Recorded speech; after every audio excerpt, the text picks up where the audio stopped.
It's Miller time.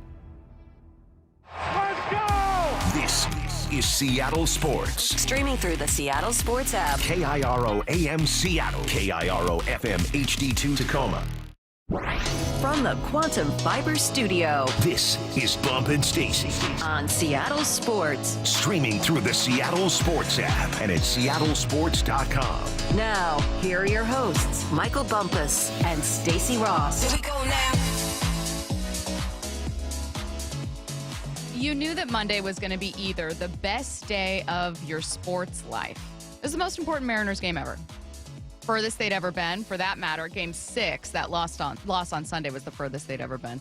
You knew, all of us, heading into Monday night, it would be the best day of your sports life, that you would remember where you were forever, or that it would be heartbreak. And it would be heartbreak no matter what, right? I started, obviously the Mariners lost, and I started thinking, would it be more heartbreaking for people if they lost Monday like they did Sunday? If the game got out of hand and in the third, fourth, fifth inning, you could kind of sense it coming and you had time not to digest it. It would be painful no matter what, and you'd be angry. But you had time to rationalize with yourself and go, well, they lost it as a team. They aren't good enough. They couldn't keep up. The Blue Jays are better. You know, would that be easier? Because that's what you do, right? You lose, you start doing, I don't know if it's coping or talking to yourself about, which way to lose would be less heartbreaking. But you know what? I think I did settle on this way was more heartbreaking. I think I did. It was more heartbreaking, Bump, to have that game in hand against a very good opponent, up 3-1, and then to bungle it away with what I feel was a bad managerial decision. Yeah, this one, first, let me start off by saying I watched most of the game from the Ticketmaster tailgate. Obviously, we're doing our pregame show there. Innings maybe 1 through 3 or 1 through 4 we watched there. The people who were there at the Ticketmaster tailgate, their energy was like something I've never felt before. It was fun. I mean, we're doing our show. No one's listening to our show. Like, we're not even listening to our show. We're watching the game on the projectors that are there. And the vibes were great. You come out, you have a lead, you're feeling good. Then you're ushered into the Seahawks game. You're ready for a great night. And obviously, I'm going back and forth. I'm watching the game. I'm looking at my iPad. I'm keeping track of what's going on. But then it comes to the moment. It comes to the moment where you feel like Dan has to make decisions. And that's the toughest part about this, because I agree with you. I'm not Dan. I'm not in his shoes. I don't have the information he has. I don't have the influence that he has. I don't know who he's talking to. I don't know his process, right? But I know what I've seen. I know what I've heard. I know what I felt. And I know what I think should have happened in that moment. Dan knows more baseball than me. Obviously, he's in this position for a reason. But when it comes down to, you feel like you didn't have your dogs out there when you needed your dogs out there. I don't accept losing, but I understand that losing is a part of just your existence as a fan and as an athlete. I'm not saying it's okay. No, but certain losses are easier to accept. Let me finish what I'm saying. I'm not saying it's okay. I'm not saying I accept this. I'm saying that whenever my team goes out or I go out, I always want to feel like I'm swinging until I'm not breathing anymore. You see those guys get submitted sometimes, and they don't know they're submitted, and they're still kind of like swinging their arms a little bit. If anyone I rock with or my team's going to lose, that's how I want to go out. Yeah. That's the part that hurts. I feel like we didn't go out like that. Yeah, I agree. I totally agree. If it would have been you call in Munoz to face the best. Did Jimenez, did he bunt in the first when Bizzardo was out there, or just before Wu left? When was the bunt? Was it Bizzardo's first AB? Yes. Okay, so whatever. You knew that was going to happen, but otherwise we're talking about the top of the order. So you're looking at Springer. That was Wu's last at-bat. Wu's last at-bat, thank you. You're looking at Springer, you're looking at Lucas, you're looking at Vlad Guerrero Jr. And everyone, I would imagine that the majority of people watching that game, including, and I had plenty of people, you've never played, you don't know, including people who have played, who are Hall of Famers, who are on broadcasts covering this game, said, I think they're go Munoz here. Bring in your closer. Best bat. Most important outs. The 3 most important outs you need to get right here. It's 2. You need to do it. And you go Bizzardo. And here's the shame, too. Bizzardo had been one of your best arms in the postseason. He had been wonderful for you in the ALDS. In fact, pitching as a whole had been wonderful in the ALDS. And we'll get to later in the show kind of the falling apart that the arms had in the ALCS. But that's not directly the conversation we're having right now. Right now, it's just about the decision. You go with Bizzardo, who had pitched, thrown 20 pitches the night before, and you do it so that you can show a different look to Springer. Exactly. But Munoz didn't play the night before. Munoz was rested. Munoz was ready to go. Why wouldn't you bring out Andres Munoz? That's a different look for Springer. That's a better arm to face Springer in that moment. You did not put in your best arm against their best bats. And Bump, to exactly your point, because I think you're absolutely correct, I would have been okay. I would have had to stomach it. I would have complained, and then I would have just had to stomach it. If you put in Munoz, he gives up maybe a 2 RBI double, whatever it is, and then Julio's able to draw a walk, gets on base, which he should have drawn a walk. We'll talk about it later. And then Cal strikes out swinging. Okay. You had the home run leader for that year, your MVP, on deck, and actually got an at-bat, and he struck out. You put in your best arm, your closer, and he allowed, 2-3 runs to score. All right. To your point, you went down swinging. I would have been okay with that. What I'm not okay with, and what I don't think anyone is okay with, is making that decision in that moment. And then, look, the Julio at-bat was incredibly frustrating. At that point, it felt like that game was basically over. I hate that the season ended with Cal still on deck, waiting to go. Didn't even get a chance because Julio swung at everything except for a strike. Yeah. But the decision, to me, is what cost them. We have months to talk about the offense and the things they can do to tweak it, but I am stuck on that. This was Dan Wilson, by the way, on why they didn't go to Munoz. I think, like we said, Zardo's been doing it all season long and has been so consistent at it, and he's done such a good job all year. And we felt really comfortable with him out there, the way he's been throwing the ball, especially in this series, and it was a good spot for him. Was it? No, Carpenter. I was listening on the ride into the Brock and Salk show. I forgot who they. It was a soundbite, and he said essentially, Carpenter has seen Bizzardo 3 times. This is the 3rd time he has seen Bizzardo. He knows the shape of his pitches. He knows his timing. He's good to go. So essentially, it's like in more recent baseball, they're so fascinated with just pulling their starters out the 3rd time through the lineup. Why? Because they know their timing, their shapes, they can anticipate things. So essentially, granted, it wasn't consecutive, but essentially, Springer had seen Bizzardo 3 times and was so comfortable in that moment. Well, meanwhile, you got a young man by the name of Andres Munoz who he hadn't seen and was ready to go. Dan has a method to his madness, at least I hope he does. He has a reason for doing it. I just don't agree with it. If I'm in that, and we can go further back. I would have kept Kirby in a bit longer. So you're probably not in that situation. I'm fine with Wu. Then you get to Andres Munoz. And if they are good enough on that day to beat Andres Munoz, you tip your cap and you say, you know what? You guys just better that day. And also, I want to point out something. You were completely right yesterday about something. The bottom of the order had to show up. I thought the top of the order would take some pressure off the bottom for them to contribute. They didn't do diddly squat. We're bunting in the 2nd inning to get to what? 7, 8, 9, they do absolutely nothing. You bring in Dom Canzone. So I think your train of thought was right. Mine was wrong. I thought the top would take the pressure off the bottom of the order. Look, we're going to dissect the heck out of this thing because this team had an opportunity to do something they have never done before. And when you get into these situations like this, you almost demand perfection. Perfection isn't a possibility, but you can look at some decisions that were made and scratch your head and be like, why would you do that in that moment? I'm not standing here pretending that I know more about baseball than Dan Wilson. What I am saying is I wonder how many other managers would have put in Munoz. And I am guessing the answer is in the 20s. Yeah. Oh, yeah. I would be floored if less than half the managers in the league would not have gone to their closer in that moment. And every manager makes mistakes, right?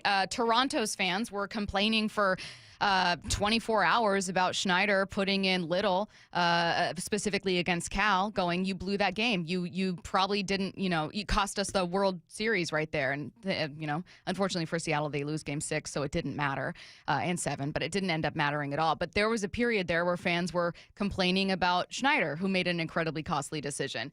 You're not going to manage perfect games throughout. The hope is that someone else makes a worse mistake, or your players bail you out, or you're able to get back into this thing, or that it doesn't happen in the 7th inning of Game 7.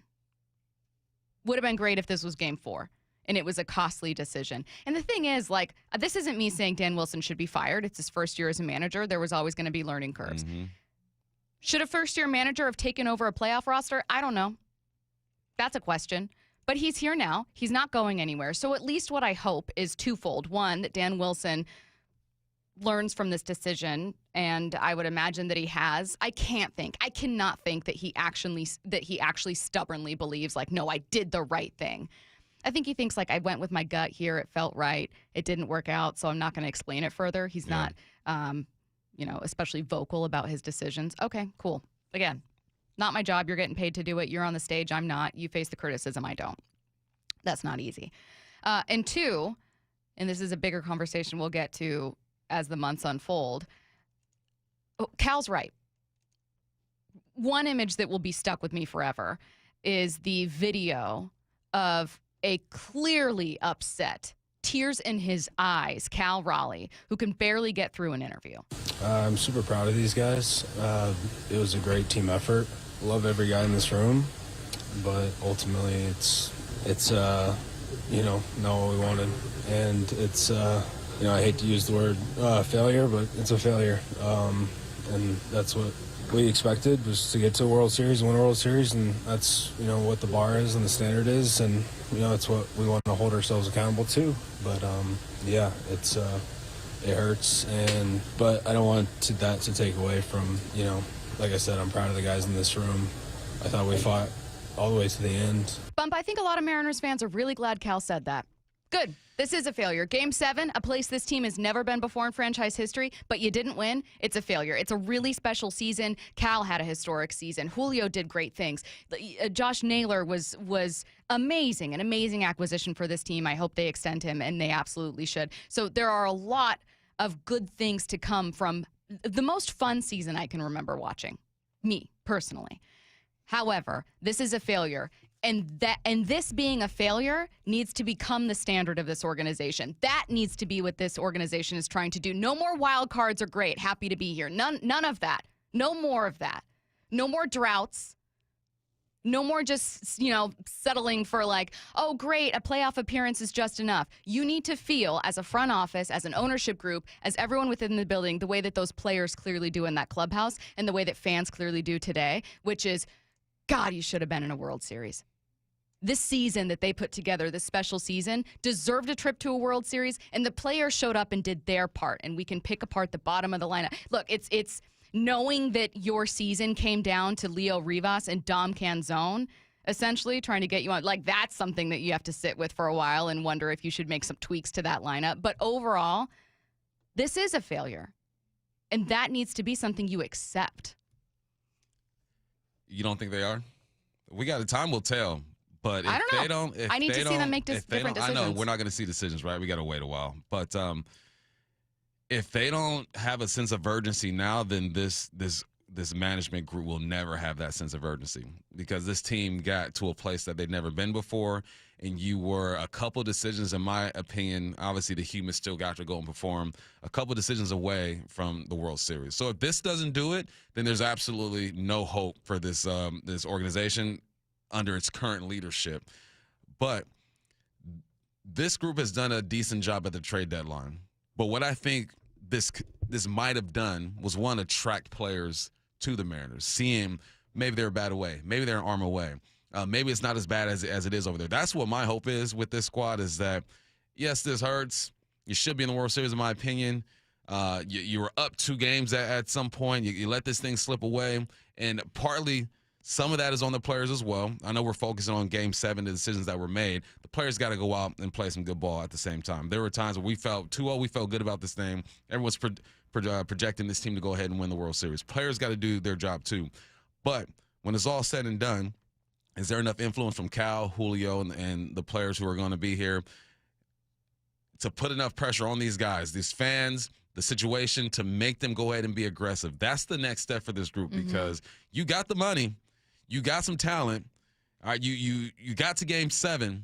What are you going to do from here? The worst part about this is that you got to sit and wait. Got to sit and wait. Scott in the 425. Well, when you talk about managers' moves, if the player comes through during the move, then they look great. If the player doesn't do anything in the move, the manager looks stupid. It's 50-50 every time they make a move. But I want to focus on the last part, Scott, because I don't think it's 50-50. I think that when you look at the probability of how certain pitchers are going to perform, the reason that the majority of managers, I personally think, and if not, I don't know how the majority of managers think. Let me reframe this. The reason that the majority of people broadcasting this game, many of whom are former players and current Hall of Famers or guys that have been broadcasting baseball games for a long time, the reason they were floored is because it's a decision that is pretty confounding. This isn't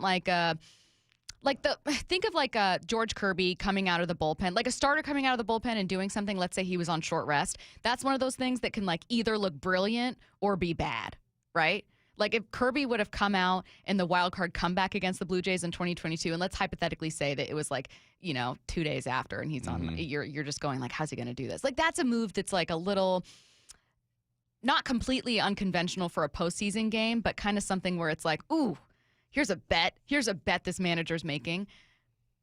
I personally think it didn't make a ton of sense to a lot of people watching this game to go with Bizzardo over Munoz. No. And so I don't think it's a 50-50 thing. If it doesn't work, then you look like an idiot. And if it works, you look brilliant. If it works, I would have said they're so lucky. Yeah, I agree. So incredibly lucky with that. Let's get to headline rewrites. Extra, extra, read all about it. Headline rewrites. We must make headlines. The real story behind the headlines in today's news with Bump and Stacy. Headline number one, the Seahawks beat the Texans 27-19 on Monday Night Football last night. They became the first team since 2000 to win a game with more than 10 penalties, lose the turnover battle by 3 or more, and convert less than a quarter of their third downs. What's the real headline? One Seattle team beat themselves Monday, and another tried their hardest. You have to give them that. Yeah, it wasn't the cleanest game, but you did just enough to win. The defense was on point yesterday. You turned the ball over, 4 times? You're not supposed to win that game. Got a bunch of penalties. The Houston Texans had penalties too, but at the end of the day, you make big plays, and JSN has established himself as one of the best, if not the best, receiver in the game in 2025. You walk away with a win. You're 5-2. You're going into the bye week. You're going to get Robbie Oots back probably. Julian Love is probably going to be back. Witherspoon. You weathered the storm. This team could easily be 6-1, even undefeated. But so far through the first, quarter, I guess you want to call it the season, they've done what they're supposed to do. Were you surprised by the sloppy play or perhaps expecting it against a Houston Texans defense that has been really good this year? No, I wasn't surprised. We knew that the Texans would give some challenges. And, it's air. Games like that are going to happen. I mean, you look at the way the Chiefs started their season and how they're playing now. It's just how football is, how sports are. You're going to have these sloppy moments, but you can't have these consistently because a team is going to beat you if you play like that. I do think it's also, since facing the Rams in week 1, the best team that the Texans have faced. So even though they have that top scoring defense thing, I wondered if Seattle would be able to hit 30. In hindsight, they really should have. This should have been a 35-point win. Man, you got a field goal that's blocked. A safety that was taken away, a strip sack that you could have had. Yeah. I think we did the numbers. It was 17 to 19 points they left out there. Headline rewrites. Headline number 2, Tyler Lockett requested and received his release from the Titans on Monday. Lockett has just 10 receptions for 70 yards to start the season. What's the real headline? Time for Pete Carroll to get the band back together. Maybe this is what Gino was missing in Vegas. Tyler wouldn't have stood for those interceptions. You're right, he would have fallen down and gone to the sideline. The Raiders might have had 33 plays even against the Chiefs if Tyler Lockett was out there. 34 maybe.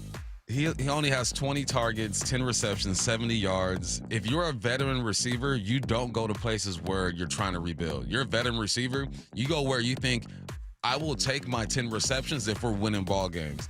And that's not where they are. This is the second worst passing team in the game right now with a rookie quarterback. I feel bad that Tyler Lockett is going out like this. I hope there's a contender that just say, Me too. Come be a mentor, get your 10 snaps a game, and have some fun on your way out. Tyler Lockett, certified good guy.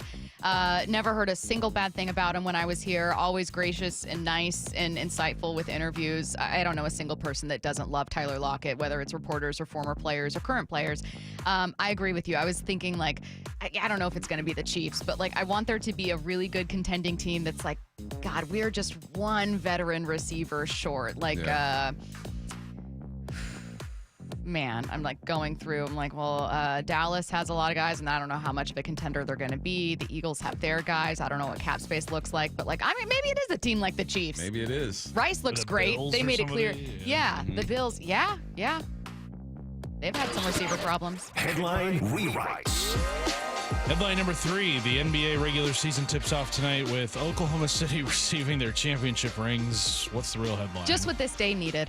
Ugh. I swear. Okay, am I crazy? Bump, I was talking to you about this. Am I insane in thinking that I do think there's a curse? Sometimes the irrational part of me, the one that was texting you guys 500 texts yesterday during the Mariners game, and just kind of complaining, there is part of me that's rational, and then there's part of me that thinks that a witch cursed us.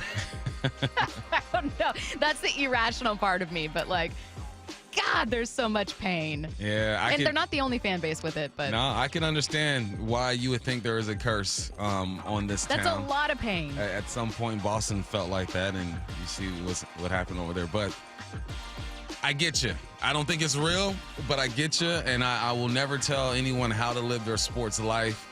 This one hurts, and it reminds you that it could be a possibility. 509, careful what you wish for. The Niners could use a savvy receiver. Are we ready to see No E playing for San Francisco? As in not Lockett. That would be interesting because KJ's already over there. You think Tyler would do that? I think Tyler will go where he's wanted and where the role sees fit. Once you get I would all still this root for Tyler. Alliance stuff is fine, right? But things change in life, and you move, and you grow, and you have kids, and things change. Your mentality changes. So I could see him doing it. Yeah. Ooh. So Mike Evans absolutely banged up in yesterday's game. Really, really sad because he's another spectacular person. How about Lockett to Tampa Bay? Says the 360. Tampa, I'd be asking him to do too much. Yeah. He's like a 3 at this point. Maybe even a 4. Yeah, they do need to figure out. I mean, you could have, in theory, they've got some good tight ends. So maybe it ends up being like tight end heavy. They're looking at Ibuka, and then Tyler's there is like that kind of less than Cooper Kupp. You know what I mean? That just kind of like a veteran that randomly will come up with something. Yeah. Maybe. Look, it's going to be tough to root for another NFC team, but if there ever was a person that makes it easy to root for him, it's Tyler Lockett. Speaking of the Seahawks, we'll get back to some of our biggest questions heading into the Mariners offseason at 10:45. Coming up next, has JSN officially elevated to superstar status? What a ride. The Seattle Mariners are champions in the American League West. We watch stars reach new heights. Julio, a tremendous catch slamming into the wall. The no-fly zone in full effect. We saw history. Watch it fly! Cal Raleigh, how far? Wow! Congrats on a great run, boys. From your proud partners at Seattle Sports. What is that sound?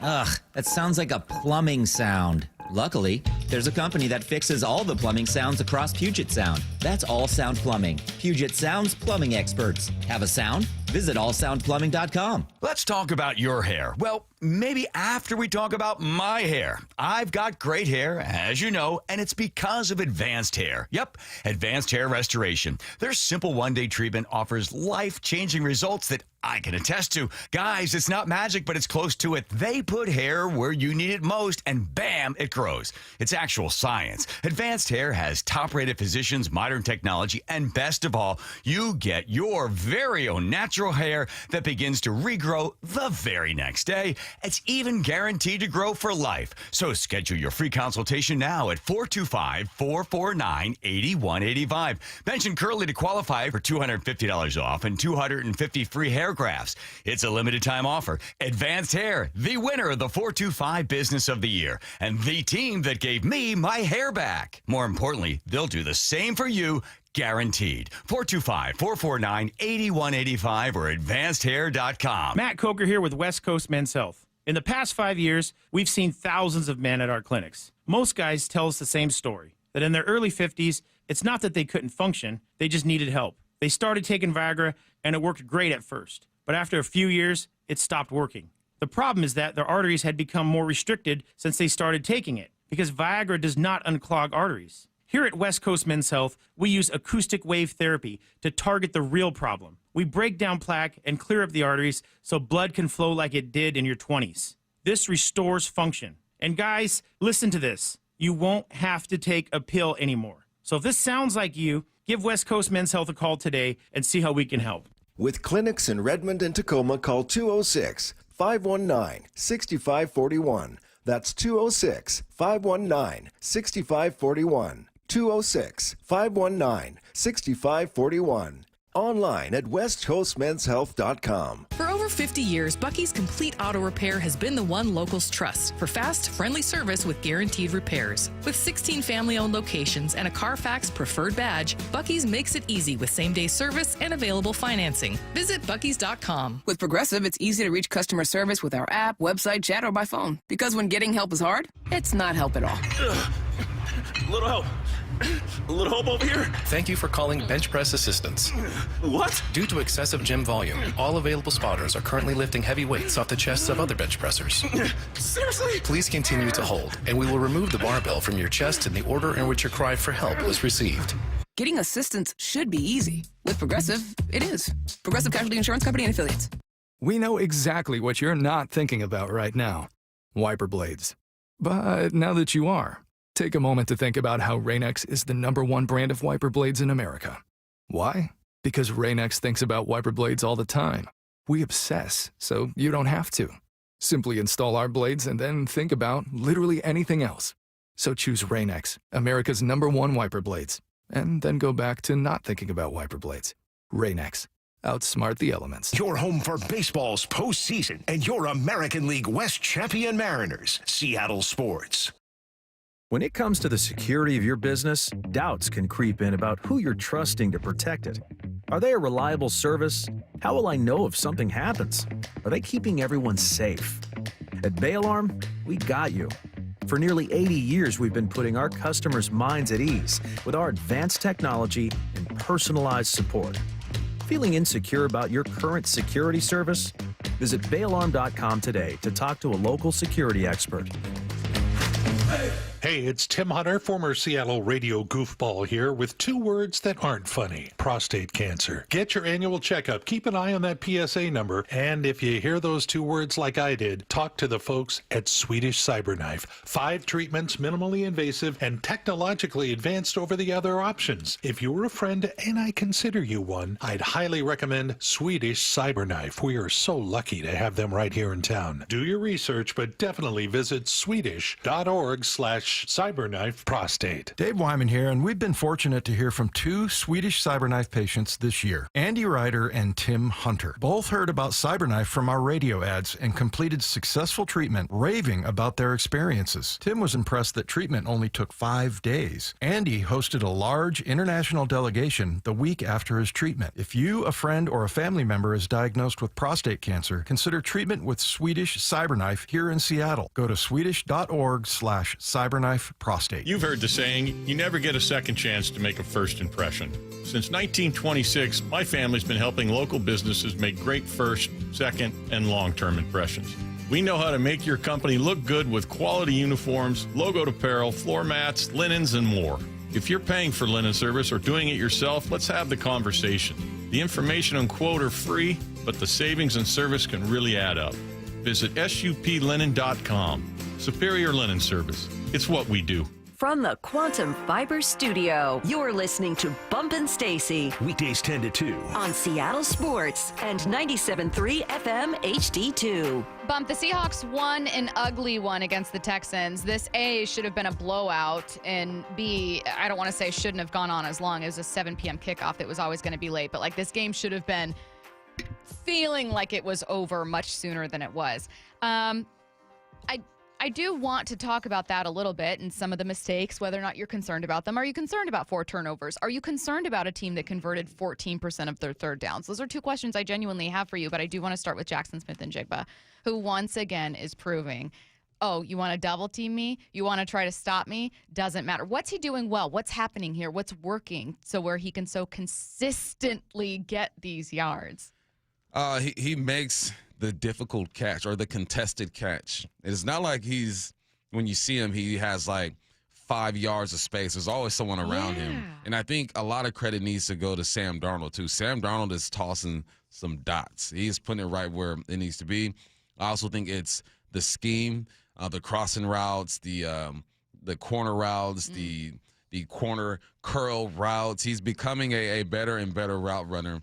And I think it's the run game as well. Even though the run game is not as explosive as you would like it, the threat of it gets him open as well. Yeah. It controls the second and the third levels. So it's a combination of things. But end of the day, he has to create a little separation, which he's good at, and just make the contested catch. And he does a great job of doing it. And, again, Sam Darnold and Kubiak, it's all connected. It's Kubiak calling the right plays. It's Darnold going through his progressions. It's JSN making the tough one. How does this offense become more complete? I mean, we can easily focus on the run, right? I think you're right in that, 33 attempts in this one obviously keeps the threat of the run alive. And there are explosive plays. Ken Walker has quite a few explosive runs this year. The problem is with those 33 carries, they averaged 3.6 yards per attempt, which is roughly what Houston was doing. And they were largely ineffective on the ground. You just had far more attempts than they did. What's the issue? How do they get going? Because what I think, Bump, is if you were to have a game in which, let's say Ken Walker gets 150. I don't know that he would have gotten 150 against Houston, but let's say it's a day where you go, maybe the run starts to take a turn here. Mm-hmm. Then you start to wonder, oh my God, what level could this offense get to? Yeah. Because this passing offense looks explosive, unstoppable. It's one of the best in the game. One of the best in the game, but it's not necessarily a perfectly well-rounded offense. No, it's not. It's not by the numbers. I think it's well-rounded by the approach. I mean, they're still rushing the ball at a high clip when it comes to attempts. They're one of the teams who attempt to run the football the most. I think that's the most important part about this offense is that they haven't abandoned the run or the attempt to run the football. Whereas other teams, and maybe even last year, if you're not having the success that you want at this point, you throw it away. Like the Hawks have attempted 202 rushes this year. That is 4th in the league. 4th in the league. So it's not well-rounded as, okay, the type of production you're getting out of the run game, but it's well-rounded in the approach. So that's why you're able to still be explosive in the pass game, even though your run game is mediocre. We have 743 yards in the run game. But it's still affecting the pass game. So they're stubborn with it, stubborn in a good way. All right, let's talk about the, I don't want to say over-reliance on JSN when he's delivering, but a general reliance on JSN. It's been a while. I can't recall a specific time that I watched a Seahawks offense where one receiver accounted for that percentage of targets or receiving yards. So naturally there are people going, well, what happens if JSN gets hurt or has to miss a couple games or what happens here? So I was thinking of the Rams. And you and I both talked about how impressive it was that the Rams, after losing Puka Nacua, didn't quite slow down at all because they still had Devontae Adams, and he ended up with a hat trick against Jacksonville. Matthew Stafford with 5 touchdowns overall. One of the concerns that Rams fans were having about their team is, are they a little too top-heavy? Puka Nacua is electric, having an unbelievable season. Devontae Adams has been a wonderful addition in free agency. Are they too top-heavy? Are they overly reliant on these two guys? And it ended up being that they could survive without them. Is Seattle that kind of offense for you? Is there someone else within this pass game, someone else who's emerging as a target where you go, yeah, knock on wood, I hope JSN never misses games, but I don't think they're too top-heavy because they have this kind of insurance? The numbers are going to tell you that they are too top-heavy. Numbers are going to tell you JSN with 70 targets. Next up is Cooper Kupp with 33, and then A.J. Barner with 22. I think that if something were to happen and JSN has to sit for a game or two, I think you lean on your tight ends, Cooper Kupp and Horton. I think they're capable, but it's more of a projection because they haven't been given the opportunities that Devontae Adams rightfully is going to get because he's one of the best receivers to ever do it. I think they are going with what works. And if you don't have to cross that bridge, then don't worry about it. If something were to happen and JSN misses a game or two, I think there's enough when you combine Cooper Kupp and the tight ends to survive for a little bit. I'm not saying they can go 5-6 games and be just fine. Sure. No, But most offense. there's enough to survive for a little bit. Yeah, God, I'm just so blown away by it. I just why do you think people were? I don't want to say people were doubting JSN. He's a first round wide receiver, excuse me, and I don't remember a single analyst implying that he wouldn't be your clear number one receiver. Right. Why do you think though that his season has been so surprising to so many people, or why might people not have seen it coming? I think it's his size. People look at his size, and his game it doesn't.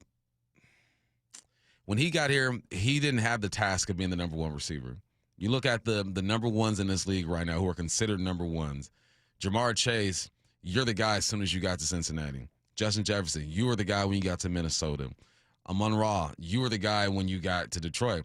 With JSN, it was like, all right, well, he's a nice compliment to DK. DK is going to get all the focus, and because of DK's stature, naturally, you gravitate towards him. So I think it's a combination of things of he wasn't asked to be the number one guy when he got here, so people didn't really know what he was truly capable of, even though he did shine against the Rams in that overtime loss. And just his size and his style of play doesn't jump off on the screen. It's not super explosive. It's smooth. Yeah, exactly. When you think of route runners, good route runners, you think of the twitchy, the snapping it, getting the hips down, which he has that, but he does it in his own way. It's almost like I talked to Tyler Lockett years back when he was like in his prime, killing it. And Tyler Lockett has such an unorthodox way of running his routes. No one ran routes like Tyler Lockett, and it was easy to kind of overlook him because of his stature, because his routes didn't look like anyone else. JSN, I think, has fell victim to that, even though everyone's watching him now. So there is a combination of things. I think we also tend to, and we put players in boxes and kind of like collectively go, oh, everyone else agrees? Okay, cool, me too. And what I mean by that is when you mentioned Tyler Lockett, I immediately thought the question at the time was, without Doug Baldwin, can Tyler Lockett be a number one? Tyler Lockett, ironically, also an undersized receiver just like Baldwin, but the idea was, well, he's a kick returner. He's a specialist. It's a little bit different. You don't know if he can hold up to it. And it was, again, you're right, the exact same question. And the conversations that were happening nationally about the Seahawks wide receiver room was the Seahawks swapped out DK for Cooper Kupp, and now you've got two slot receivers. And it's like, well, wait a minute. First of all, being a slot receiver, you know better than anyone, has evolved so much in the NFL and is not just even in the slot so much more important than it used to be, but that players are now much more versatile in how they're being used in offenses. But it was just, God, in hindsight, such a simplistic opinion to have about what this offense could look like. Yeah, this offense fits perfectly for JSN too. If he were in a different offense, I'm sure he can still have some success, but it's the perfect marriage, man, from Kubiak's offense to the way Sam Darnold runs it or conducts it to the way JSN just molds into it. You got to be in the right situation. 98% of the people in the NFL are really talented. Only about 10% have the career that you think or they think they should have, and a part of that is because of the situation that they're in. Okay, still to come. We're going to get back to the Seahawks at 11 with Seahawks Draft Blog's Rob Staton. Lots to ask him about what he saw from this offense. A lot to like, and we'll also take a look around the NFC West a little bit. Not asking Rob about other teams, but, like, hey, how does Seattle continue to keep pace? You got 3 5-2 teams now atop the NFC West. I think right now the winningest division in football. Before we get to Rob, though, we're getting back to the Mariners. Our biggest questions heading into the Mariners offseason. You can share yours too. 866-979-3776 coming your way next.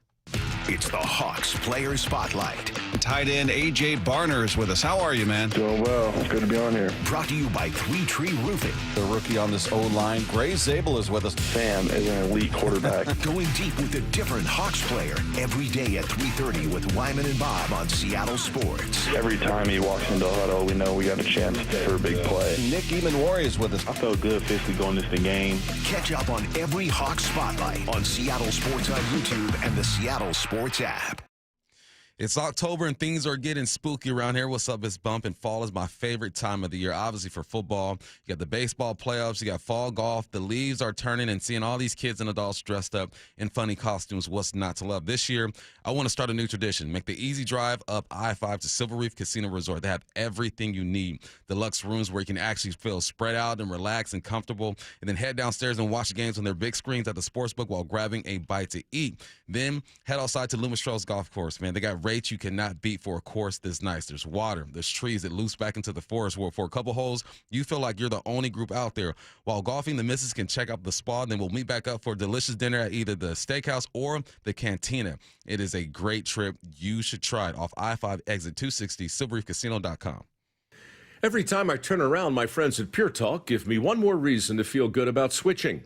This month, for instance, they're supporting Canines for Warriors, a terrific organization that trains rescue dogs and then pairs them up with combat veterans struggling with PTSD.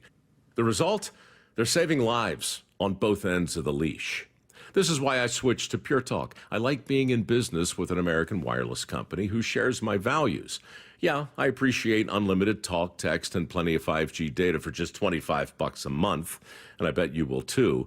But I think you'll really appreciate doing business with a company who gives back to the men and women who volunteered to defend our country. Just dial pound 250, say micro. With Pure Talk's U.S. customer service team, you can switch in as little as 10 minutes. Again, dial pound 250, say micro, to switch to an American wireless company who actually stands for something. Pure Talk. Hey, it's John Curley with some great news. If your home's heating or cooling is uneven, noisy, or expensive, listen up. The Quilt Ductless Heat Pump System from Home Comfort Alliance is changing the game. It gives you room-by-room control and next-gen efficiency, so you're only heating where you need it. That means real comfort and real savings, and every Quilt system qualifies for max tax credits. Trusted for 50 years. Call the comfort people today at homecomfortalliance.com. This is the story of the one. As a custodial supervisor at a high school, he knows that during cold and flu season, germs spread fast. It's why he partners with Grainger to stay fully stocked on the products and supplies he needs, from tissues to disinfectants to floor scrubbers. All so that he can help students, staff, and teachers stay healthy and focused. Call 1-800-GRAINGER, click Grainger.com, or just stop by. Grainger, for the ones who get it done. Celebrate 50 seasons of Seahawks football at Lumen Field and take your game day to the next level with premium hospitality and incredible views. Host a one-of-a-kind event in a private game day suite or get front row access with sideline and end zone field seats. For more on how to elevate your game day at Lumen Field, visit Seahawks.com/premium.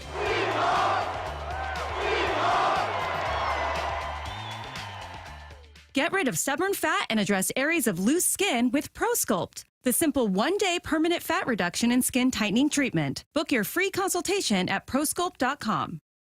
I had pain, I had numbness in my feet. That pain and that numbness just got worse and worse and worse as time went on. This is Greg describing life with neuropathy. I went to 5 podiatrists, tried different treatments, tried different orthotics, tried different shoes. Had cortisone shots in the tops and the bottoms of my feet. Saw a neurologist. All my medical doctors said, can't help you. Live with the pain. You're not going to be able to sleep. This is your life. And then I just gave up until I found Sound Pain Solutions. I'm Dr. Mark Shelley, a chiropractic physician and board-certified functional neurologist at Sound Pain Solutions. Our neuropathy treatments can rehabilitate damaged nerves. We use FDA-cleared, non-surgical, drug, and pain-free procedures that help neuropathy sufferers like Greg find relief. I feel better. I mean, just feeling better is huge. If you experience numbness, shooting or burning pains, or loss of balance, call us. Sound Pain Solutions, 855-996-0025, or click soundpainsolutions.com. With football season comes colder weather, so if you need new windows and doors, don't drop the ball. Steve Rabel here with Keith Dashafeet from locally owned Pella Windows and Doors of Western Washington. So Keith, what's your next big play? Well, Steve, right now get 40% off qualifying installs or no payments and no interest for 12 months on approved credit. Schedule a free consultation with Pella Windows and Doors of Western Washington. Go to PellaPNW.com. That's PellaPNW.com. As a quarterback, you cannot run a winning play with a messy playbook. And most companies' data, well, it's a mess. AI is changing the game, but if your data is scattered, you're stuck on the sidelines. Brock Heward here, and this is where my friends at Marquee Data come in. They get your data in shape, clean, connected, ready to perform, so you can finally put AI to work for your business. Whether sales, finance, or operations, every smart move starts with the right data. So head to mydataqb.com to draw up your game-winning data play today. That's Marquee Data or mydataqb.com. From the Quantum Fiber Studio, you're listening to Bumpin' Stacy. Weekdays 10 to 2. On Seattle Sports and 97.3 FM HD2. Our biggest questions heading into the Mariners offseason. We're actually going to start rather with a question than with a statement. This from Jeff Passan on Brock and Salk this morning about what the Mariners must do this offseason. In the meantime, though, what do they need to do? I mean, the right side of their infield, 3/4 of their infield are free agents, right? So they need to figure out who's going to be their first baseman, who's their third baseman. I suppose you could slide in Cole Young at second base, or maybe Emerson or Arroyo emerges at that spot. But, they're going to need to add at least one power bat. And I don't know if that's re-signing Josh Naylor, re-signing Eugenio Suarez, re-signing both. I'll say this, Jeff. If you ran this team back with a little bit extra help in the bullpen, I feel pretty damn good about things. Yep. Okay, so you can't run this exact team back, obviously. You got to make decisions. First base, extend Naylor, or pay Naylor, rather. Yeah. Without a doubt. Easy. Easiest decision to make. Yes, you had, it's not just about the stats, too, right? Like, it's about the energy he brings, the edge he brings. You need that attitude. You need more dogs in that clubhouse. You do, and that's not a slight on anyone who's there. This team was special this year, and my heart is broken for these players who did everything they possibly could. But I think this club is in much better and was clearly better with Naylor. Is Naylor going to steal as many bases next year? No, he's not. But he's an exceptionally smart player, and also you had two bats in October hitting over 300. Cal Raleigh and Josh Naylor. Yeah, Naylor's the easiest one. I mean, what he brings to this team. And we talk about, we start with just his approach to the game. I mean, him jumping up and trying to take one off the back yesterday for the squad. Apparently it only works for Aaron Judge. Exactly, right? But just little things like that, man, he is just a special type of dude. And then you throw in just the clutchness. I mean, he's what was probably the most reliable bat when it comes to putting balls into play this postseason. And he's a what do you call those guys? Just like he's the guy that everyone loves on your team and that everyone hates on the ops because you know what he brings to the table. Yeah. Do you keep Jorge Polanco? Only thing that scares me with him is that it's just his age, right? Was he 33, 32? About to be 33? No. Curtis, how old is Jorge? I think he's 32, about to be 33. Right. Born in 93. Yeah. That's crazy. It's hard not to after what he did this year. Yeah. It's hard not to bring him back. The thing that scares me is that he did it for 1 year here. Can he duplicate it? Can he do it again? But I think you have to bring him back. Yeah, it gives you some versatility with your infield, also like your go-to DH at times. I want to talk about what he said about the power. So with third base, I don't think we're expecting them to bring back Gino, though he's a fan favorite. I think people are just expecting that's not going to happen. At second, you've got an interesting decision where it's like, well, maybe you eventually, we talked about it during the break, maybe you eventually have Colt Emerson at short, and your plan at second is just that eventually it'll be JP. What happens to start the season? If you do bring back Polanco, maybe you have him starting there, but I think that I wouldn't be surprised if that's a place they once again platoon. But if that's the case, then you got to look at that power and look at where you get those runs. Cal, and I say this with grace, will not hit 60 bombs next year. You need to look at Cal as, okay, we're getting anywhere between 30 and 40 home runs, okay? So 30 and 40 home runs. No Gino, take off 49 home runs. Where are you getting your runs? Where you know what I mean? Like you're not a team that's playing small ball. No. You're going to have to bring in this power. You need to either make a trade or you need to spend, because you need to make up for the very obvious deficit you're going to have in home run production and moving on from Gino, and in Cal giving you a great catcher season that's a little more in line with a power hitting catcher. Yeah, obviously this roster has to get better. You're not running it back with the same exact group and saying, okay, let's hope that the ALOS is down again. Let's hope that we can stay healthy for the most part. I mean, obviously teams go through their injuries. That's just not what championship teams do. Every team that wins a championship is trying to get better. So now you came close to making it to the big show. You didn't make it. No, you got to get better. You have to re-sign. You have to get better. And the tricky one for me is just Geno, right? He did most of his damage with in Arizona. He did come over here and have his moments, obviously, right? One of the biggest moments in franchise history, that grand slam. People are going to be talking about that forever. But, it wasn't the production that you thought you're going to get out of him. I would bring him back, but that's a conversation you have to have. Can you upgrade at that position? Are you going to upgrade from 49 bombs? Probably not at that spot. But, yeah, that's not a tough one, but an interesting one for me. What I absolutely do not want to see is the exact same approach the Mariners had to this roster last year. This Mariners team, while they love Cal Raleigh and proved it by extending him before the season started, was not planning on being third in home runs and having Cal Raleigh hit 60 of them. That wasn't the plan. They didn't foresee that happening. The plan was that Donovan Solano would still be here and be a good first baseman. The plan was something like, we're going to go in and Ben Williamson could maybe get there, which means I don't want to start this season going, you're platooning at second. Ben Williamson is your starting third baseman, and you're just going, and then Cal's going to lead us there. Stop. That's the same way you approach every offseason. You go find 3 semi-dry sponges to wring out and then try to get as much production from them as you possibly can. Windows are not open for a long time for a team like Seattle. With a team that's a top 5 spending team, they can try to prop those open, and even then, there's been no repeat World Series winners since the late 90s. Maybe that ends up being the Dodgers this year, but it is exceptionally difficult to get to and win a World Series. And you need to do more than your typical approach. I guess that's why I'm so stuck on power. Those bats are expensive, and it costs money to find someone who hits home runs, or it costs prospects. So I think that's where I'm kind of that's where the test for me is. I mean, I'm telling you, this team is in a place they've never been before. This management team is going to have some pressure like they've never had before. If they don't jump on this opportunity right now, don't ever plan on it. If they don't go out and do enough to at least before the season starts to make the experts and the fans feel like they've gotten better and they are preseason contenders, then I'm going to look at this organization differently. The respect level is going to go down a bit because what else do you have to do to make you invest in something? Forget the profit margins. You're going to make money regardless.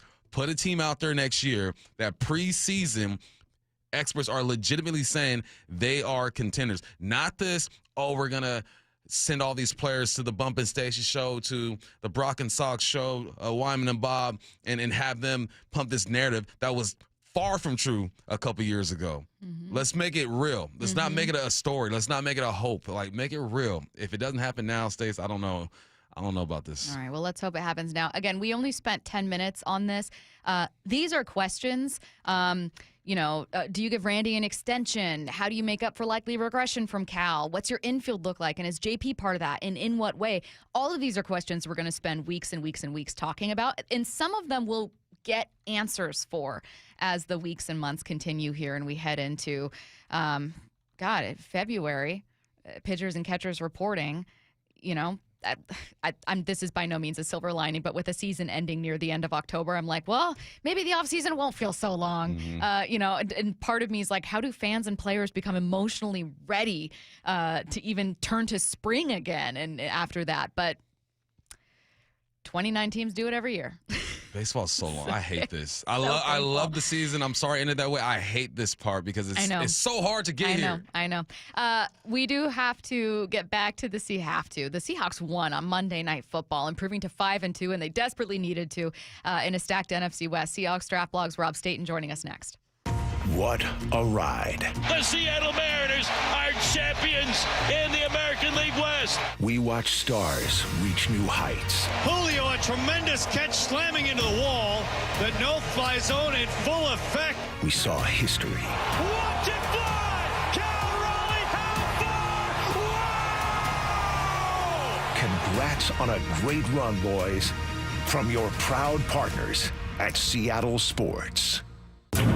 At Bible Law Group, we understand when your legal problems hit biblical levels. That's why you can't wait 20 years to make the playoffs. You need help in court now. With James Bible and his team by your side, don't panic when the giants you're facing seem 10 feet tall or when you feel trapped in a lion's den of litigation. At Bible Law Group, we've secured over $40 million in settlements for our clients, and we're ready to fight for you. When your legal problems are biblical, contact Bible Law and let our talented team get to work. No matter the case, find us at BibleLawGroup.com.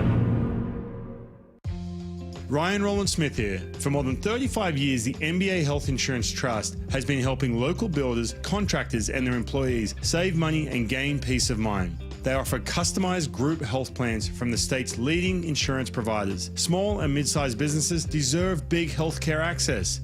The NBA Health Trust brings you the coverage you want at a price you can trust. Find out more at MBAHealthTrust.com. That's MBAHealthTrust.com.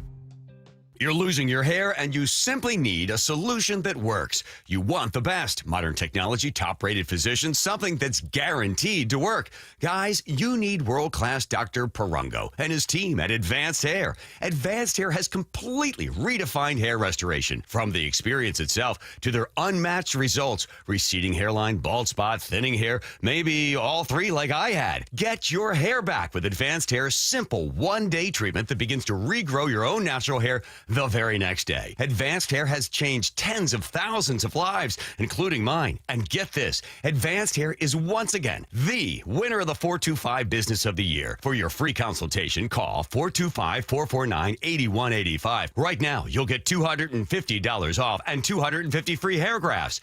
Refine your hairline with the team that redefined hair restoration. That's 425-449-8185. Or for the before and afters, visit advancedhair.com. You gave years, maybe decades to your job. You showed up, worked hard, and planned for retirement. But now the company's changed. Or maybe you've taken a buyout or been forced into early retirement. So what happens next? I'm Jeff Jr., founder of Trajan Wealth. And if you've built up a 401k or thrift savings plan, now is the time to ask, is that money really working for you? Many workplace retirement plans offer limited options and even less guidance. At Trajan Wealth, we help people just like you roll over their accounts into IRAs with more flexibility and personalized investment strategies built around your goals. For households with $500,000 or more, let us build you a personalized plan. We operate on veteran values, service, trust, and doing what's right. Your next chapter starts now. Call Trajan Wealth, 206-466-3300. That's 206-466-3300.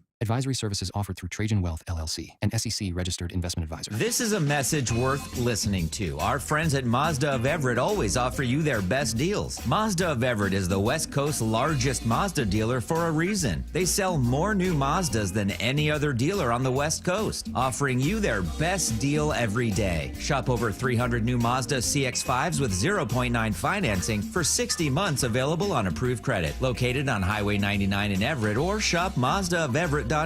Based on Mazda USA's retail sales reports 2025.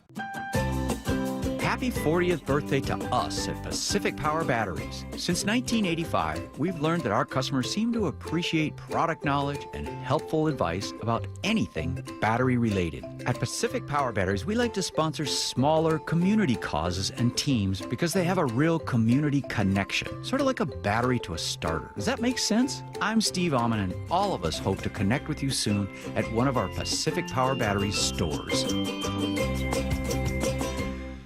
Coach Saban here, and let me tell you, every second matters. Preparation is everything, and that's why I trust Kidde Smoke Alarms. And as North America's #1 home fire safety brand, they're built to respond over 25% faster to smoke detection. Kidde helps protect what matters the most. Find it at the Home Depot. How doers get more done. #1 claim based on total household installations as of December 2023. 29% faster average smoke detection based on internal testing of smoldering wood fires for Kidde 9th edition versus leading competitor 8th edition products.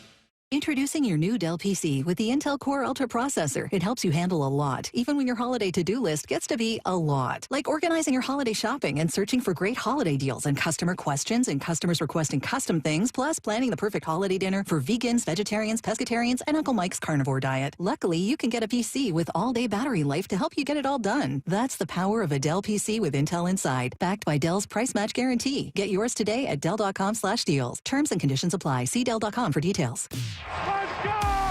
This is Seattle Sports. Streaming through the Seattle Sports app. KIRO AM Seattle. KIRO FM HD2 Tacoma. Home of the Seahawks, Mariners, and everything Seattle sports.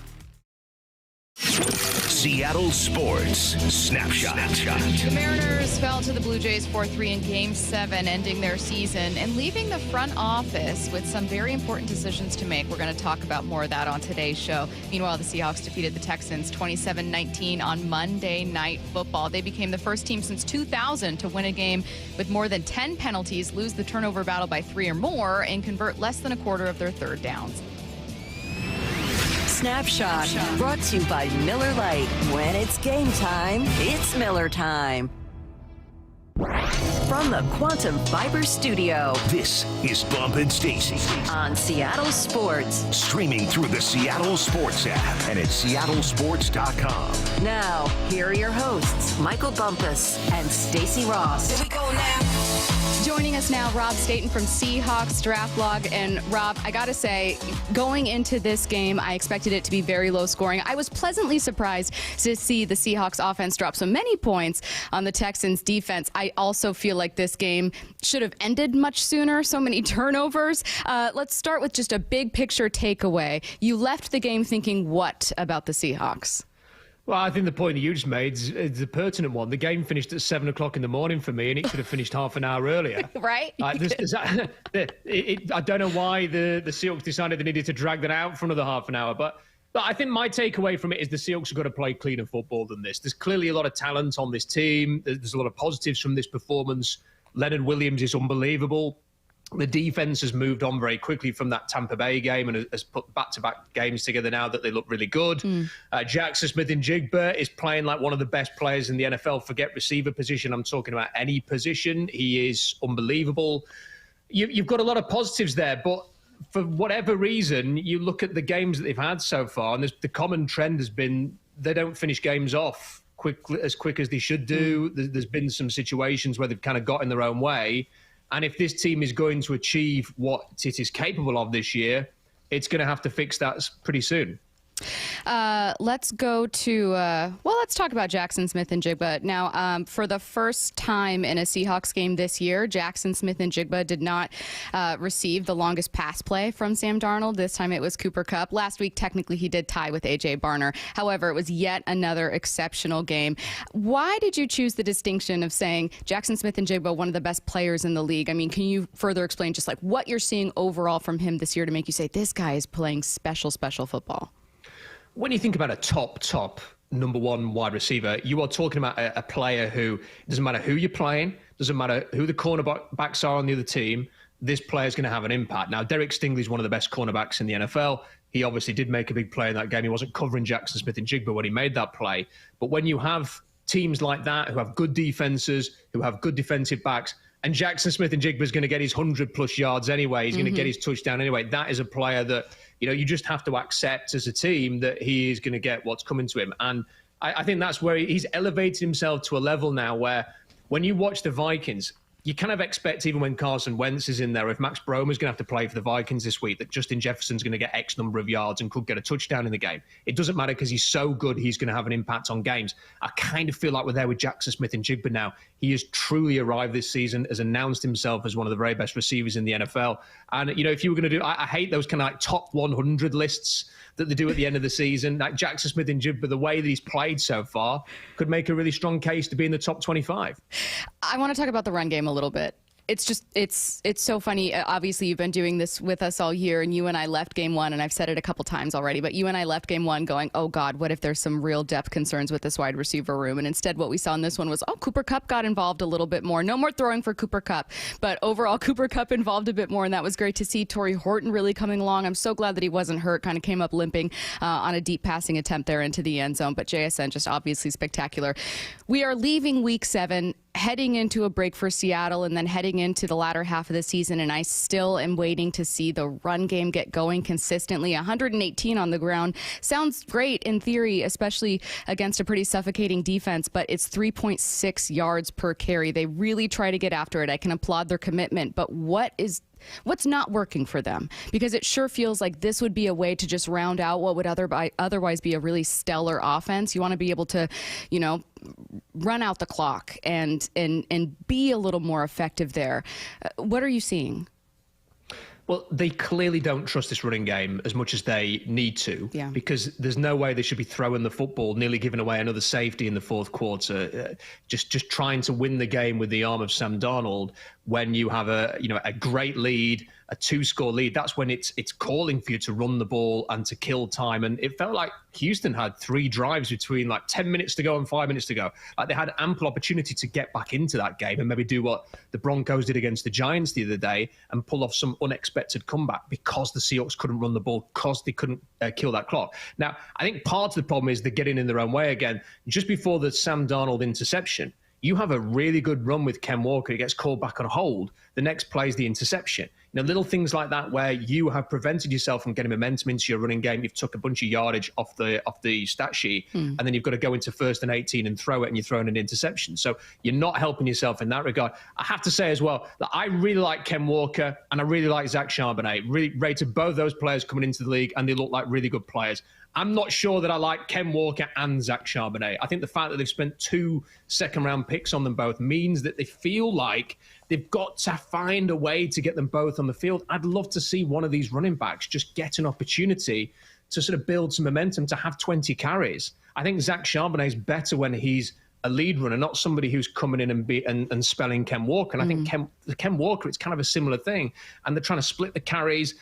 I don't think either of them are really getting momentum. You saw flashes where Zach Charbonnet was really good in this game, and then you saw flashes with Ken Walker, but there's not really any consistency there. Plus, the blocking's got to get a little bit better. That's still a work in progress. But we will know whether this team can do some serious damage in the playoffs when we are seeing a running game that is consistently threatening, is akin to what we saw in that Kansas City preseason game. I'm afraid after 7 games, we're still waiting to see that. Let's stay in this vein just a little bit longer. You're right. Zach Charbonnet, 51% of offensive snaps. Ken Walker with 44%. And that's been kind of the split all year long. Zach Charbonnet slightly favoring Walker, though Walker obviously with some nice explosive plays. I remember, this is just a general principle about running backs in general that talk about sometimes needing to get going. But I remember listening to an interview that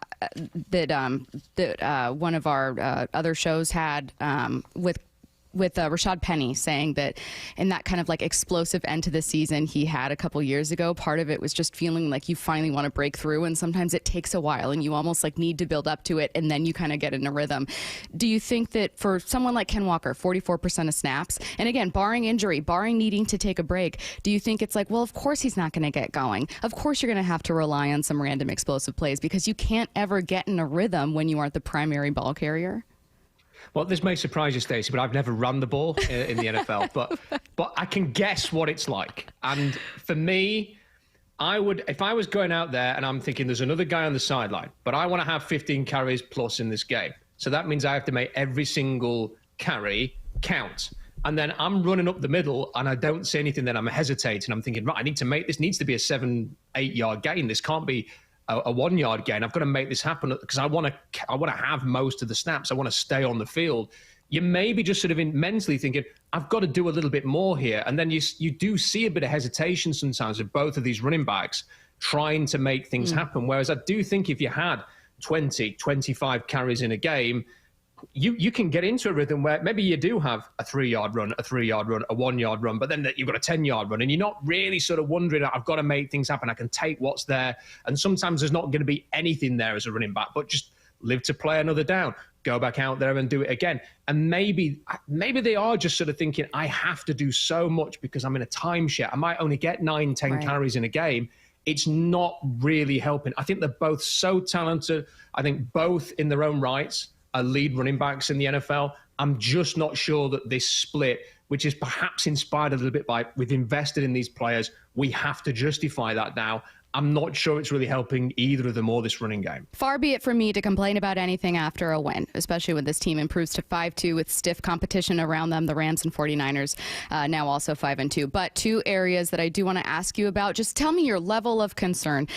They were 2 for 14 on third down. 14.3% is not great. Also, obviously, a lot of turnovers in this one that ended up making it much closer than it should have been. This should have been a Seahawks blowout. It felt like it for most of the game. Do either of those two things, a failure with third downs and struggles with turning the ball over, concern you following this one, or do you just look at it and go, good Texans defense? It does concern me because I think it is part of the inability to finish, the inability to play clean football. This should have been exactly like that. The Rams played an AFC South opponent in London at the weekend, and basically they might as well have sent the Jacksonville Jaguars for a little tour of London, go and see Big Ben, go and see the Houses of Parliament, because they were that bad, and it was 35 points to 7. And then here, you're thinking, if Drake Thomas takes that ball like an extra inch forward over the line for a touchdown and it's 21-0, you're thinking this is going to be exactly the same. And it should have been a 35-7 type win for the Seahawks. And it is those turnovers. It is the play calling for me. It was unusual. I really hope that they've not been influenced by complaints. And I have absolutely no idea how much time they spend listening to quote unquote the noise that goes on. But there were some murmurs of the Seahawks are too conservative. In the fourth quarter, they try and run the ball too much. They need to put it in the arm of Sam Darnold. And when I was watching that game at the end, I'm sat there thinking, why are you throwing as much as this? Are you trying to be a bit more aggressive to try and finish it with Darnold? And it didn't really seem to fit for me. And then you've got the turnovers, you've got the mistakes. Maybe it is a bit old-fashioned. I'm happy if you have to run the ball, kill some clock, and punt the ball away, especially with the way that defense is playing. I think I would have happily done that. And it just felt unsatisfying at the end. Like, it was such a comfortable win. Like, the Texans never really got within striking range of the Seahawks at the end. But it still just felt a little bit like...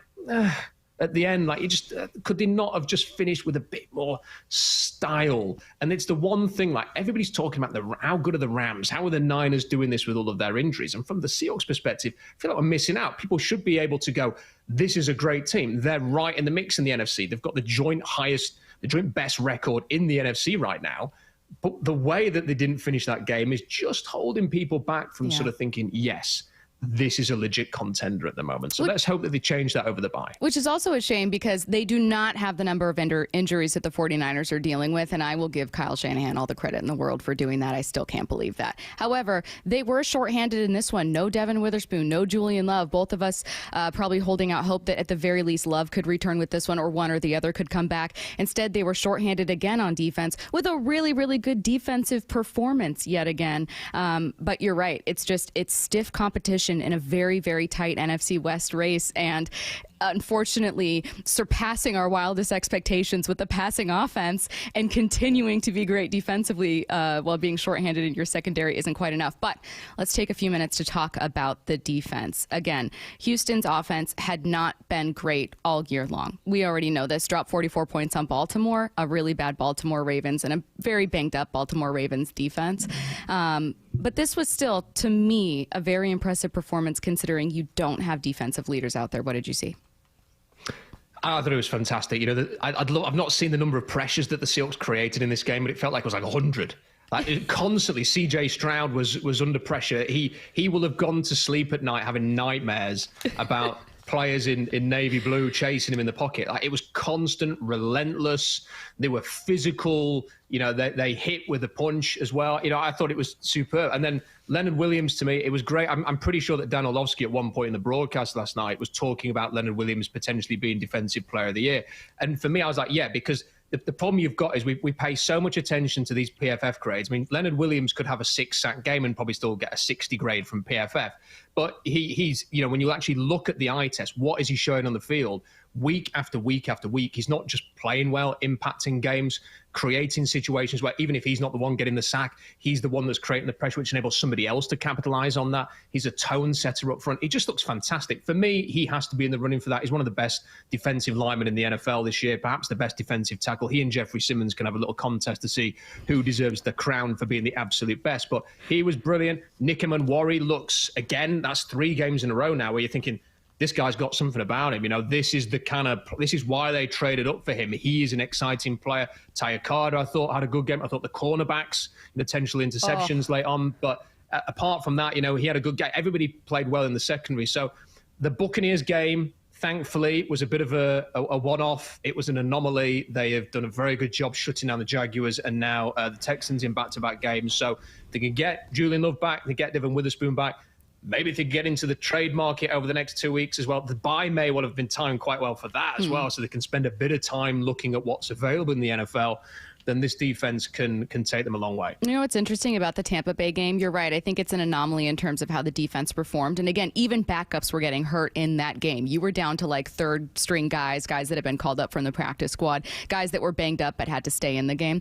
However, the Tampa Bay game, I think, changed in a more impactful way the perception about Sam Darnold in the offense. So even though Sam Darnold and the offense had been fine, and we'd been talking about them in the weeks leading up to that game, I do think in terms of a statement game, while it very unfortunately came in a loss, it was kind of that one when it comes to the offense. So let's talk about statements a little bit. You're right. People are looking at the Rams, absolutely beating up on Jacksonville. Short Puka Nacua, which my fantasy team is upset about, going, oh, it doesn't matter. Devontae Adams hat trick. Totally fine. No problem. Matthew Stafford, 5 touchdowns. Absolutely okay. Oh, 49ers, injured players, not a problem. They're still going to beat everyone up anyways. What kind of statement can Seattle make? Where are the opportunities? What are you waiting to see? What would make a statement for you? I think really it is just sort of playing a 60-minute game. It's going in there and so the Steelers game is a good example of this. They dominate the Steelers on the road. That's not easy to do. The Steelers have got a decent record, and that was a heck of a game on Thursday night against Cincinnati. And you go in there and make them look bang average, but you're trailing 14 points to 7 at halftime. Like Arizona, you absolutely wiped the floor of the Cardinals, who nearly beat the Packers without Kyler Murray this weekend and probably should have won that game. You make them look terrible, but you need a last gasp field goal and a big play from Jackson Smith-Njigba to get into Ray, and also the kick situation, the mistake from the kicker to even be in position to try and get the field goal to make sure you don't throw that game away. You look at Jacksonville, and again, that felt like a game that could have got out of hand pretty quickly in that second half. And at the end, it was a 1-score game. And then this game here as well, can they just find a way to finish? And I think that this bye is coming at a good time. I think Mike Macdonald needs to, first of all, I think the Jalen Milroe package has got to go in the cupboard, and so does the Cooper Kupp throw in the football package has to go in the cupboard. I think we'll just need to, let's just not have any of that stuff for a while. So go and have a word with Clint Kubiak about that. And then I think he needs to sort of sit down and think, okay, how do we manage these situations better in the fourth quarter when we're ahead? How do we make sure that we finish? Devin McCourty was talking about this, like at the Patriots at their best. It's like they said that there'd be a point in the game where we knew we could finish this opponent, we could take their soul away, and that's it, the game's over. The Seahawks have got to those points in several games this year, and they haven't done it. They've let the other team survive, stick around, have an opportunity to come back. So I think if they can fix that, especially with some of the tough games they've got coming up over the next few weeks, they're going to be in the mix. It's a fun NFL season. It's so wide open, and they have an opportunity to be really good and have a bit of a run at this. And they're just going to play cleaner football for me. Rob Staton of Seahawks Draft Blog, kind enough to join us. Rob, we'll talk to you next week. Thanks so much. See you next week. Bye. Let's get to 4 Down territory. This is 4 Down territory, going inside the game. What former Seahawks and Coug wide receiver Michael Bumpus. First down, what's a stat that should make all of us stop doubting part of JSN's game? What's the one negative people say about JSN? I don't know. He's a slot guy, not super big. Nah. That he is not fast. Not fast. Okay. He got the burners. He ain't got the burners on. Well, this past week, he was the fastest ball carrier in the NFL. Ooh. 21.1 miles per hour. Get off of JSN's back when it comes to his speed. I think because he didn't run a low 4.43, people assume that he's just not extremely fast. There are some people who test well and some people who just play football. I've told this story before. I played with a guy, never touched the field at Wazoo, ran a 4.3. The Raiders bring him to Kent because he ran a 4.3. That's very Raiders. My man could not ball. Was not a good ball player, but got invited to camp. JSN is the complete opposite. He tests well, just not as good as some of these other guys, but you put him on the football field, and he's one of the best players in the game right now. Get off of his speed. He's fast enough. Second down. Why were you and Brian Walters defending Cooper Kupp's interception? And how dare you? How dare you? We didn't like the call, but we were defending it. Okay. The reason why we were defending it is because as receivers, Brian Walters and I have both been given the task of completing a pass as a receiver in a football game. If you give us the ball and you tell us to throw it, we are throwing the football. We're not taking a sack. We're not throwing it away. As a receiver, we're throwing it. This is our only opportunity to throw a dot. And B-Wall told me about his experience with the Jags. He was rolling out to the right side. He says, all week I've been setting up, throwing the ball, throwing a dime. Because for some reason I want to throw it on the run, and I sail it out of bounds. I was like, yours is better than mine. In college, double pass. I threw the football. My receiver stops. He stops running. He's so wide open, he stops. I throw it as if he's going to keep running. Interception. You tell us to throw the football as receivers, we are throwing the football. Yeah. We're not making good decisions. We're throwing it because we've all played quarterback at some point in our lives and think we still got it. So, yeah, Cooper Kupp, triple OGOG, you good. I didn't like the play call. I was like, why are you getting cute down here? Just run the football, run your regular stuff. But we defended him because we know the mentality of a receiver when you ask us to throw the football. If you were to have thrown that for a touchdown, do you think you would talk about that more than your 76? No, not like that 76. I don't think anything beats that. Third down. What's a clear indication the wide receiver position has changed? Someone was on the text lines and it said JSN is essentially the same size as Justin Jefferson. I said, nah. Justin Jefferson is listed at 6'1". JSN is listed at 6 foot. JSN is more like 5'11". He's more like my size. So I went back and I was looking at the receivers back in the day. The top receivers in the game back when I was playing. Andre Johnson, 6'3". Larry Fitzgerald, 6'3". Calvin Johnson, 6'5". The top three of the top four receivers in the game right now as far as yards. JSN, 6 foot, 5'11". Jamar Chase, 6 foot, 5'11". And Amon-Ra St. Brown, 6 foot, 5'11". This is it shows that they're not only looking for one type of receiver, but that offenses have changed to where these type of receivers are able to get open and use their attributes to be ballers in the game. So I like this. I still think there's a place for the 6'3", 6'5". There'll always be a place for that dude. Just that size you just can't teach. But no, it's the evolution of the wideout position. I'm here for it. So all my 6-footers, man, you got a spot in this league. Yeah, fourth down. What have the first 7 games of the season shown you about the Seahawks? They're low-key deep. I mean, you got Ty Okada out there making plays. Breakup. You have Drake Thomas starting linebacker getting her done. Yeah. You got Josh Jobe, who was third in tackles yesterday. Nick Imawari, who's finding himself, his footing in there. That is because guys have been hurt, guys have been able to play. So you were showing that they're deep and that they're being taught in a way that they're having success out there. There have been plays where guys get beat. It happens all the time. But because these guys are getting these reps too, by the time everyone is healthy, man, there's so many packages that they can have with different type of personnel and things that they can do. So the injuries have been a blessing in disguise. You want your guys out there. Who knows what this record would be if everyone was healthy and playing at a high level.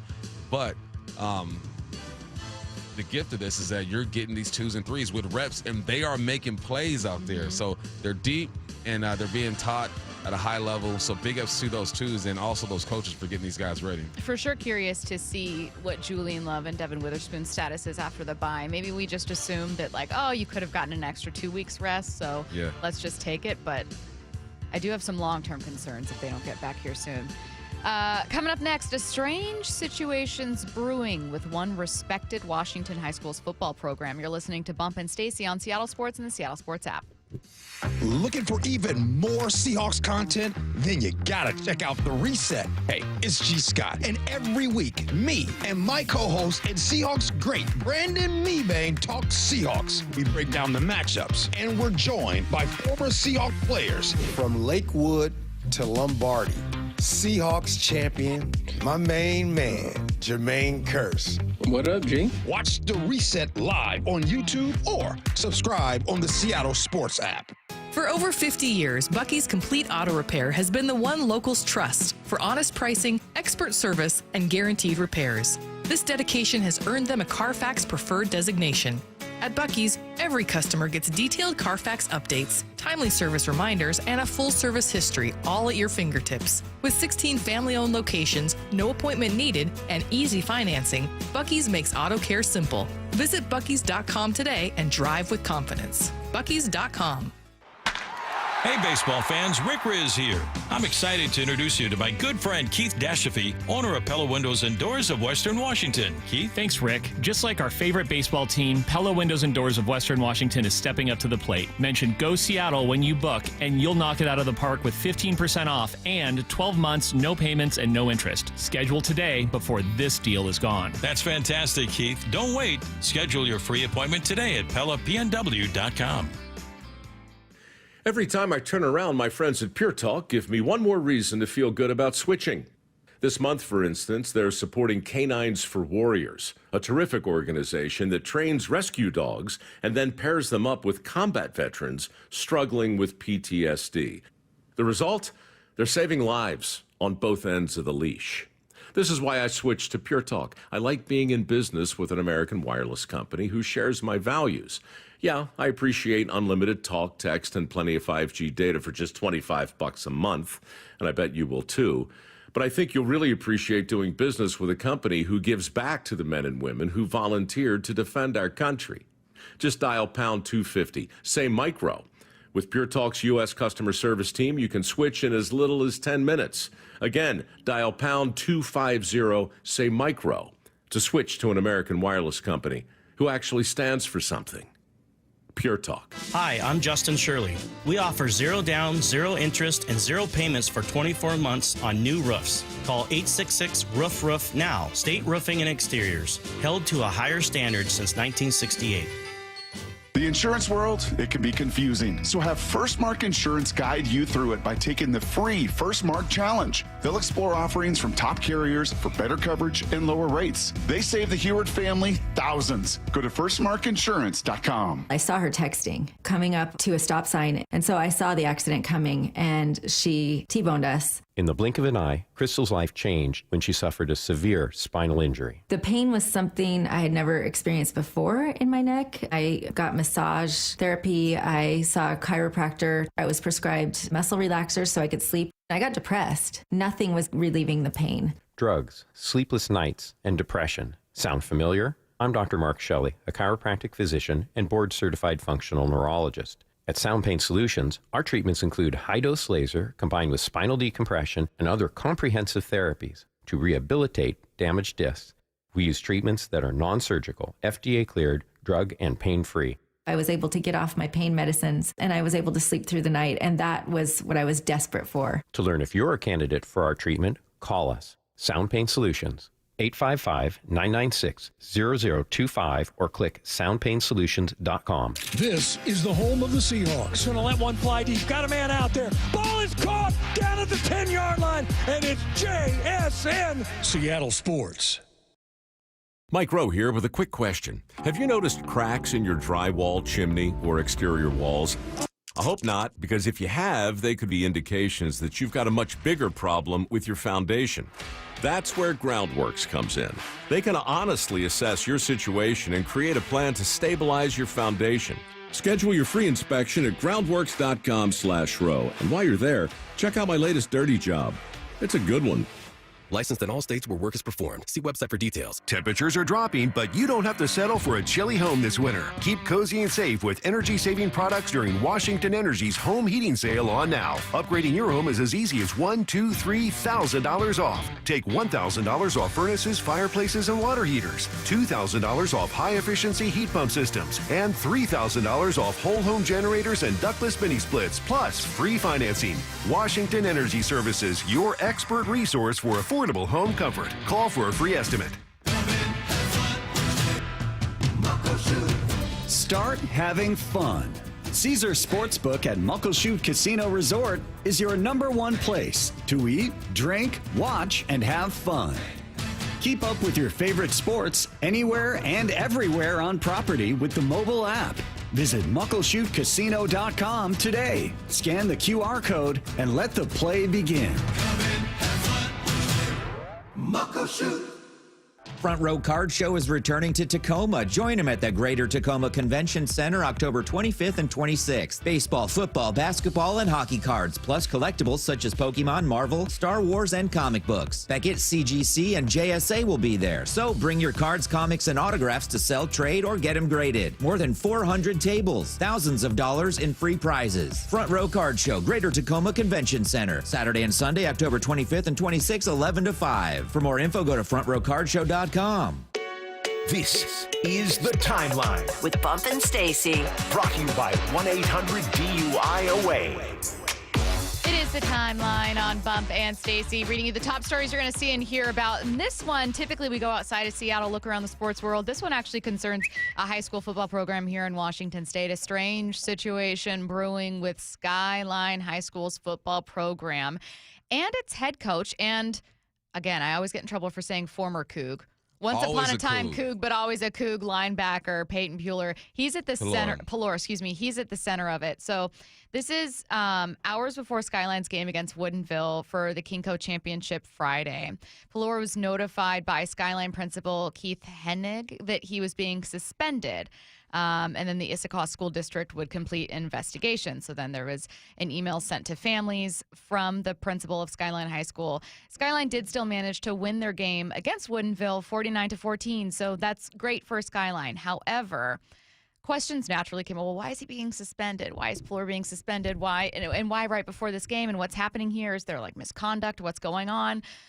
Well, according to Eli Sports Network, which is a website that covers Washington high school athletics, the investigation stems from a claim by Skyline parents that their head coach and his fellow assistant coaches weren't playing, quote, the correct players. This is why, one of the reasons why I stopped coaching high school. You parents get on my dang nerves with this stuff. One, I know Peyton. I know Gino Simone as well. I know coaches on that staff. I've done my own investigating on this situation, and what this comes down to is just parents who think they have the right to tell these coaches what to do because of their contributions to the program. The coaches, Peyton, he's going to play the best players. He's the players he thinks are the best players, who show up on time, who have the right attitude, who are good teammates, who practices hard, who doesn't give them any trouble. It's different than just being the most talented kid out there. If you cannot adhere to the program the way your head coach wants it to be done, you're not going to play. I've set players who were better than the guy in front of them because your attitude is garbage. You're not a good teammate. You're not doing what you're supposed to do. Parents, you guys are killing sports. And from everyone I've spoken to, many people who are in this situation and around this situation, everyone is backing Peyton Puller at this point. So, look, man. These privileged kids with these parents with money who think they can just buy their way through stuff. You guys kill me with this nonsense. If you want your son to get on the field, tell him to do exactly what the coach is doing and beat the guy in front of you. Yes. Beat him out. It's competition. What kind of lesson? Like, genuinely, a genuine question. If you are one of these parents with Skyline, feel free to text in and let me know what's up, apparently, since you already like sharing your voice. What kind of lesson are you teaching your son if instead of him, let's say, being benched, learning a lesson, or maybe overcoming adversity or what have you, if the lesson you're leaving him is, don't worry, we can buy our way out of this. Don't worry, we can pressure our way out of this. You don't have to earn anything. Ridiculous. You don't have to learn anything. We'll figure it out with money and privilege and, like, pushing this guy down. Your coaching staff is not in trouble for doing something bad. This is pure punishment. Because your kid is spoiled. They're playing the wrong players. They're 5-2. We're now 6-2. Yeah. They're clearly doing something right. No shame. Genuinely shame on you. That's embarrassing. Look, I went to a high school that, like, I think that I want to say we lost 44 games in a row. I went to a high school with no good sports programs. And it is what it is. And I would have loved to, I loved my high school and I love my experience. But one of the things that I am genuinely grateful for is that I never once had to come across parents like this. That would drive me crazy. I don't know how you've done it. This is one of the reasons why I stopped coaching. I was coaching at Monroe High School. That's shameful behavior. Took the program to places they've never been before. Now all of a sudden I'm playing the wrong guys, and this kid should be playing it. Why isn't my son playing? Come to practice and watch your son. Okay? And then even if you still disagree with me, guess what? I'm getting paid to make the best decision for our team. This one hurts, man, because I know Peyton. He's a good dude. He moves with integrity. This is malarkey. Well, and your kids aren't going to learn again, you're teaching awful lessons with this. If any of them are listening, I want you to know you are teaching awful lessons when you do things like this. So that's all. A decision is about his future supposed to come down from Issaquah School District at 1 p.m. today. So TBD. Again, we may see more coaches then step down. That's so crazy to me. It's absolutely insane. And why are you mad at a good coaching staff? An experienced It's one game. Why don't you go to the coach? Why don't you ask your son, so what happened here? Or why don't you tell your son, and if you had to guess the position that's causing the most ruckus, what position would you guess it is? Quarterback. The quarterback position. The most privileged position in all of football. And I'd be going, which quarterbacks were benched? That's the questions that I would be asking if it were me. Yep. That's all I'm saying. All right. I'm moving on. I'm not about to start complaining about, 17, 18-year-olds. That's not what my business is with. They're kids. Yeah. They're kids. It's not them. Leave them alone. Parents. But the parents' behavior is wild. Again, I'm just from a very different background, so that's crazy. A cool moment in last night's Seahawks-Texans game is going viral after NFL referee Nathan Jones helped shield a helmetless JSN during the sideline scuffle. JSN was chasing down Derek Stingley Jr., who intercepted a pass from Sam Darnold, was running it towards the sideline. Derek Stingley reached out, and as he pushed JSN back, JSN's helmet popped off. JSN and Derek Stingley, both you guys have already seen this, but if you haven't, then kind of, run. They're continuing to move off the sideline. And then was it Harris? Another Texans player comes up and he just shoves JSN, who goes into the bench. And then that's when Nathan Jones steps in front of him, puts his arms over and keeps him from being approached by anyone to kind of break up a bigger scuffle that was about to occur. I hope I remember his name correctly. Turbo mentioned this on the show last night. That referee, I believe his name is Nate Jackson, used to play in the NFL. So he knew what was about to go down and was like, let me protect this dude. No helmet on, too. If you got a helmet on, it's a different story. You're protected, you're good. But no helmet on, it gets dangerous real quick. We got into a brawl with UW after one of our Apple Cups at UW. And there was a brawl, and then I walked over and realized I didn't have my helmet on, and I got right back out that thing. I'm like, nah, no helmet, and ain't a fair fight. Yeah. Someone said need to start calling out parents by name. I mean, I think that's a little much. No, I don't know their name. And even if I did, I think it's a little much on a radio platform to talk about people who don't have a platform to respond. Yep. I do think, though, that because that feels unfair and unprofessional. I do think it's unfair. And again, this is based on all the information that we have right now. It sounds very much like something that's crossing a line where we want to talk about the tenets of what you learn with football programs: self-discipline, accountability, overcoming adversity, in addition to winning and thriving and all of these things. And look, if I was a parent, I'd want the very best for my kid too. Absolutely. I think it's being handled in a way that looks horrible from the outside looking in to me. It is horrible. Trust. Yeah. Last story here in the timeline before we keep it moving. There are a ton of head coaching jobs opening up around college football, including notably in Florida. So what does Jed Fish make of that?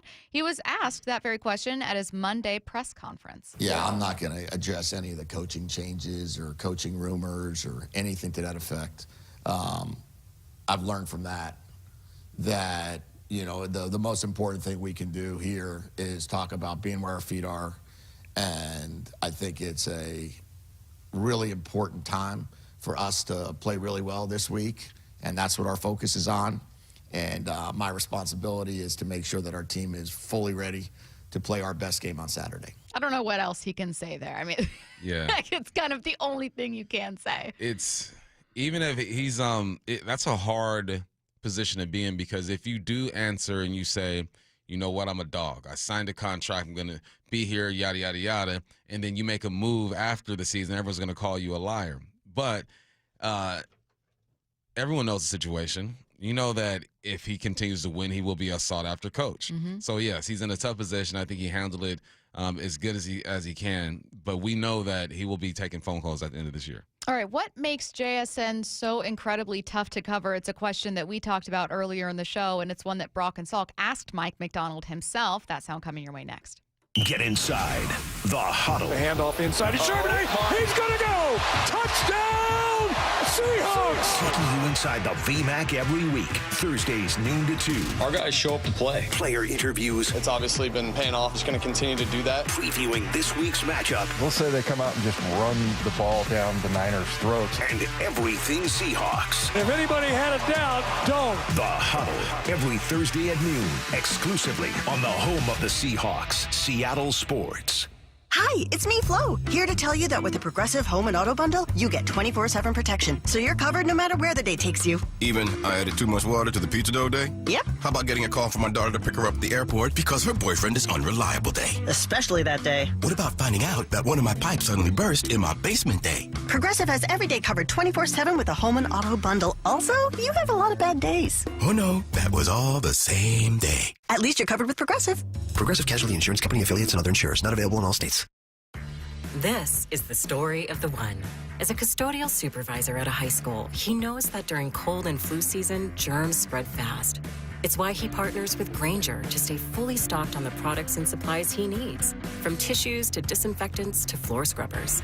All so that he can help students, staff, and teachers stay healthy and focused. Call 1-800-GRAINGER, click Grainger.com, or just stop by. Grainger, for the ones who get it done. You never get a second chance to make a first impression. Superior Linen Service. 98 years providing logoed apparel, uniforms, floor mats, linens, and more. Give us a call. We answer the phone. Superior Linen Service. Visit suplinen.com. Have you tried the dining district at the Bellevue Collection? Grab lunch with friends, meet up for happy hour, and stay for dinner and beyond. You can sample international flavors and local favorites from talented chefs. Try a new cocktail on a rooftop bar or watch the game with friends and explore the lively nightlife scene. The Dining District at the Bellevue Collection, where your taste adventure begins. Learn more at BellevueCollection.com/dining district. Stacy here. Sell your car to Wayscar Ford, and when they resell it, they share half their profit with you. That's right. Sell your car to Wayscar Ford, Isuzu, and Auburn. They'll pay you today for your car, and once they resell it, they'll share half their profit with you. WayscarFord.com. Sometimes even heroes need rescuing. I'm a retired firefighter, 27 years. Kurt had severe pain in his knees and his shoulder, which was keeping him from enjoying his well-deserved retirement. Loved to ski, loved to fish, and couldn't even walk 18 holes. That's why Kurt decided to see Dr. Mark Wagner, MD at Seattle Sports and Regenerative Medicine for stem cell therapy. He was just awesome. He goes, yeah, give me a shot. And he took care of me. He stemmed my knee and my shoulder. And how are you feeling now? I was pain-free in 12 weeks. I play golf now pain-free, and it's awesome. So you'd recommend this treatment to others in your situation? Absolutely. Yeah, Dr. Wagner's, he's had a couple people call me, and I recommended that they do it. Before you choose surgery, consider stem cell therapy with Dr. Mark Wagner, MD at Seattle Sports and Regenerative Medicine. Schedule your consultation at drmarkwagnermd.com. Tired of uneven heating, noisy systems, and high energy bills? The Quilt Ductless Heat Pump from Home Comfort Alliance gives you room-by-room control and serious savings with every system, and every system qualifies for max tax credits. Call the comfort people at homecomfortalliance.com. For over 50 years, Bucky's Complete Auto Repair has been the one locals trust for fast, friendly service with guaranteed repairs. With 16 family-owned locations and a Carfax preferred badge, Bucky's makes it easy with same-day service and available financing. Visit Bucky's.com. Want more Seahawks content? Join me, G. Scott, on The Reset. New episodes of the podcast every Monday and Thursday on YouTube or on the Seattle Sports app. Life's expensive enough, isn't it? Groceries, gas, kids' activities. Sometimes your roof needs replacing, but your budget says not now. Hi, I'm Justin Shirley, CEO of State Roofing and Exteriors. We want to help with an offer to lift that weight off your shoulders. Get 0 down, 0 payments, and 0 interest for up to 24 months, or save up to $3,000 on a new roof today. Call 866-ROOF-ROOF or visit stateroofing.com. Luxury has arrived at Snoqualmie Casino and Hotel. It's Mike Salk here. You can book now for an unforgettable experience. Let's talk about Hawks Peak. It is the place to be for game days this football season. With over 66 TVs, indoor-outdoor concept, the deck is covered and it's heated as well. And the food, oh man, it was excellent. All with breathtaking views of the Cascades and the Snoqualmie Valley. Yep, you can go to snocasino.com. Seattle's closest is now Snoqualmie Casino and Hotel. I had a young woman who was on a new SUV, and she had attachments to her old car because it was her first car, and she had questions because she was doubling her spending budget, and she was very fiscally responsible. It was almost making her sick. And the best path at that point was to, let's stop for the night, and you go home and take a breath. She came back in the morning and bought the car. She was way happier. These are major life accomplishments. You have the ability to afford at this tier. You've secured one of the major needs in your life. You should be feeling a tremendous amount of pride and respect for your accomplishments. I'm just grateful that we get to celebrate it with them, that we get to be part of it in that aspect of it.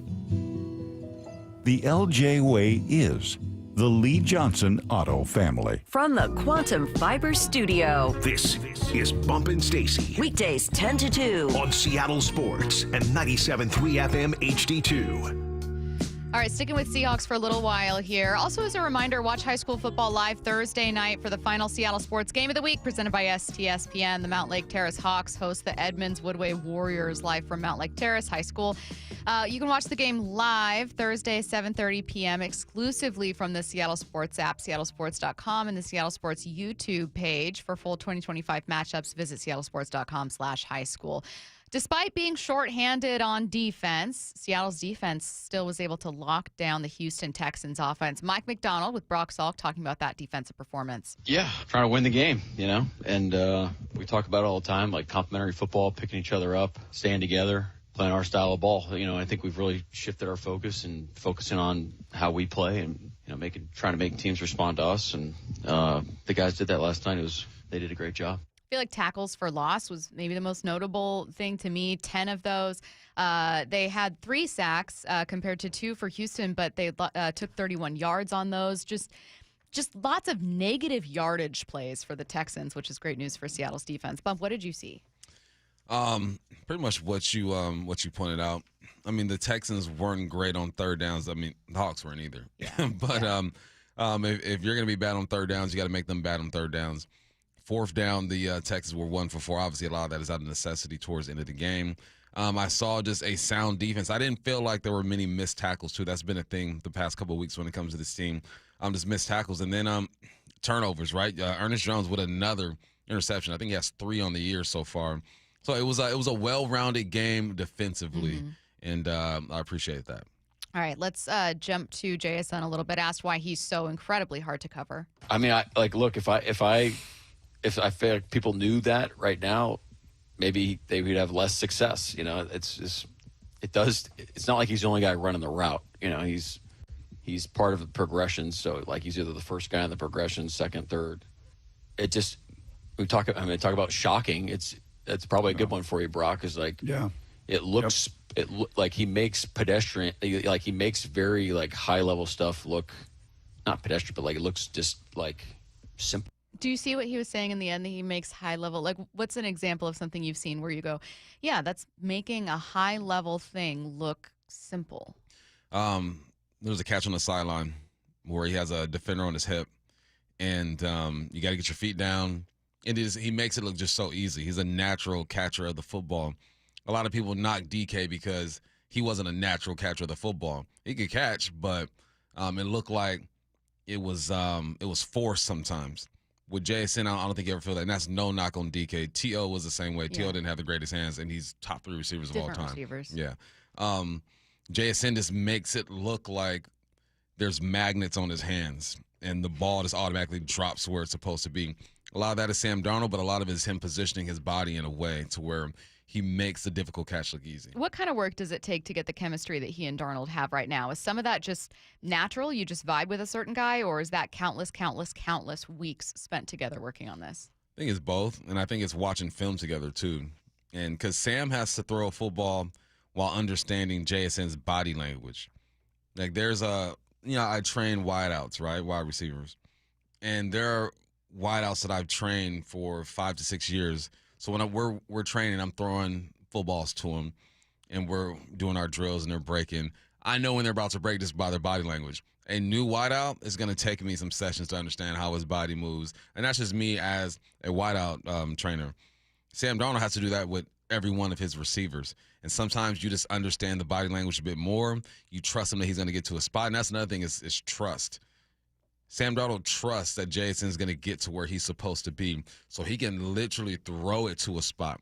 So it's all the above. It takes, every young wideout out there, your quarterback should be your best friend. Mm-hmm. Like you need to hang out, talk to him.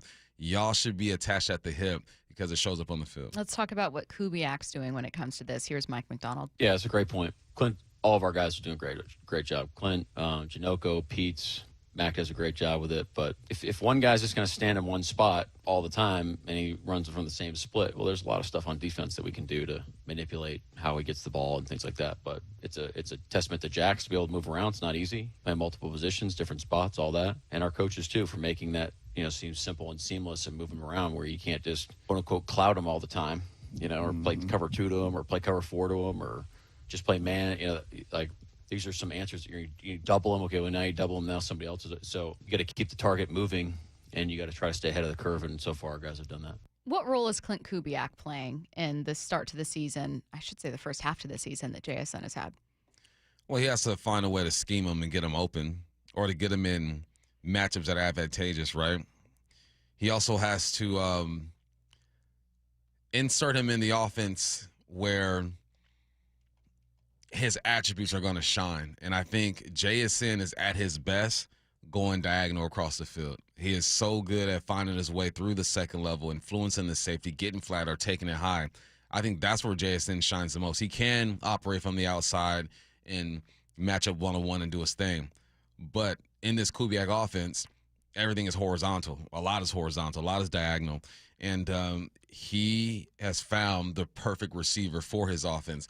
So it's play calling, it's play design. It's matching your personnel with the play design. That's partly why I think they felt okay letting go of DK because, Kubiak was probably like, look, JSN can do everything that I'm asking my number one receiver to do in this offense. So it's a match. You got to match. You got to be compatible when it comes to your scheme and your personnel. A bye week is going to be about resting, obviously resetting for the second half. It's also going to be about self-scouting. Mike Macdonald asked by Brock and Salk what he expects to see. Yeah, you definitely want to build on the positive things. I think it's an opportunity to narrow the focus, solve some problems. Let's come up with some really cool solutions on how we want to move forward. I think that's fun. Process-wise is also up for grabs. Like, how are we preparing our team Monday through Saturday? Like that's up for discussion. Yeah. Personnel. How are we utilizing our personnel? Like that'll be interesting. So, breakdown in our last 2 minutes here. Let's just focus on this part. Kind of understanding the self-scouting process. We don't know exactly what it looks like for Seattle or exactly the things they're going to see, but what does that process typically probably entail? You game plan against each other. You have your defensive coordinator watch your film and come up with a game plan how to stop you. And then you come up with a game plan to execute against your defense. And you compare and contrast. You share notes. And obviously you're doing it yourself, too. You're saying, all right, if I'm a defensive coordinator, what can this defense do better? And the same thing with offense. But it's more about you guys kind of preparing to play each other. And when you do that, you take your notes down, you meet as a group, and you start to pick up on tendencies. There's a data department that's going to tell you this down the distance, this part of the field, this is typically what you like to do.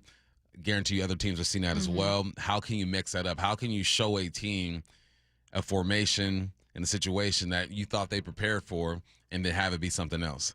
It's these guys play chess, not checkers. What are some things you imagine might be coming up here? Again, we don't know exactly, but what are some things where you're like, yeah, I've noticed this team's struggling with it and they're going to need to just get a little bit tighter there?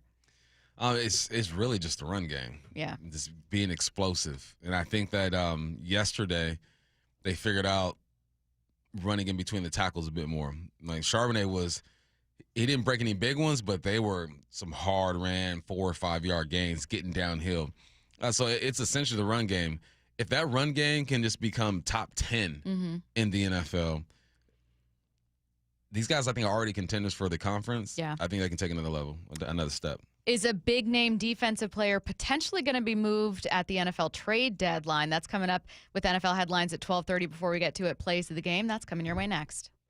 It's the Hawks Player Spotlight. Tight end A.J. Barner is with us. How are you, man? Doing well. It's good to be on here. Brought to you by Three Tree Roofing. The rookie on this O-line, Gray Zabel, is with us. Sam is an elite quarterback. Going deep with a different Hawks player every day at 3:30 with Wyman and Bob on Seattle Sports. Every time he walks into the huddle, we know we got a chance for a big play. Nick Emanwari is with us. I felt good physically going into the game. Catch up on every Hawks Spotlight on Seattle Sports on YouTube and the Seattle Sports app. This might be the most surprising statistic I've shared in decades of doing local news. More than 75% of commuters will be involved in a car accident at some point.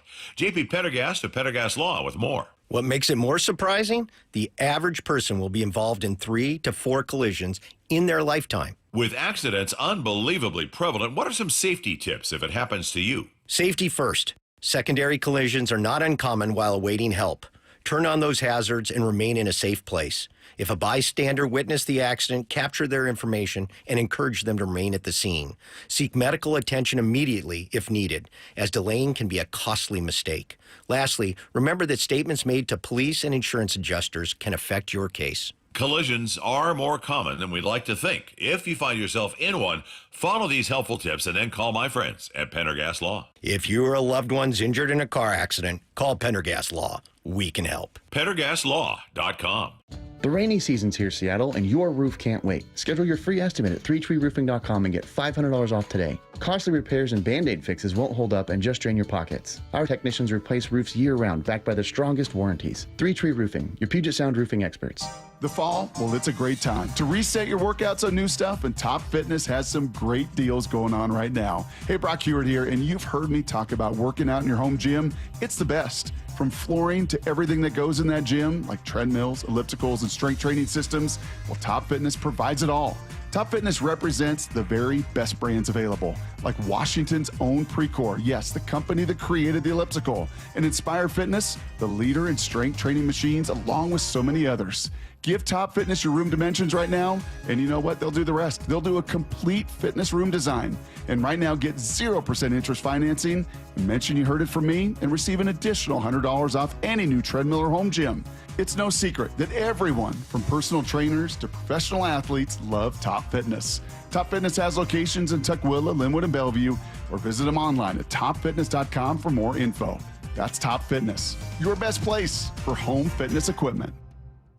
Help keep our community safe and healthy during National Prescription Drug Takeback Day, October 25th. Find a collection site near you at deatakeback.com. Do your part to lower overdose deaths and prevent drug misuse before it starts. I had pain, I had numbness in my feet.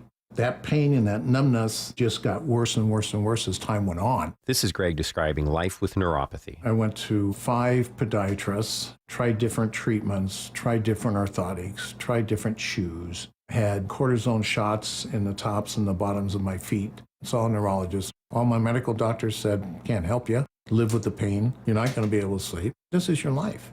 And then I just gave up until I found Sound Pain Solutions. I'm Dr. Mark Shelley, a chiropractic physician and board-certified functional neurologist at Sound Pain Solutions. Our neuropathy treatments can rehabilitate damaged nerves. We use FDA-cleared, non-surgical, drug and pain-free procedures that help neuropathy sufferers like Greg find relief. I feel better. I mean, just feeling better is huge. If you experience numbness, shooting or burning pains, or loss of balance, call us. Sound Pain Solutions, 855-996-0025, or click soundpainsolutions.com. This is for all you guys on Viagra. ED pills are no longer needed.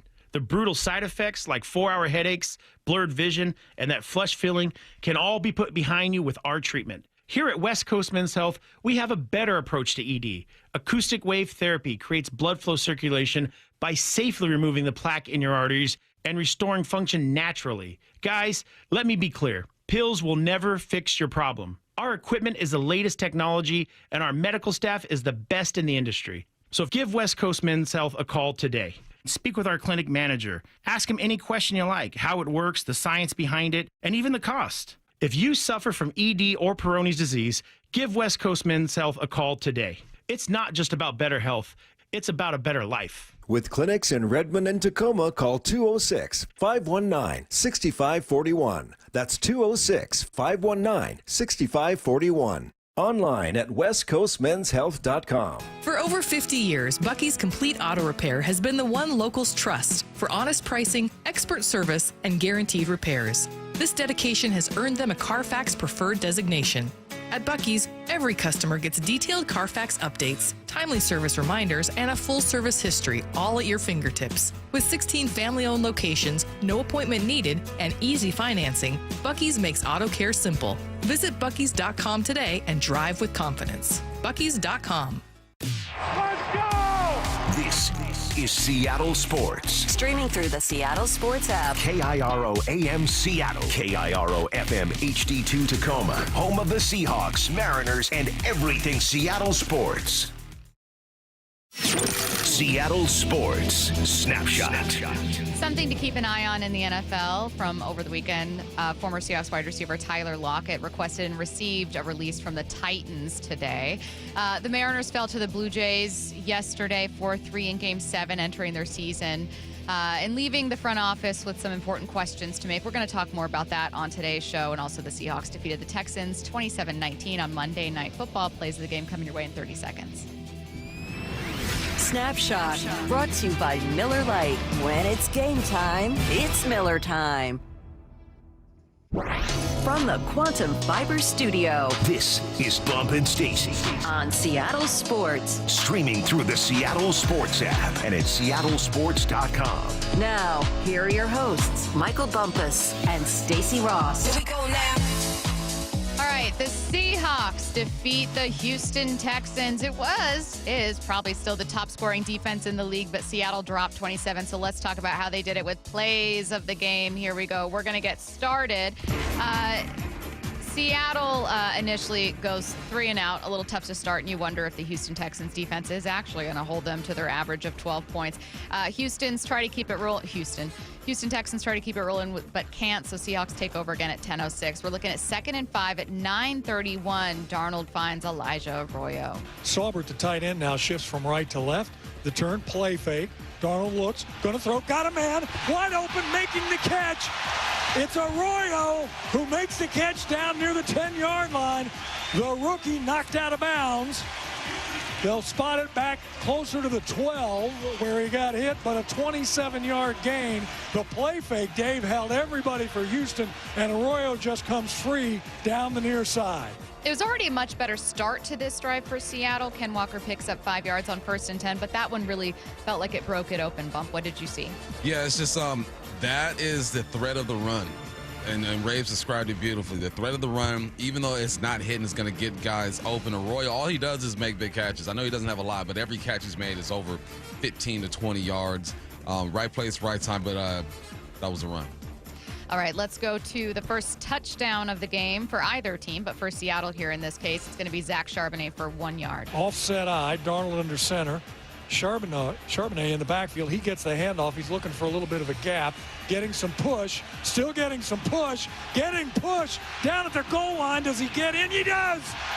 But there's a flag down on the far side of the field. So hold the phones. We've already had one call we're not crazy about. Carl There's no foul for an eligible player. Number 74 reported as eligible. The ruling on the field is a touchdown. What'd you see? A cluster. That's what that was. Bodies moving is one. Bodies everywhere. You got your left guard who's pulling, trying to take care of the edge. You got 2 tight ends to the right side. Russell gets blown up a little bit, and Charbonnet just keeps his feet moving, gets a push by Russell, and the rest of the game, Bradford gets in there, Arroyo gets in there. That is just old school football. It is 7-0. Seattle with the lead. 5 plays, 44 yards, 2:38 for that drive. Houston takes over. It's a 3 and out for them. Again, for a minute there, looks like Stroud could get a move in a 7-yard pickup on a target to Marks, but Marks ends up getting tackled. Again, Leonard Williams, what a day for him. Holy cow. So Seattle takes over again. So now we're looking at 5:08, 1st and 10 for Seattle. Breaking it open with another explosive play. This time, it's the veteran Cooper Kupp. Kupp goes in motion from right to left, then sets. Now Sam may be changing the play at the line of scrimmage as Houston walks up like they want to blitz. They don't. Sam drops back, looks, going to throw. Got Cooper Kupp wide open. Makes the catch out near midfield. Tracked down by Jalen Petrie, the safety. Kupp started on the far side, came all the way across the field. A shallow crosser turned into a deep crosser for 32 and a Seattle first down. Now, in every single game this year, Jackson Smith-Njigba has received the longest pass play from Sam Darnold, with the only exception being when JSN was tied with A.J. Barner, 61-yard pass play against the Jags. But this time, it was Cooper Kupp with the longest pass play of the day. Another play action you got going. You got Cooper Kupp on the left side tight to the offensive lineman. He goes on a diagonal, so he's going across the field at like a 45-degree. Instead of continuing to go to the sideline, he shifts up the sideline. This is something we've seen JSN run all the time, and the guy who was covering him just got lost in the mix on that second level trying to fight through the linebackers. And you have Sam Darnold, who is has the most passing yards off of play action, do exactly that, find Cooper Kupp. Now, the next play I'm going to go to here, Bump, is going to be with 2 seconds left in the first quarter, 1st and 10 from the Houston 11. It is going to be an 11-yard touchdown, but this is also a long drive. It ends up being 10 plays, 80 yards. So feel free to talk about any one of the plays on this drive and how they got here, but we're also going to focus on this 11-yard touchdown pass to JSN. Again, 2 seconds remaining in the first. 1st and 10 inside the 15. Looks, throws, fires to the end zone. Ball is caught. Touchdown! Seahawks! Dunking it over the bar is Jackson Smith-Njigba, and flags go down because you can't do that as he grabbed the bar, and that can make the whole goalpost wiggle and get out of alignment, but the touchdown stands. The 4th touchdown of the year for JSN from 11 yards out. For JSN, 11 yards out, then dunks it. You got Cooper Kupp and JSN to the right side of Sam Darnold. Cooper Kupp is in the slot. He's going to run and get another cross. So the guy over him runs with Cooper Kupp and opens up a window for JSN one-on-one with this DB. The guy who's running with Cooper Kupp sees Sam Darnold's eyes, tries to get back to JSN, but just a little too late. The catch is good, the route is good, but the throw is even better, and Sam Darnold gets hit as he throws. A few chaotic moves were into the second quarter. Ensue, no, more touchdowns here or anything, just some more back and forth. Seattle playing a little bit sloppy, still getting the job done, though. So we are heading to the second quarter here with 7:10 remaining. And all love to wide receivers out there, Bump. I mean no disrespect. Oh, but it's coming. But listen, sometimes when wide receivers are called on to throw downfield, it doesn't always work. So this is 1st and 10 from Houston's 21-yard line, 7:10 remaining. Cooper Kupp, intended for JSN, intercepted. Walker back in the backfield. Cooper Kupp is going to throw the ball, and it's intercepted on the far sideline, stepping out of bounds and undercutting Jackson Smith-Njigba. Cooper Kupp actually didn't throw that bad a pass. It was a good defensive play. Rabel going, now wait a minute. This is a great defense. This is a great defense he's going against. You know what position Rabel played? Yeah. Wide receiver. So he's got to all of you. All look of out you. for his boy. It wasn't a horrible throw, but it wasn't a great throw either. There is a guy on JSN. This one just gets away from it, sails on him a little bit. When the football goes up like that, typically that means that elbow drop, and that's what happened. Didn't like the call here, but if he completed that, everyone's calling Kubiak a genius. Okay, so there were not really many points in this game where I thought, oh, this is going to get out of hand from Seattle. If anything, I felt like this should be like 30-3. Like this shouldn't even be particularly close. But there were just moments when Seattle was hurting itself, and maybe this is one of them. So we're going to go to the third quarter here. We're at 7:33. It's 3rd and 7 from Seattle's own 7-yard line. And to be fair, they started at their 4-yard line, so they're already in a tough spot. Ken Walker picks up 4 yards, and he's tackled for a loss of 1. So again, 3rd and 7 from their own 7-yard line. Then Darnold is sacked. Charbonnet in the backfield on 3rd down and 7. Out of the shotgun is Darnold. 4-man rush by Houston. Darnold has time. Look out, Sam, look out. Sam, the ball comes out. It's going to be a touchdown, Houston. Are you kidding me? Sam's got to get rid of that football. He's slow to get up. He was buried in the end zone. And it's a touchdown, a sack, and a touchdown for Houston. And just like that, we've got a 17-12 ball game. Yeah, that's what a number 3 overall pick is going to be able to do with Will Anderson Jr. on that one. What happened? I think Raves just said it. Sam has to get the football out of his hand in that situation. Easier said than done, right? But when you're backed up like that. And again, you said it. First-round pick. Making plays, getting after that quarterback. Good. These are the type of plays you can't make because it keeps guys in the ball game.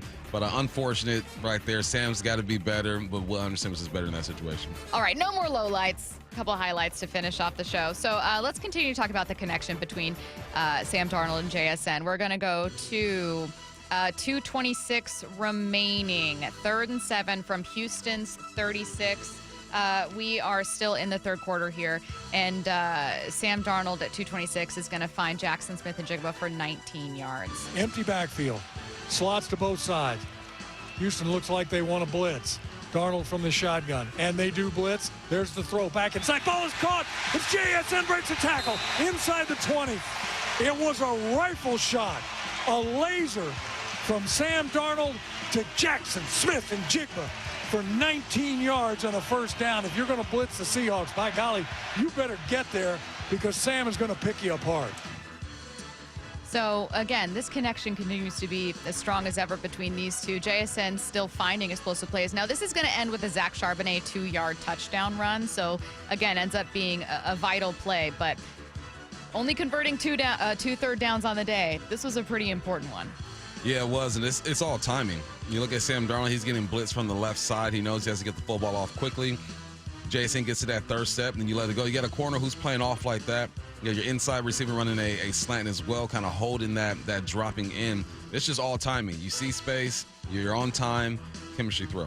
Zach Charbonnet gets him ahead here with a 2-yard touchdown run. This one with 57 seconds remaining in the third quarter. Russell, the fullback. Charbonnet in an offset eye is the tailback. Darnold under center on 2nd down. The handoff this time goes to Charbonnet, and he's going to get in. Touchdown, Seahawks! From 2 yards out, his 2nd touchdown of the night with 54 seconds left to play here in this third quarter. And suddenly it's a 14-point lead for the Hawks, looking to make it 15. 26-12, Seattle on top. They certainly seem to favor Zach Charbonnet in those goal line situations. What do you see? Yeah, he's a downhill type of back, but what really makes us pop is A.J. Barner. A.J. Barner's lined up at tight end, has a DN on the outside of him.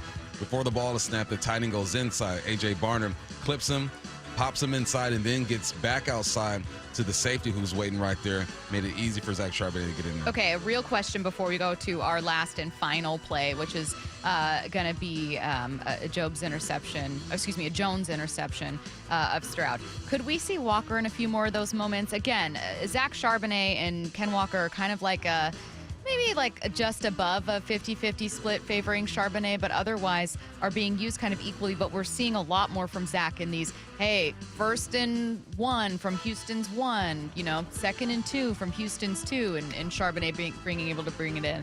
Has he just shown more physicality there? Is it just the kind of backs that they are? What do you think? Yeah, he's a more physical back. I think Ken Walker can run through people. We've seen it.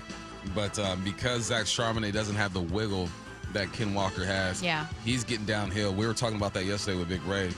And I said, Big Ray, why do you think they're going to Zach? He goes, maybe it's just a game plan type of thing. And they're calling more plays that are downhill and gives him more opportunity. I know it's unfortunate for you fantasy owners when it comes to K9, but you have to ride the hot hand and the style of run that helps that week. Okay, I'm actually going to go to this play. So we're going to go to 38 seconds remaining in the third quarter. 3rd and 10 from Houston's 20. Houston Texans have the ball right now. C.J. Stroud sacked by Ty Okada. Collins is wide to the right side. Okada is going to blitz, and he gets to Stroud and brings him down. Ty Okada from his safety spot, and I saw him creeping up, and he timed it perfectly, was not touched. Stroud looked up and saw 39 in his windshield and said, I better just go down, and he did. He got wrapped up and thrown down. Okada, that might be his first sack on the season. Do you think there's some kind of correlation between Okada getting his first sack on the season and having joined you for Hawks Live earlier that week?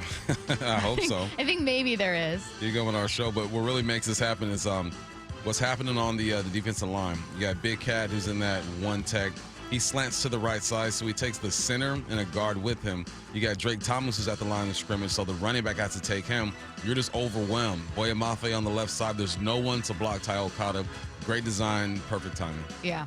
All right, I think I'm going to wrap it up there. Again, we've got some other stuff. Unless you wanted to mention anything about, like, we did have notes about, like, there's a late interception with Stingley and everything, but I don't know that I'm in a low lights kind of mood today after that Mariners. After the Mariners loss, I think I'm sticking with like one Texans highlight and then the rest being Seahawks. So great day from the defense. A good, if a little bit sloppy day from the offense. But most importantly, Seattle comes out with a win, stays 5-2, or rather improves to 5-2 in an NFC West race that is very, very close with the Rams, Seahawks, 49ers. I'm going to say tied for first place, even though there's some tiebreakers in play, but still at 5-2. This is a division where you got to keep it winning. Got to keep your foot on the neck. Yeah, I'm waiting to see how the 49ers do with all their injuries, man. They found ways to win ball games. Yeah. The Rams as well. All three teams have had their injuries and finding ways to keep the good times rolling. All right, let's get to headline rewrites. Extra, extra, read all about it. Headline rewrites. We must make headlines. The real story behind the headlines in today's news with Bubba Stacy. Headline number one, the Seahawks beat the Texans 27-19 on Monday Night Football and became the first team since 2000 to win a game with more than 10 penalties, lose the turnover battle by 3, and convert less than a quarter of their third downs. What's the real headline? One Seattle team beat themselves Monday, and another tried their hardest. It's a bitter headline rewrite, if you couldn't tell. It is, but you got to be real about the situation here in Seattle. You got to be real. They did enough to win. You're never going to complain about wins, especially in the NFL when you only got 17 opportunities throughout the regular season. But you got to correct some things. Against a better team, I mean, I could bite you in the butt. So they're always going to be excited. Monday Night Football, the winningest team in NFL history on Monday Night Football, the Seattle Seahawks. And they keep it rolling, but you got to be cleaner than that. You're going to play some teams here in the second half that are going to test you. So if you come out and have that type of performance against the Rams or the Colts now, there's going to be a problem. I don't mean to dabble back into the Mariners conversation here, with the joke obviously being about that decision from Dan Wilson kind of hurting the Mariners. But I wanted to bring up a question for you. I saw a couple people responding to a post that I made about the Mariners hurting themselves with mistakes and costly decisions. And it's not like Bizzardo didn't, leave the ball a little too over the heart of the plate, right? Like, it's not like there weren't errors with execution. It's not like the bottom of your lineup was raking. They were struggling. You weren't scoring with runners in scoring position. Like, there were plenty of issues with your team when it comes to player execution, but it's hard for me not to think about decisions impacting it. So I tweeted that, a shortened version. And I saw a lot of people saying, look, the Blue Jays were just the better team. Bump, am I wrong in saying when you go to a best of 7, even if a team's out hitting you and you're up 3-1 with anywhere from 6 to 9 outs to go. 8 outs. 8 outs to go. Yep. That's your game. It's in your hands. Yeah, you're in control. You're in the driver's seat. So all your decisions have to be precise, and execution has to be on point as well. The combination of two things need to happen. But no, you were in the driver's seat. Yeah. I don't care if you were in Toronto. And you don't get to say that a team's lucky. When you're in the ALCS, you're one of 2 teams from your league left. You're battling it out with a very good team, and you've taken them further. Again, they're on the ropes too. They might be at home. They may have out hit you, but you're 3-3 heading into that one. Mm-hmm. And they were pointing to game 5. Oh, we would have taken that game 5 were it not for, Schneider making his own costly decision, but you didn't. Yeah. Gino still hit a grand slam. Cal still hit a game-tying home run, so Seize the moment. didn't seize the moments. No, and there's a very important moment they need to seize here, too. We'll talk about that coming up at 12:45. What's next? Headline rewrites. Headline 2, Tyler Lockett has requested and received his release from the Titans on Monday. Lockett has just 10 receptions for 70 yards to start the season. What's the real headline? Time for Pete Carroll to get the band back together. Don't do it. Tyler, if Pete calls you, answer and then respectfully decline. Wait for a team that has playoff implications or even are contenders. If you are a veteran receiver, you do not go to a place where you are rebuilding. You don't go to a place where there's a rookie quarterback.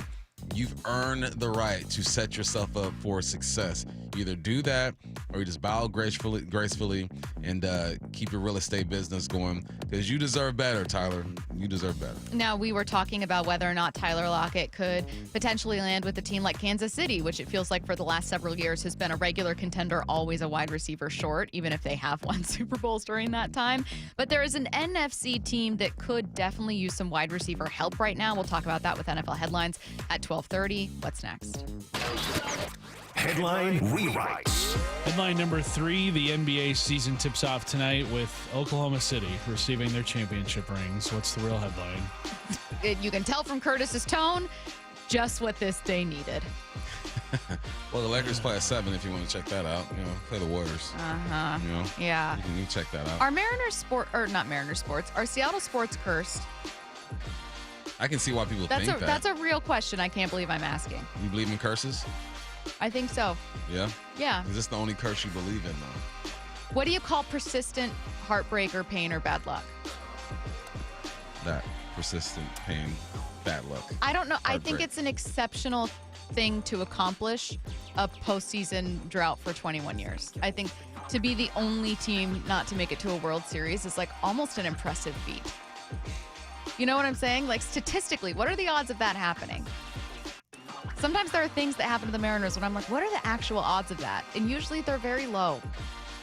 Yeah, it makes you question a lot when it comes to this city and why you haven't been able to, or we haven't been able to produce championships other than, the Sounders and the Storm. They got some championships, but the major sports, it's been tough. I don't think they're cursed.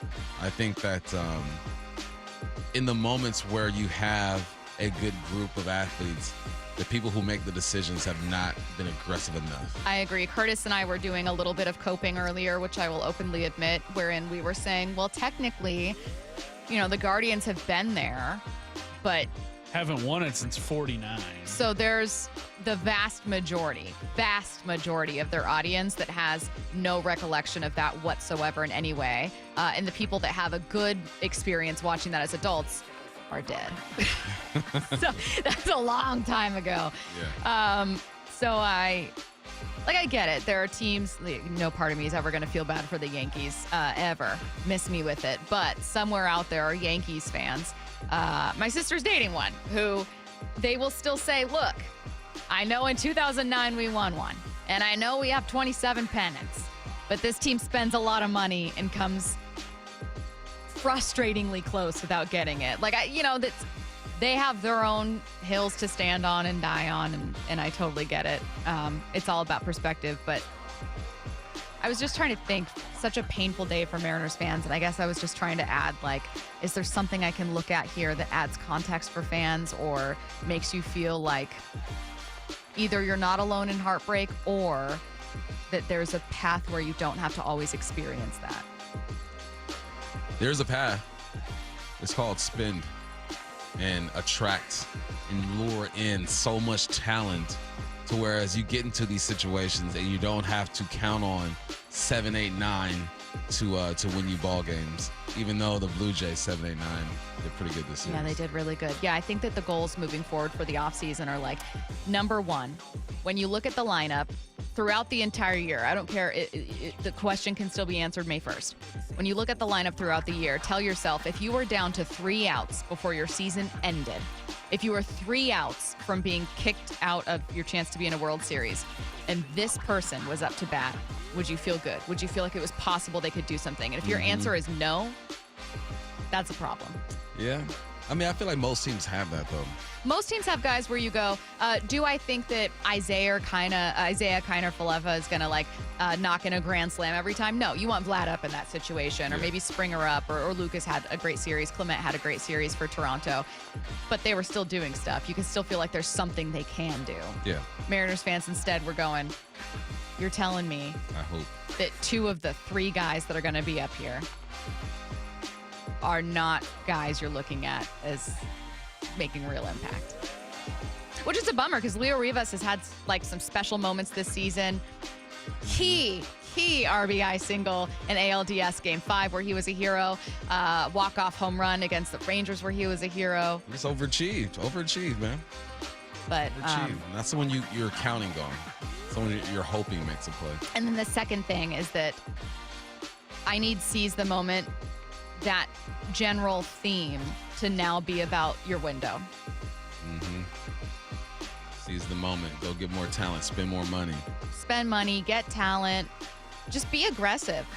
Match the measure of your players. If your players feel like this season was a failure, then you consider this season a failure. When you don't make the playoffs, it's a failure.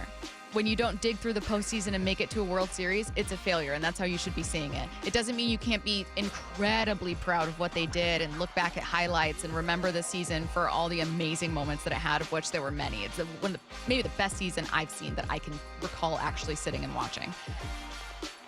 But you need more. You need to stay hungry. The players are, I have no doubt in my mind. So curious to see what some of these offseason moves look like. Is Max Crosby potentially on the move? Coming up next in NFL Headlines.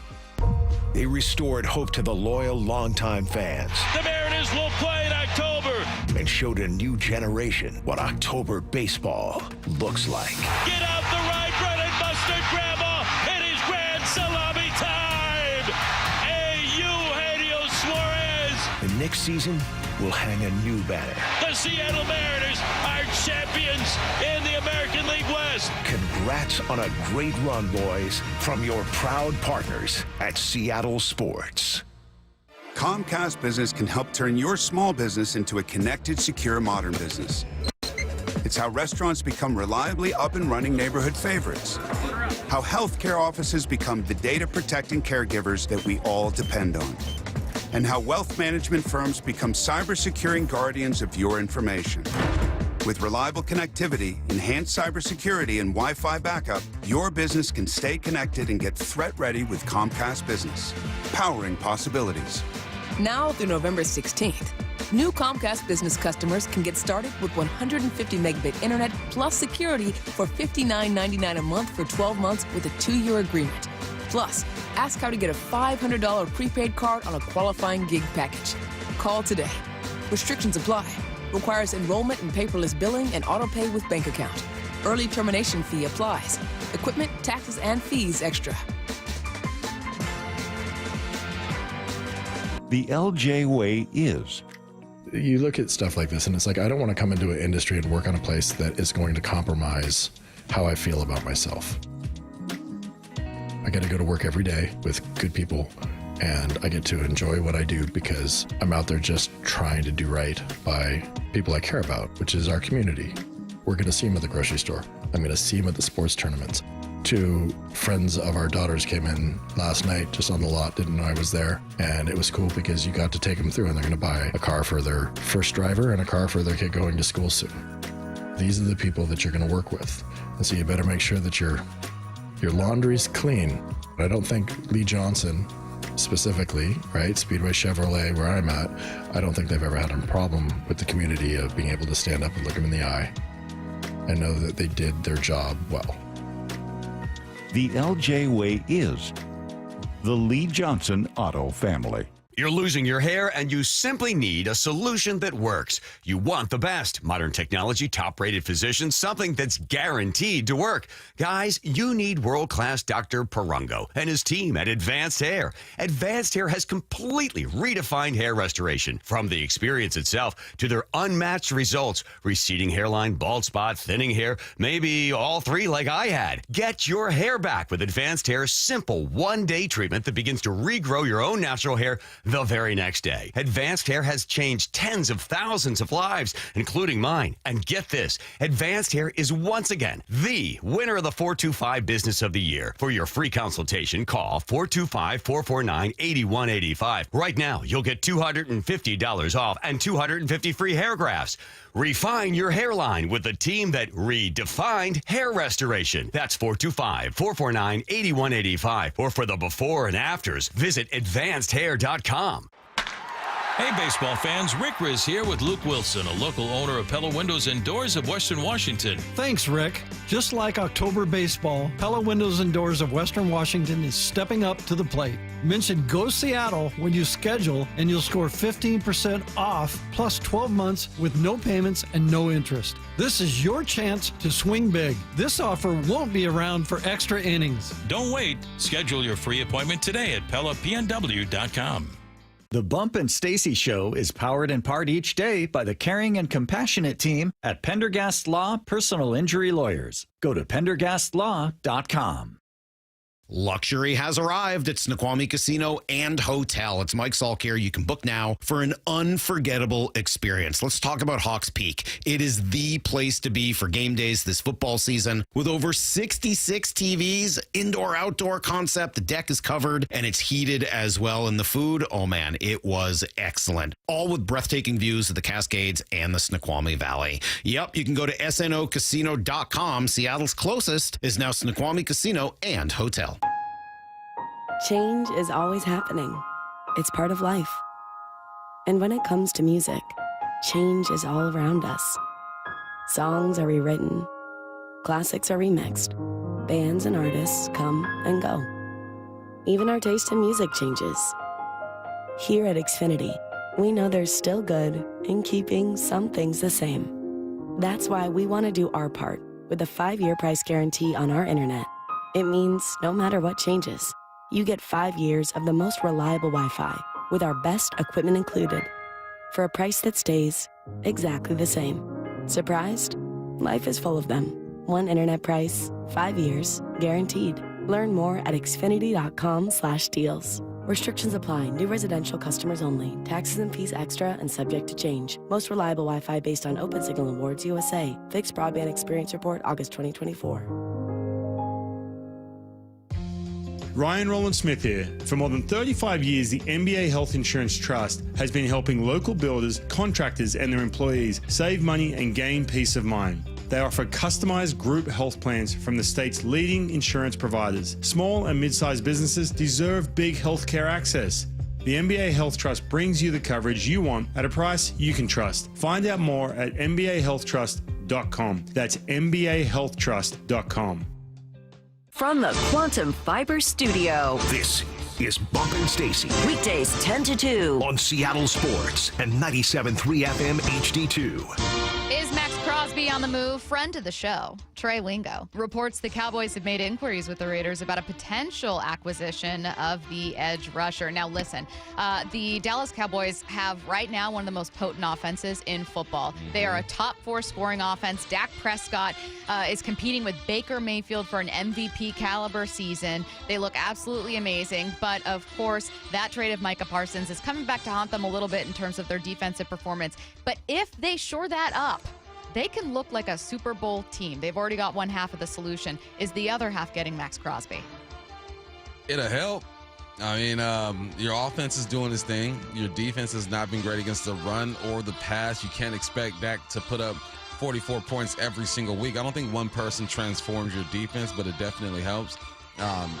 It allows you to maybe move some guys and put them in different places, but they're trying to get better, and I think that's the main goal. When you lose a guy like Micah Parsons, you have to replace him somehow. I don't know how Jerry thought this team would be better without him. It's what he alluded to. Go get you some talent. I don't even know that he truly believed that, because he kept alluding that, that Micah made them worse against the run and they'd somehow be so much better against the run without him, which is just statistically not true. I think it was very clear to everyone from the outside looking in, and probably even on the inside, that he felt slighted by the way that Micah Parsons handled it, that Micah Parsons broke with the tradition that Jerry is used to players and their agents honoring, and he decided to just spin it into, well, Micah, you're actually not that good. It's like when people break up with someone, it's like, you're not hot anyways. Right? Never liked you. I never even liked you. That's how he feels about Micah Parsons. Look, I'm not a fan of the Dallas Cowboys. I do like this trade for Dallas, though, and it makes sense for the Raiders. Yeah, I mean, Raiders, your season is over with. Yeah. Go ahead and get you some draft picks and start building for the future. Mike Evans' NFL record of 11 straight 1,000-yard seasons is over. The Buccaneers announced he suffered a broken clavicle in that game against the Lions and will miss most of the season. Baker Mayfield spoke on what the loss of Evans means for their offense. I mean, obviously, for the team, it's not great, but for him, I hate it. From seeing him work each day in person, whether he's healthy or hurt, just how he attacks each day, it just sucks. You never like to see that, whether it's a teammate or not, but especially when it's Mike. So unfortunate, but guys trying to step up and play for him.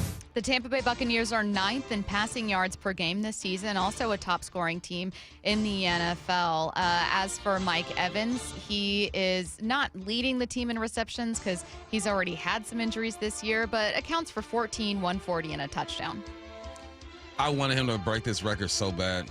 Jerry Rice is the GOAT. I don't think anyone's ever going to dispute that. Maybe throw Randy Moss in there.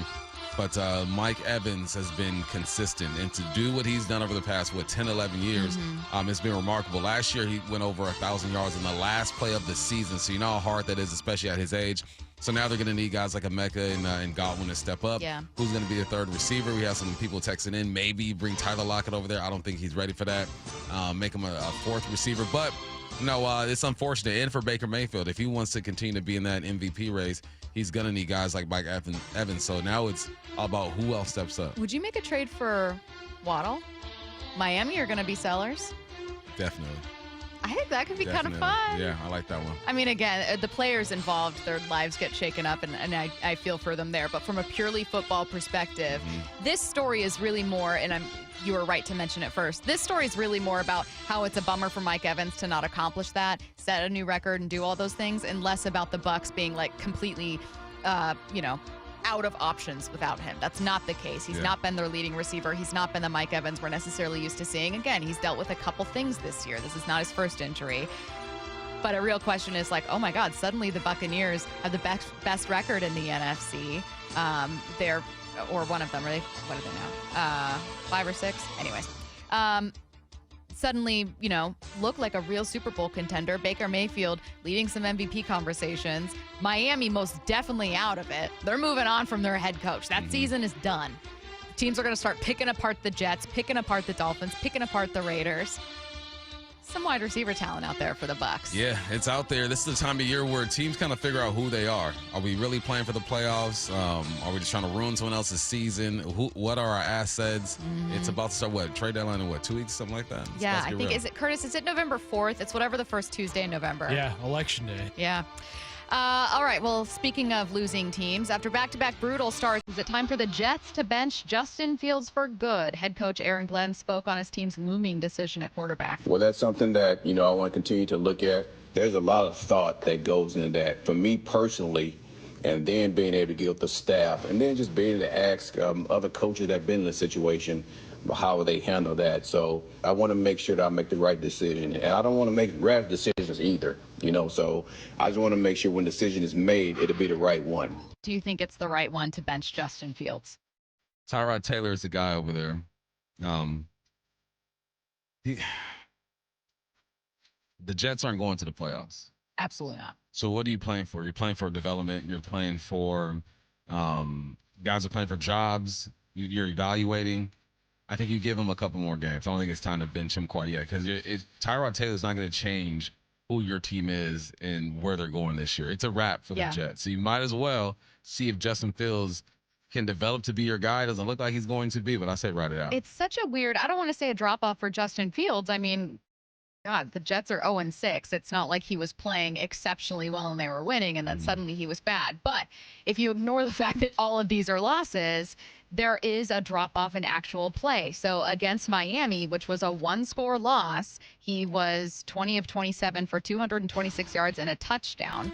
Also had a rushing touchdown. Against Dallas, which we know is a bad defense, but still a solid team, it was more than a one-score loss, but he ended up completing almost 70% of his pass attempts for 283 yards, 2 touchdowns, no interceptions. Also had 26 yards on 7 carries. Denver, 9 of 17, 52% completion percentage. 50% completion percentage against Carolina. He was 6 for 12. 6 for 12. Is that good? It's not. It's not. I don't know what happened. I don't know enough about the Jets to be like, oh, they lost all 3 interior offensive linemen. Like, there are some things that feel Justin Fields related here. You know what I'm saying? This feels like going from 70% to 50% over the course of 2 weeks, and completion percentage is pretty notable. So it's just not good. Let's stay with bad AFC East teams. The noise over Mike McDaniel's job security is growing louder and louder. He was asked about that on Monday. There's a piece of me that's, from an integrity standpoint, that I just refuse to go into that world of speculation when I'm currently I'm holding the job. I think that's kind of irresponsible. I do recognize, and the hard part is the residual consequences, I think, of other staff members, players, just the uncertainty of that. But at this point, I don't think anybody really is focused on any of that now. You got to focus on winning a game. So I can't speak on all of the speculative things that aren't real. We have a lot of things to focus on, and none of which is speculating on speculation. I think that question's really hard to answer tactfully, and he's struggling to do so. I don't blame him. Yeah, I mean, he's like, look, I still have the job. I'm not going to talk as if I don't have the job. I know that my job is at risk because of the performance of my team, but you have to be where you are. And he's thinking about this every single night. He's going home stressed out. Absolutely. Was the Mariners' end to the season really a beginning? It's the argument that Jeff Passan made with Brock and Suck this morning. And while we know so many of you are absolutely heartbroken and maybe too heartbroken to take that seriously right now or even listen to it, just hear Jeff out on this one. We'll play it for you next. What a ride. The Seattle Mariners are champions in the American League West. We watch stars reach new heights. Julio, a tremendous catch slamming into the wall. The no-fly zone in full effect. We saw history. Watch it fly! Cal Raleigh, how far? Wow! Congrats on a great run, boys. From your proud partners at Seattle Sports. I saw her texting, coming up to a stop sign, and so I saw the accident coming, and she T-boned us. In the blink of an eye, Crystal's life changed when she suffered a severe spinal injury. The pain was something I had never experienced before in my neck. I got massage therapy. I saw a chiropractor. I was prescribed muscle relaxers so I could sleep. I got depressed. Nothing was relieving the pain. Drugs, sleepless nights, and depression. Sound familiar? I'm Dr. Mark Shelley, a chiropractic physician and board-certified functional neurologist. At Sound Pain Solutions, our treatments include high-dose laser combined with spinal decompression and other comprehensive therapies to rehabilitate damaged discs. We use treatments that are non-surgical, FDA-cleared, drug and pain-free. I was able to get off my pain medicines, and I was able to sleep through the night, and that was what I was desperate for. To learn if you're a candidate for our treatment, call us. Sound Pain Solutions. 855-996-0025 or click soundpainsolutions.com. If you love to travel, Capital One has a rewards credit card that's perfect for you. With the Capital One Venture X card, you earn unlimited double miles on everything you buy. Plus, you get premium benefits at a collection of luxury hotels when you book on Capital One Travel. And with Venture X, you get access to over 1,000 airport lounges worldwide. Open up a world of travel possibilities with the Capital One Venture X card. What's in your wallet? Terms apply. Lounge access is subject to change. See CapitalOne.com for details. This is the story of the one. As a custodial supervisor at a high school, he knows that during cold and flu season, germs spread fast. It's why he partners with Grainger to stay fully stocked on the products and supplies he needs, from tissues to disinfectants to floor scrubbers. All so that he can help students, staff, and teachers stay healthy and focused. Call 1-800-GRAINGER, click Grainger.com, or just stop by. Grainger, for the ones who get it done. What is that sound? Ugh, that sounds like a plumbing sound. Luckily, there's a company that fixes all the plumbing sounds across Puget Sound. That's All Sound Plumbing. Puget Sound's plumbing experts. Have a sound? Visit allsoundplumbing.com. Golf carts are fun and easy to drive. They can zip along up to 15 miles per hour in the sunshine, warm air, with your foot firmly on the dashboard. Now that's living. Pacific Power Batteries has some sweet 2021 Club Car Tempos for sale at about half the price of a brand new one. We offer a 2 or 4 seat model with capacity rated batteries and a 30-day, no hassle, money back satisfaction guarantee. Have a look online at pacificpowerbatteries.com. For over 50 years, Bucky's Complete Auto Repair has been the one locals trust for fast, friendly service with guaranteed repairs. With 16 family-owned locations and a Carfax preferred badge, Bucky's makes it easy with same-day service and available financing. Visit buckys.com. You've heard the saying, you never get a second chance to make a first impression. Since 1926, my family's been helping local businesses make great first, second, and long-term impressions. We know how to make your company look good with quality uniforms, logoed apparel, floor mats, linens, and more.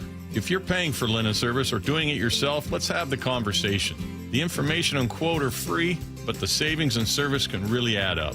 Visit suplinen.com. Superior Linen Service. It's what we do. The home of the Seahawks, Seattle Sports. Touchdown! Seahawks! Ken Walker III! Get everything Seahawks at seattlesports.com.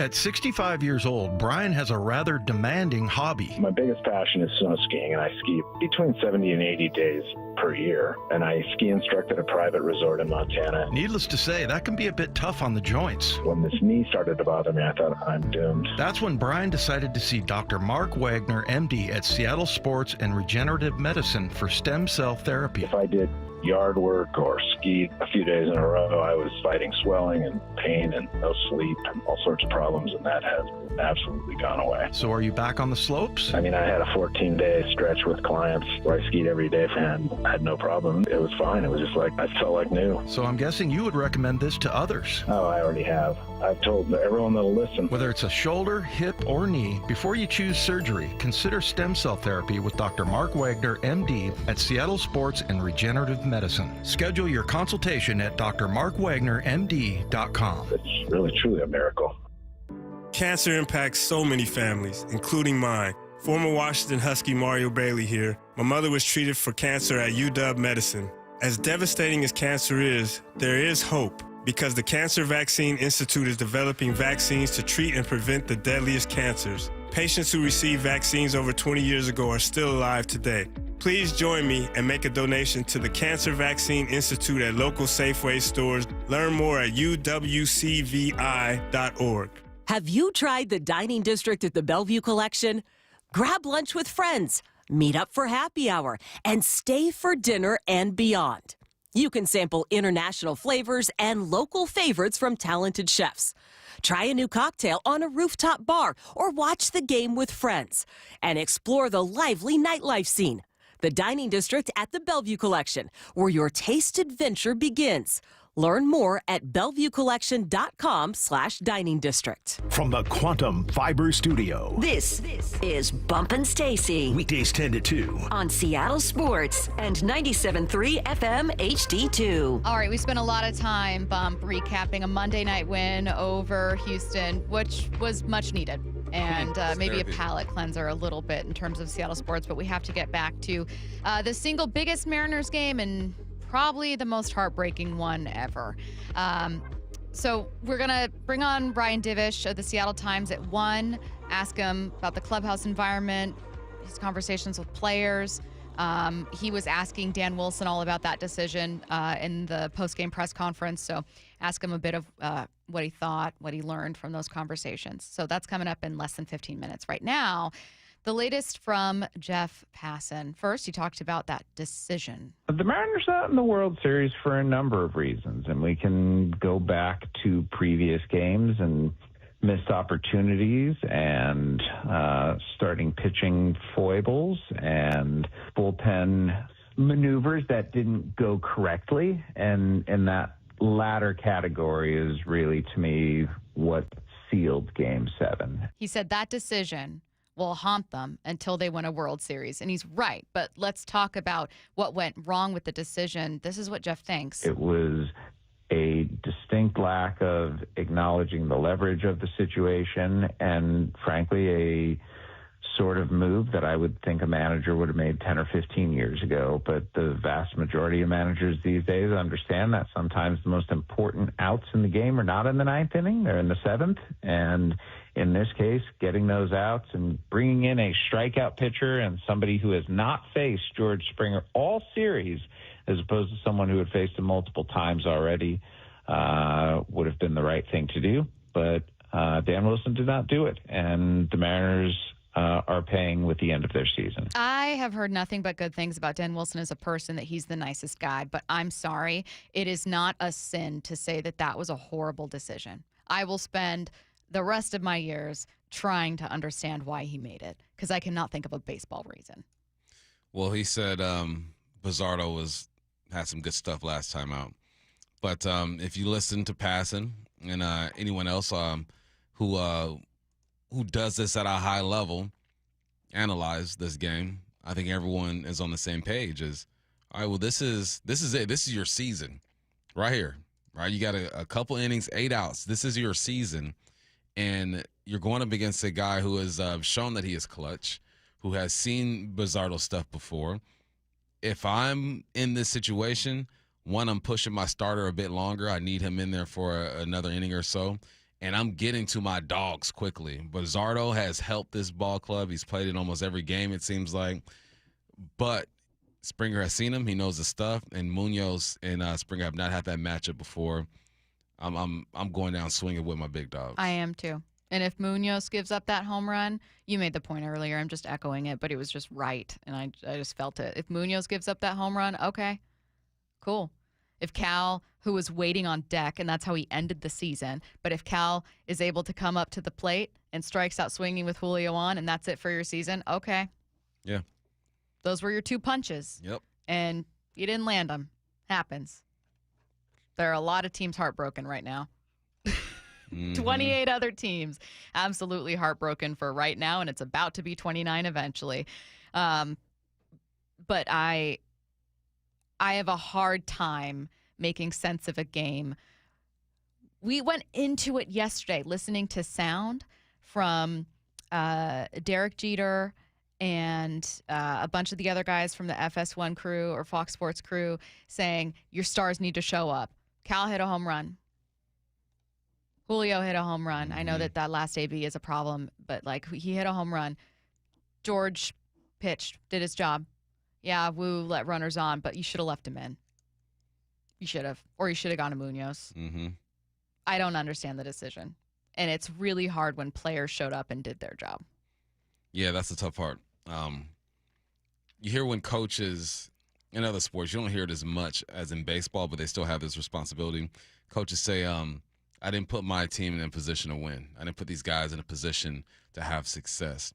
That's what this feels like. That was probably the first time, not the first time, but the most recent time, obviously, that was like, Dan, you didn't put them in position to have success, right? The players still have to execute. It's not all on the coaches or the manager. But in a sport like baseball, when it's so situational, when you have ample time to figure out what's the best move for my squad, and you don't do it in this situation, I think it just shows, his inexperience in that moment. And unfortunately, if you have a Skip who's experienced there, I think this game, the result could be the same, but the journey to get to that result gives you a bit more hope. Speaking of hope, Jeff Passan does say it feels a bit more like the beginning for the Mariners and not an end. This feels like a beginning, not an end. And we have seen teams that have dynastic aspirations reach this point and go backward. I don't see that with the Mariners, though. I see this being the beginning of the best run in the history of this franchise. And look, for all that we think that Colt Emerson can be and Johnny Farmello can be and Kate Anderson and Ryan Sloan and Gerangelo Saincha and Laz Montez and Felmine Celestin and Michael Arroyo and on and on and on and on. the sheer number of really good prospects that the Mariners have lead me to believe that they're going to be in this position again. And are they going to be in that position in 2026? Because those prospects aren't going to be ready. I'm not disagreeing with Jeff in that this franchise as a whole is set up to create more imminent success and to create an opportunity, seize a moment, if you will, to get to a World Series. But they need to do more than wait on really good prospects to debut. That's what I'm stuck on. Yeah, it's but that's been who the Mariners are, right? If there's anything that you can kind of look back and say and give you hope for the future is that there's some prospects here. Will they develop? Will they be the guys contributing next year? No. That's why you need to make sure that you go out and you get some proven guys as soon as possible, as soon as this thing is over and you start making your deals, because you've gotten yourself this far. You want those young guys just to be the sprinkle on top. You already made the cake. The ice is on point. It's all good. Now you just want to put a little sprinkle on that thing and get her going. So I'm optimistic that he is optimistic because he knows more about those prospects than I do. Obviously, we've heard of them. I'm not watching them down in AAA every night or whatnot. But that can't be the answer. That's just something extra. The answer is retaining the guys you need to retain and going out and getting some more. Yeah, the answer is absolutely creating your own solutions here. I don't know. I'm just like, I'm simultaneously aware that what Jeff is saying is right, and also frustrated by the way this season ended for a team that's in a position unlike the Dodgers and far more like a team like Kansas City, where windows are smaller and more unpredictable. You can't throw all the money in the world at this problem. There are limitations you have. I think they can, I think they should spend more, but they can't throw the money the Dodgers do at a problem. Yeah. That's just the reality of it. It's not like every ownership group has the exact same ability to spend and just chooses not to. There is some more spending that could happen and risk taking that could happen and should, especially after this run. But you do have real limitations. And you don't want to make dumb decisions. You don't always know what a window can look like for a team like Seattle. And I hope for fans that what Jeff's saying is right and that the window's still open. Because I think what a lot of fans were feeling today is that a window's shut and they don't know when there'll be another one. Cal's not going to hit 60 bombs. No, he's going to hit 61. Let's hope so. Take that, Roger Maris. All right, we're sticking with the Mariners here. A bit of a post-mortem with Seattle Times Ryan Divish next. Get inside the huddle. The handoff inside to Charbonnet. He's going to go. Touchdown, Seahawks. Taking you inside the VMAC every week. Thursdays, noon to 2. Our guys show up to play. Player interviews. It's obviously been paying off. Just going to continue to do that. Previewing this week's matchup. We'll say they come out and just run the ball down the Niners' throats. And everything Seahawks. If anybody had a doubt, don't. The Huddle. Every Thursday at noon. Exclusively on the home of the Seahawks. Seattle Sports. If you're 55 or older and into that whole saving money thing, T-Mobile has an exclusive phone and internet bundle just for you. Right now, get 2 unlimited phone lines plus 5G home internet for just $30 each per month with autopay, plus taxes and fees. And with 5G home internet, setup is easy with just one cord and no technician needed, which is great if you're also into that whole keeping it simple thing. Switch now and experience the best mobile network in the U.S. Visit your local store to start saving. T-Mobile, it's better over here. Based on analysis by Ookla of speed test intelligence data Q4 2024 to Q1 2025. Ookla trademarks used under license. Unlimited on our network. Customers on voice plan may notice speeds lower than other customers and further reduction if using more than 50 gigs a month due to data prioritization. Video streams and SD on this plan. Home internet pricing after $20 and monthly bill credit plus $5 per line without autopay. Debit or bank account required. See 5G device coverage and access details at T-Mobile.com. Okay, I have to tell you, I was just looking on eBay where I go for all kinds of things I love, and there it was. That hologram trading card. One of the rarest, the last one I needed for my set. Shiny like the... designer handbag of my dreams. One of a kind. eBay had it, and now everyone's asking, ooh, where'd you get your... windshield wipers. eBay has all the parts that fit my car. No more annoying... just beautiful. Millions of finds, each with a story. eBay. Things people love. Here's a tale of Becky. Didn't know what to do with new meds prescribed and no real cost clue. She squinted at prices, that can't be right. Then tapped GoodRx and saw the light. She could get a deal. Book telehealth if she feel. Learn about those meds without any stress. That one little app does all the rest. Even my horse downloaded it. Dang, save time and money on prescriptions. Check GoodRx. GoodRx is not insurance. When it comes to the security of your business, doubts can creep in about who you're trusting to protect it. At Bail Arm, we got you. For nearly 80 years, we've been putting our customers' minds at ease with our advanced technology and personalized support. Feeling insecure about your current security service? Visit bailarm.com today. Stacy here. Sell your car to Wayscar Ford, and when they resell it, they share half their profit with you. That's right. Sell your car to Wayscar Ford, Isuzu, and Auburn. They'll pay you today for your car, and once they resell it, they'll share half their profit with you. WayscarFord.com. Lowe's knows pros want more. Join My Lowe's Pro Rewards for free to get $20 off your first qualifying purchase of $100 or more just for signing up. Plus, enjoy free standard shipping and more ways to save on your next job. Lowe's, we help, you save. Offer valid for new members only. Not valid with any other discount. Free standard shipping not available in Alaska and Hawaii. Exclusions and more terms apply. Loyalty program subject to terms and conditions. Visit Lowe's.com/pro-loyalty for details. Subject to change. I had pain. I had numbness in my feet.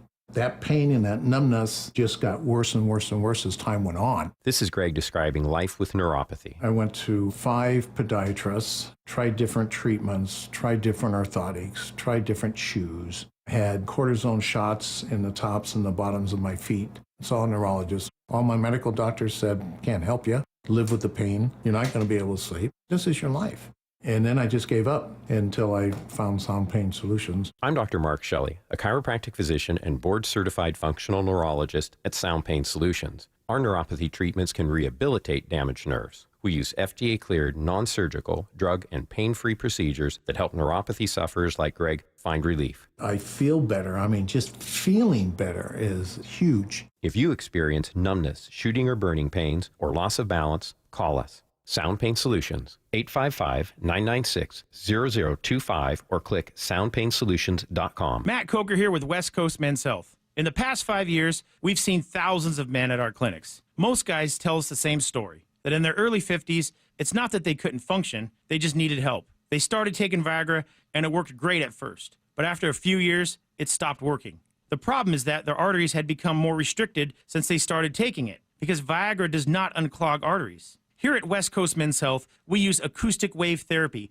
to target the real problem. We break down plaque and clear up the arteries so blood can flow like it did in your 20s. This restores function. And guys, listen to this. You won't have to take a pill anymore. So if this sounds like you, give West Coast Men's Health a call today and see how we can help. With clinics in Redmond and Tacoma, call 206-519-6541. That's 206-519-6541. 206-519-6541. Online at westcoastmenshealth.com.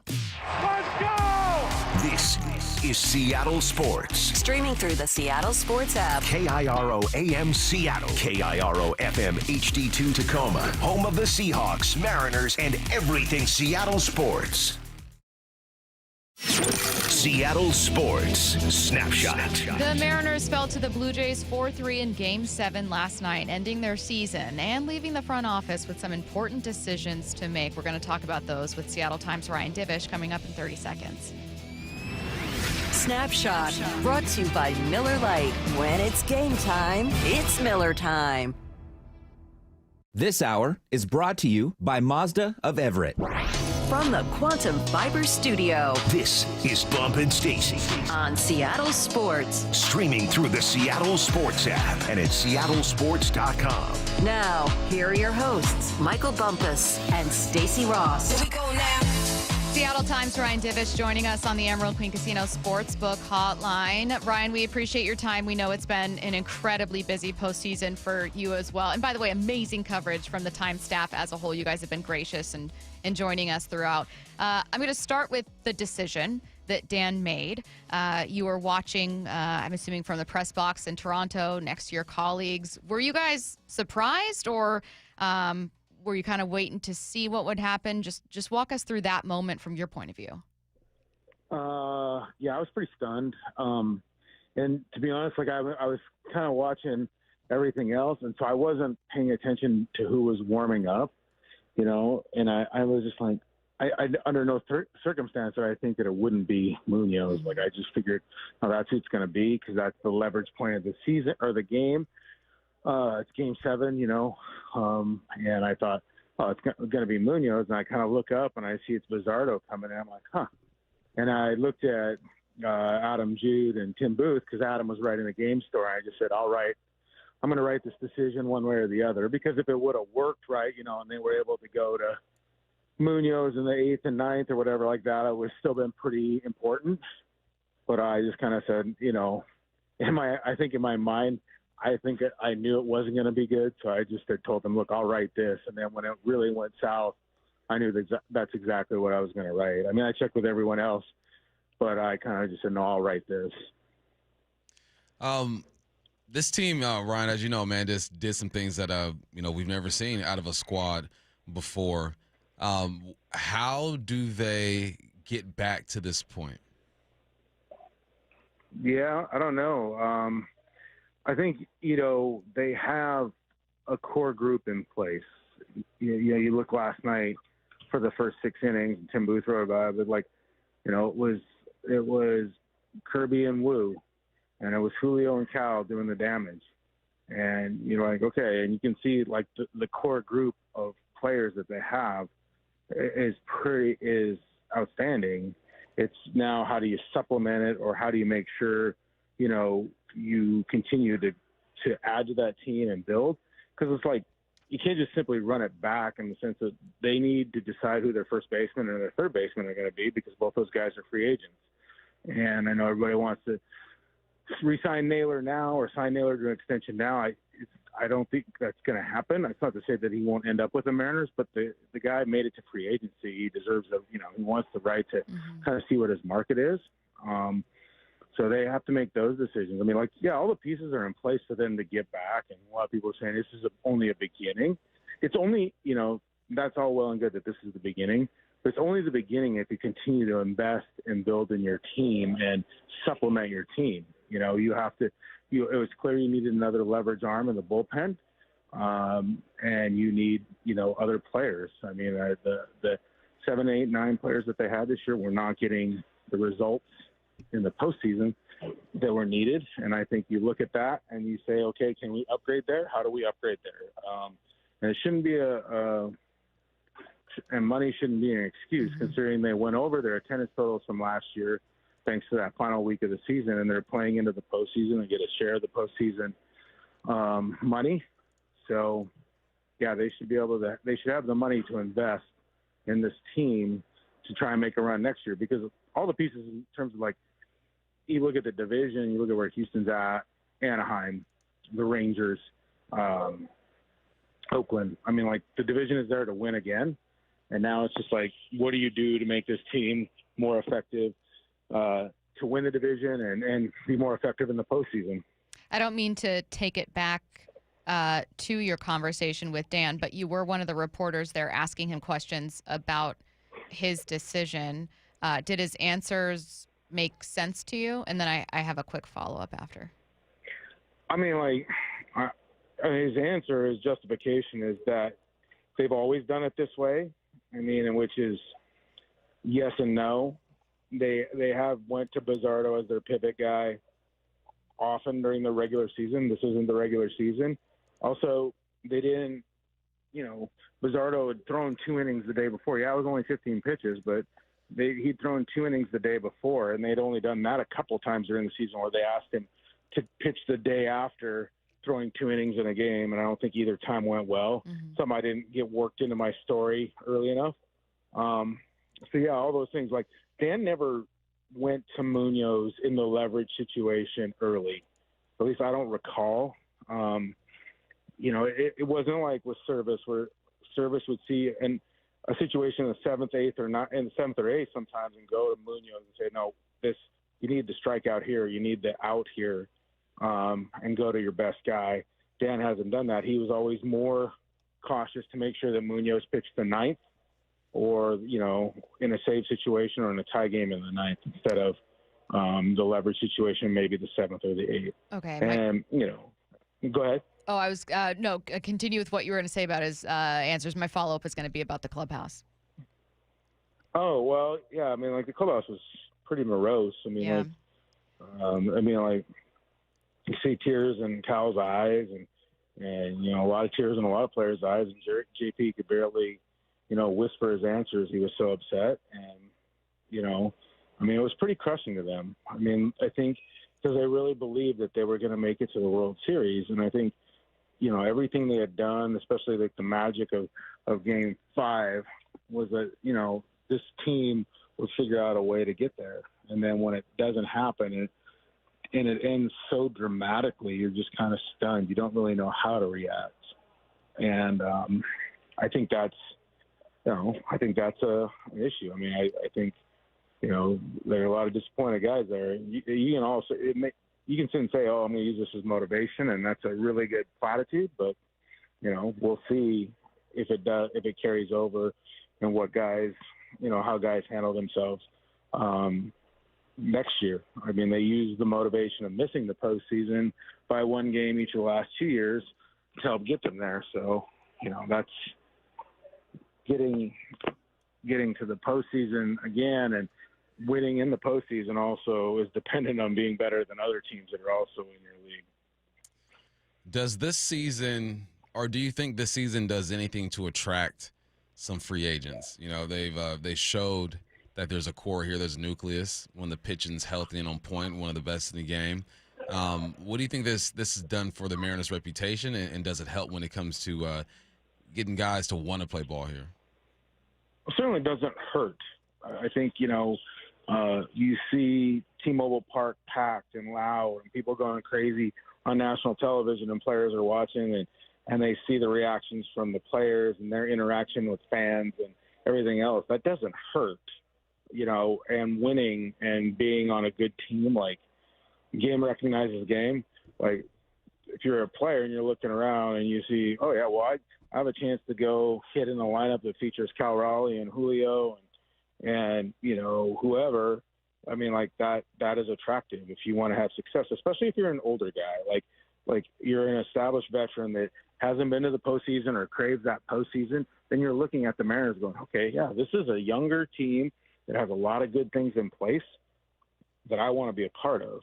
And that does help. I don't know how much they're going to be shopping on the free agent market, or, how the free agent market is going to set up. I mean, like, the priority free agent should be the guy that already knows everything about the organization and has been there for the last couple of months and experienced it and saw what it can be like, and saw how well he fits into that group, and that's Josh Naylor. It's just a matter of if the Mariners are comfortable with getting uncomfortable to pay to get him. My first year as an NFL reporter was immediately following Super Bowl 49. That was an awkward locker room. Now, I wasn't in the locker room after the Super Bowl, though had colleagues that were, and they would sometimes compare and contrast the feeling of a locker room that was a little more fractured because of a coach's decision versus the one that was before. Part of that, though, Ryan, is also because of the personalities that are in the room, right? Like, well, Russell Wilson wasn't incredibly well liked, so that's a factor. People already felt like the defense was carrying things. That's a factor. I'm not in this clubhouse the way that you are. Something tells me that personalities are a little bit different, but given that there was a decision or just things that cost them and this really intense, hugely important moment, does this clubhouse have personalities that can help them move forward through that? Yeah, I think so. I mean, I think you look at, Cal and Julio and JP's been around. I mean, they've experienced failure. This is going to be the hardest failure they've experienced, but, they I think they have compartmentalized well, and I think they can handle it. Is there probably a few players that question what Dan was doing? Yeah, I'm sure there are a few. I mean, that's the way it's going to be, and we'll probably hear about it later. But at the same time, like, it's so different in an NFL season because it's the games it's a week buildup. It's 16 games, it's a buildup each week, and then it's just war, and then you have to reset. Like, these guys, they're there so long together from, February 14th to now. I mean, like, you just have a different kind of mindset and a different kind of understanding of results and decisions. And I'm sure, like, and the average fan can sit there and pick apart that game and find fault with a lot of different people in that game. And it's not just, the Dan Wilson decision. Dan Wilson's decision determined the outcome, but they had plenty of other opportunities to make it to the point where that decision didn't have to be the factor in all of this. Yeah, I think you're right, man. It's easy to kind of point at Dan and his decision-making, which you should, right, because that's part of the game. But the players also have to go out there and execute. I think one of the more disappointing things was Julio's last at-bat.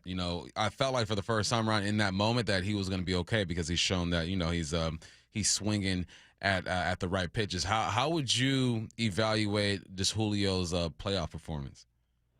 Well, I mean, like, prior to that one at bat, he was under consideration. Prior to them losing the lead, he's under consideration to be the MVP of the LCS.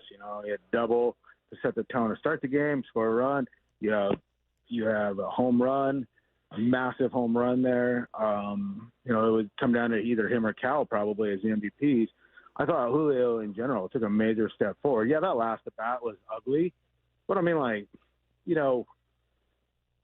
at that point you're trying to do something, anything. And I think what happened to Julio is he's trying to do too much. He's trying to do, will himself to find a way to make something happen. And for so much of the postseason, he'd been better at letting the game come to him. Yeah, there was a stretch where he went hitless a few times in a few games, but I thought overall, like, he controlled his emotions and the desire to try and hit a 500-foot homer and just put together a good at-bat. I think that'll be a carrying tool. I think. I mean, like, you can't use the one at bat as like the complaint when he shouldn't have been batting in that situation in the first place. And I thought, Hoffman, the one thing was Hoffman wasn't going to throw him anything that he could really drive because he wanted to make sure that, like, you don't want to get beat in that situation. But it's like you have the two guys there, him and Cal, and sometimes you got to recognize that maybe, they're not going to give you anything and Cal's behind you. That's why and I know why they did it, because Randy was so bad for like the last month and a half. But I always liked having Julio bat behind Cal better than Julio batting in front of Cal. I just felt like it had a better feel to it, that the way Cal approached an at bat helped Julio, and I liked it better than when Julio bats in front of Cal. I just didn't think it worked as well. He is the Seattle Times Ryan Divish. Been doing a great job with coverage all year long, and obviously we'll be watching your work closely for moves in the offseason. Ryan, thank you so much. Thanks, Ryan. All right, thanks, guys. All right, let's get to 4 Down territory. This is 4 Down territory, going inside the game with former Seahawks and Coug wide receiver Michael Bumpus. First down, stat that. What's a stat that should make us stop doubting part of JSN's game? Well, JSN is the best receiver in the game right now. Over 800 yards through 7 games. He's on pace to do some great things. But when we talk about JSN, a lot of people talk about how he's not the fastest, didn't test the fastest, didn't run a slow 40, but not a super fast 40. Last week, he was the fastest ball catcher or ball carrier in the game. They change this every week. He ranked the top 5. He was number 1 at 21.1 miles per hour. He's the type of guy that is faster on the football field than when he is testing. Because the football field, there's angles. You're not just running in a straight line. It's rare that you run it in a complete straight line in football. You might do it for 5 or 10 yards, but something has to change direction. You might stem, you might make a break. He's faster when he's attacking, when he's in attack mode. It's like when there's a DB out there, the DB is the rabbit. You see the greyhounds? You like greyhounds. Yeah. The greyhounds, friendly. when, they're racing, they throw the rabbit out there. For some reason, defenders are rabbits for JSN. He gets faster on the football field. He was the fastest ball carrier last week. So I think we got to stop with that. You're not the fastest. No, you're not the fastest. Rashid Shaheed is probably the fastest in the league right now. But he's fast enough to get behind the defenses. Fastest ball carrier last week. That was a fun stat for me to see because I've fallen into the notion that, he's just not that fast. But I watch film, and he's running by people. So it makes sense to me. Second down. Why were you and fellow diva wide receiver Brian Walters defending Cooper Kupp's interception? We know it was ugly. He's rolling to his right side. JSN, he's not wide open, but there's some space. He's receiver apologist. There's some space. And the reason why, I didn't like the play call. I'm thinking of Kubiak. Sure. And it was funny because I'm in the radio booth listening to Wyman and Rabel, and right next to us are the coaches. And that play happens, and I have to contain myself because I don't want to just poop on Kubiak because he's right there. You know what I mean? But in my head, I'm like, why are we doing this down here? Run the football, run your regular offense. But the reason why Brian and I were defending it is because as a receiver, when you get your opportunity to throw a football in a game, you are throwing it. I don't care if it's double coverage. I don't care if the receiver runs out of bounds. We are throwing that football. So me and Brian were talking about it. Brian had a situation with the Jags where he rolls to his right. Instead of setting up to throw, he throws it on the run. He sells it out of bounds. When I was in college, we had a double pass, and my receiver is so wide open, he stops running. I don't see that he stops running because there's 3 or 4 guys running at me, so I just toss it up to the spot he usually is, and it was an interception. There was no way I wasn't throwing that football. There was no way that Brian wasn't throwing that football. There was no way Cooper Kupp was not throwing that football. And I believe he has some completions in his career already. And also, during the week, the only way they're running this is if Cooper Kupp is 9 for 10 practicing that during the week. So he showed his coach he can do it. Receivers, if you allow us to do a double pass, we are throwing the rock every single time. Is that a definition of getting too cute, or just something where it's you got to try something? At some point, you got to show certain looks. You got to try certain things out. Well, clearly there was something that made Kubiak think that play was going to be successful. Yeah. So I'm not knocking him. Okay. But was it necessary? I don't think so. Third down. What's a clear indication the wide receiver position has changed? I went back and looked at the top receivers when I was playing, long time ago. And Andre Johnson, one of the best to do it, big ups University of Miami, out there balling. 6'3". Actually, they lost this past weekend. Miami? Yeah, they were number 2. Who did they lose to? Louisville, I think? Yeah. Fitzgerald, 6'3". Calvin Johnson, 6'5". They wanted and needed those big receivers. 3 out of the top 4 receivers in the game right now as far as yards. JSN, who's 6 foot, 5'11", I'm going to say. Jamar Chase, who is listed as 6 foot, 5'11". And Monroe St. Brown, 6 foot, 5'11". And so it showed just how the game has changed a bit. There's still a place for the big boy. If you have a chance to get yourself a 6'3", 6'5" receiver who can run, who can catch, you're obviously going to go get that guy because he's going to be a matchup problem. But you look at the way these offenses are being ran. We talked about JSN and how he's able to get open. I think he's perfect for this offense because a lot of his stuff is going across the field. You're crossing zones. When you're running diagonal, and that DB has to be in a trail position. He cannot be in front of you. He can't be level with you. He has to trail because he has to watch your movements. It's going to be advantageous for anybody, but especially guys of that stature who can maneuver through the zone or whatnot. So just size-wise, the game has changed. It's more spread out. It's more inclusive for receivers. I need more 5'10" and 5'11s to round down. Take the power back from the 6-footers. You know what I'm saying? You're 5'10" and 3/4. No, you're not 6 feet. You could claim 5'11" for sure, right? Everyone rounds up. If you're, I would say, even a 1/4 inch over. If you're over, you're the next inch. That's the rule. That's the rule. If you are, I should claim 6 feet. That's what I'm. If you are 5'6" and 2/8, a quarter even, you are allowed to claim 5'7". However, I think that some of the 5'10" and 3/4, 5'11" even, but just take the power from those 6-footers. Wear that 5, proudly. Take the power back. Take the power back. Make 5s great again. That's what I always say. I think they are. Why do you think they are? Yeah. I just think, I don't know, man. I don't know where I'm going with this. I'm going to keep moving. I like it, though. Thank I like you. it. It started out as a funny bit, then I had to completely abandon it. What's the first 7 games shown you about the Seahawks? It shows that they are deep, and deep out of necessity. They didn't come in saying, I want Ty Okada getting more snaps than Julian Love. I want Drake Thomas to be one of the starting linebackers now. I want Job to be out there a bunch of the time. It was out of necessity, but because of that, these guys have gotten valuable reps. And once the ones come back, if something were to happen, you can switch some things up. And it shows that Mike Macdonald and his coaching staff are really good teachers, because 2s and 3s don't get the reps that the 1s get at practice. They're typically, to every 20 reps, a 1's get, a 2 will get like 5 or 6. So that shows me that they were listening, they were paying attention, but they were being taught in a way that they received. So they are deep.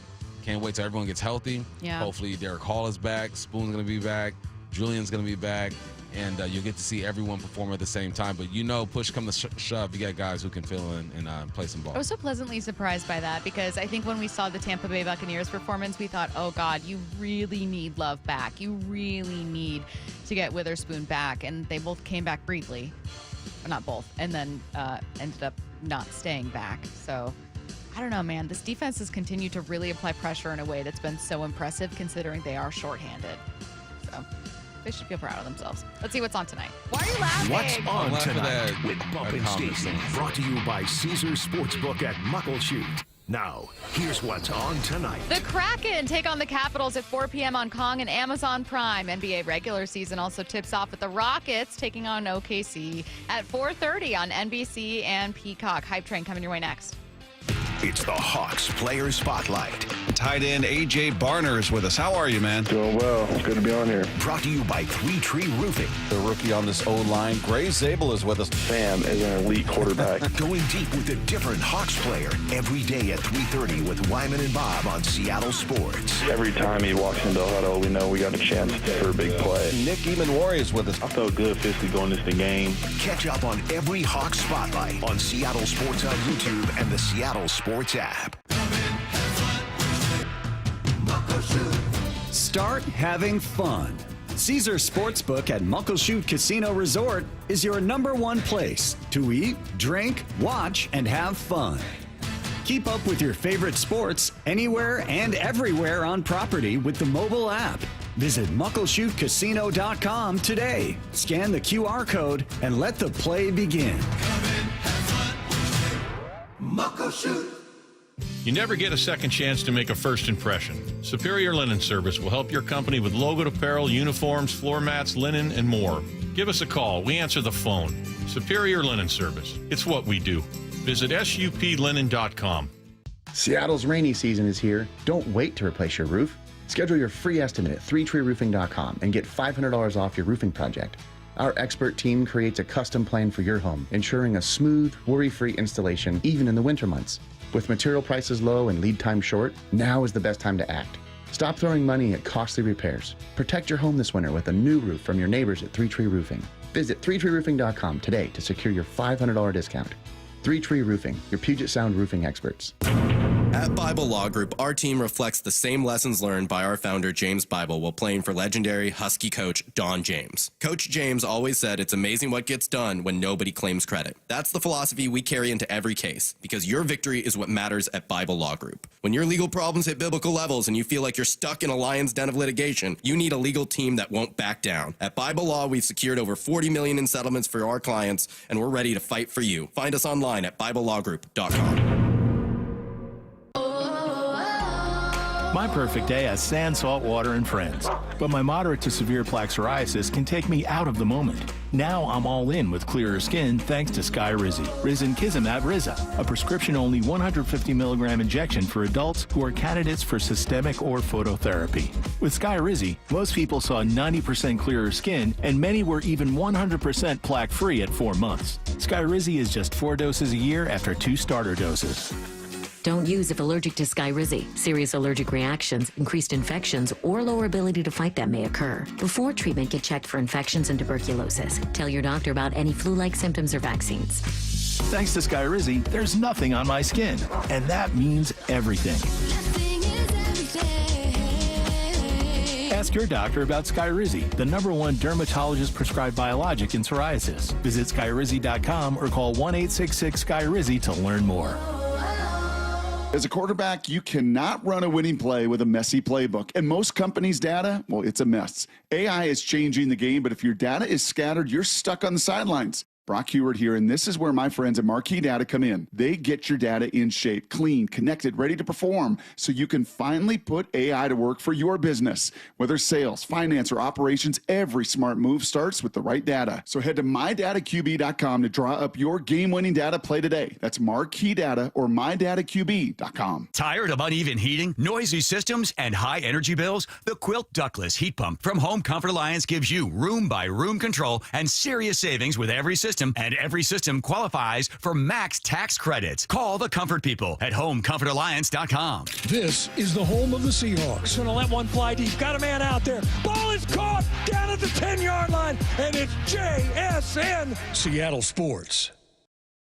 Hey, it's Dr. Coogan with Eastside Weight Loss Clinic, and it's time to make the final push to the end of the year. Do you want to lose weight, improve your health, and have more energy? We have a proven system and a team of health coaches that have helped over 4,000 people in Washington lose up to 10 to 20% of their body weight in just 8 weeks without expensive injections or uncomfortable side effects. No gimmicks, no tricks, no drugs, just teaching you how to become a fat-burning machine and keep it off long term. Visit eastsideweightlossclinic.com now to schedule your free consultation. Yeah, it's Mike Salk here. And just like writing that essay back in high school or maybe in college, starting, that can be the hardest part. Well, Eastside Weight Loss Clinic makes it as easy as possible. They helped me lose 35 pounds in just 60 days. A no-pressure, free 15-minute phone consultation. See if it's right for you. And if it is, you got nothing to lose but the weight itself. Many clients lose 20 to 30 pounds in a month or two, and you can do our program remotely from anywhere you live. Schedule your free consultation at eastsideweightlossclinic.com. That's eastsideweightlossclinic.com. Dr. Ryan Coogan, D.C. Results may vary. Stacy Rost here from Seattle Sports. Ladies and gentlemen, this is for you too. Stubborn fat is really hard to get rid of. And then there's all those gimmicky lasers, fat freezing methods, prescriptions. But imagine a simple solution that takes just one day and provides immediate, noticeable results.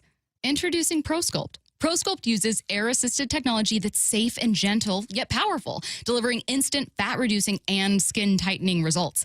Performed by board-certified plastic surgeons while fully awake, ProSculpt contours your body with minimal downtime. It's designed to target problem areas: waistline, face, neck, arms, thighs. ProSculpt gently removes unwanted fat and tightens loose skin with FDA-cleared plasma technology, all in a simple, guaranteed one-day procedure. ProSculpt is one and done. For your free consultation and $250 off, visit prosculpt.com for powerful permanent fat removal and skin tightening that works for ladies and you men. It's prosculpt.com. This hour is brought to you by Mazda of Everett. From the Quantum Fiber Studio, you're listening to Bumpin' Stacy. Weekdays 10 to 2. On Seattle Sports and 97.3 FM HD2. Get your questions in for What I Need to Know coming your way in 15 minutes. 866-979-3776. 866-979-3776. Again, What I Need to Know coming your way at 45 after. Right now, let's head to the station for Hype Train. Seahawks, 49ers, and Rams all have a couple of things in common, including coaching trees. But the one I'm talking about that matters is wins and losses right now. They are all 5-2. It is a tight race in the NFC West. The Seahawks will win it, though. Bump. West. Yeah, you know I'm not going to say no to this. Come on now. You know, you still got to beat the Niners. Got to go to their house and beat the Niners. Haven't played the Rams at all yet. They're a little banged up, but Matthew Stafford's putting together a good season so far. They beat the Jacksonville Jaguars 35-7, but I think that the Hawks have had more injuries, but not the major injuries, right? You know, you look at Fred Warner with the 49ers over there and Nick Bosa, major. Yep, Purdy. But you look at Purdy, you look at just the amount of injuries that happen over here. I think the Hawks have that, and I think they're getting better and better and better. So they are going to win the West. They're going to win about 12 games. It's going to be all good. Seahawks will win the NFC West. Bump is boarding. Curtis, are you? Stiff competition. Yeah, Seahawks have, let's see, how many division games left? 4 division games, 1 against the Cardinals, 2 against the Rams, and then 1 against the 49ers. You know what? I'll be a homer. I'm boarding this train. I think they win the division. think the schedule sets up pretty nicely for them. Do have a tough finish to the season now all of a sudden. Colts at home, Rams at home. On the road to Carolina, man, they're not anything. And then at San Francisco, that might be a little tough, a little treacherous. But you know what? I think they can get to 11 wins looking at this schedule line ahead. So, yes, I think the Seahawks could be in the driver's seat here. That's why I'm confident they'll win the division. Yeah, I think for the first time in a long time, while the Seahawks offensive line remains a weak spot per se, it hasn't been one where you've looked at it and gone, oh my God, they are losing you games, actively losing you games. This is a pretty complete team. You want to see more from the run. You want to see them get healthier defensively, but bringing a ton of pressure defensively. JSN is having an absolutely amazing year. He's going to pop up at another one of our hype trains today. Yes, I will say I'm boarding, and we're all aboard this one. The Seahawks will win the NFC West. Why not? It is a Seattle sports show, so there we go. Next up.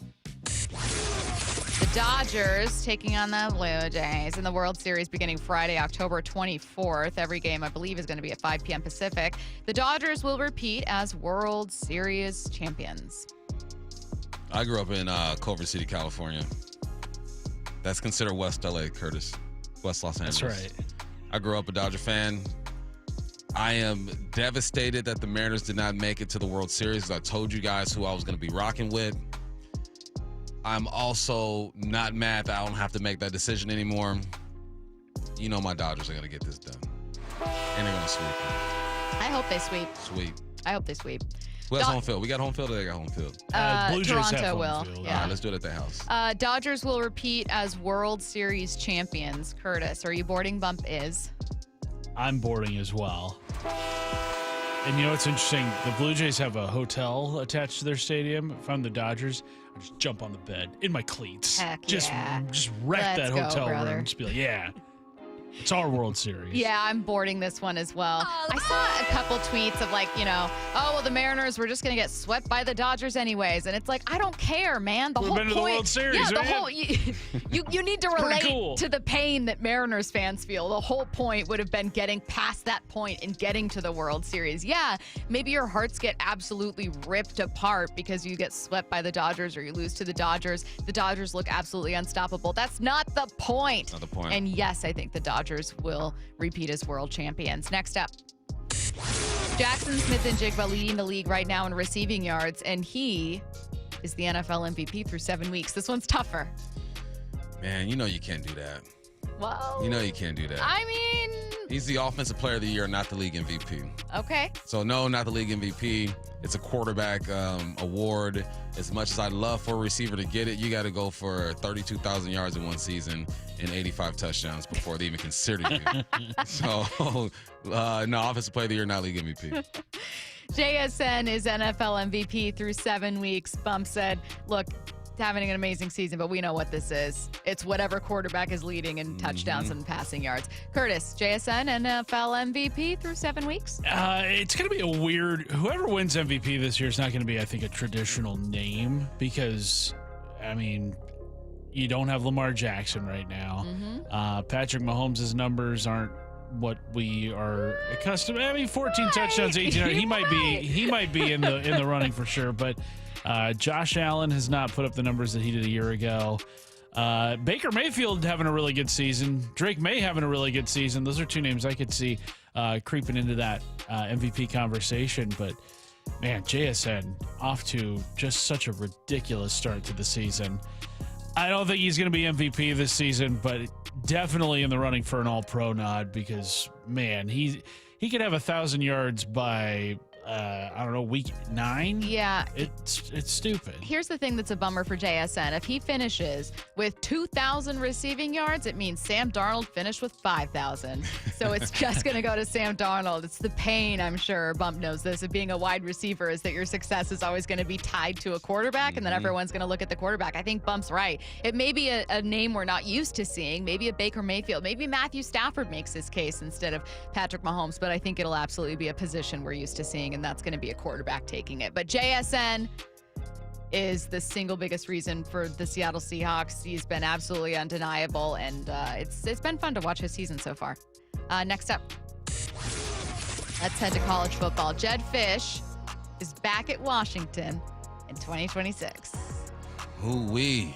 If they're two losses right now, 4-2? 5-2. 5-2.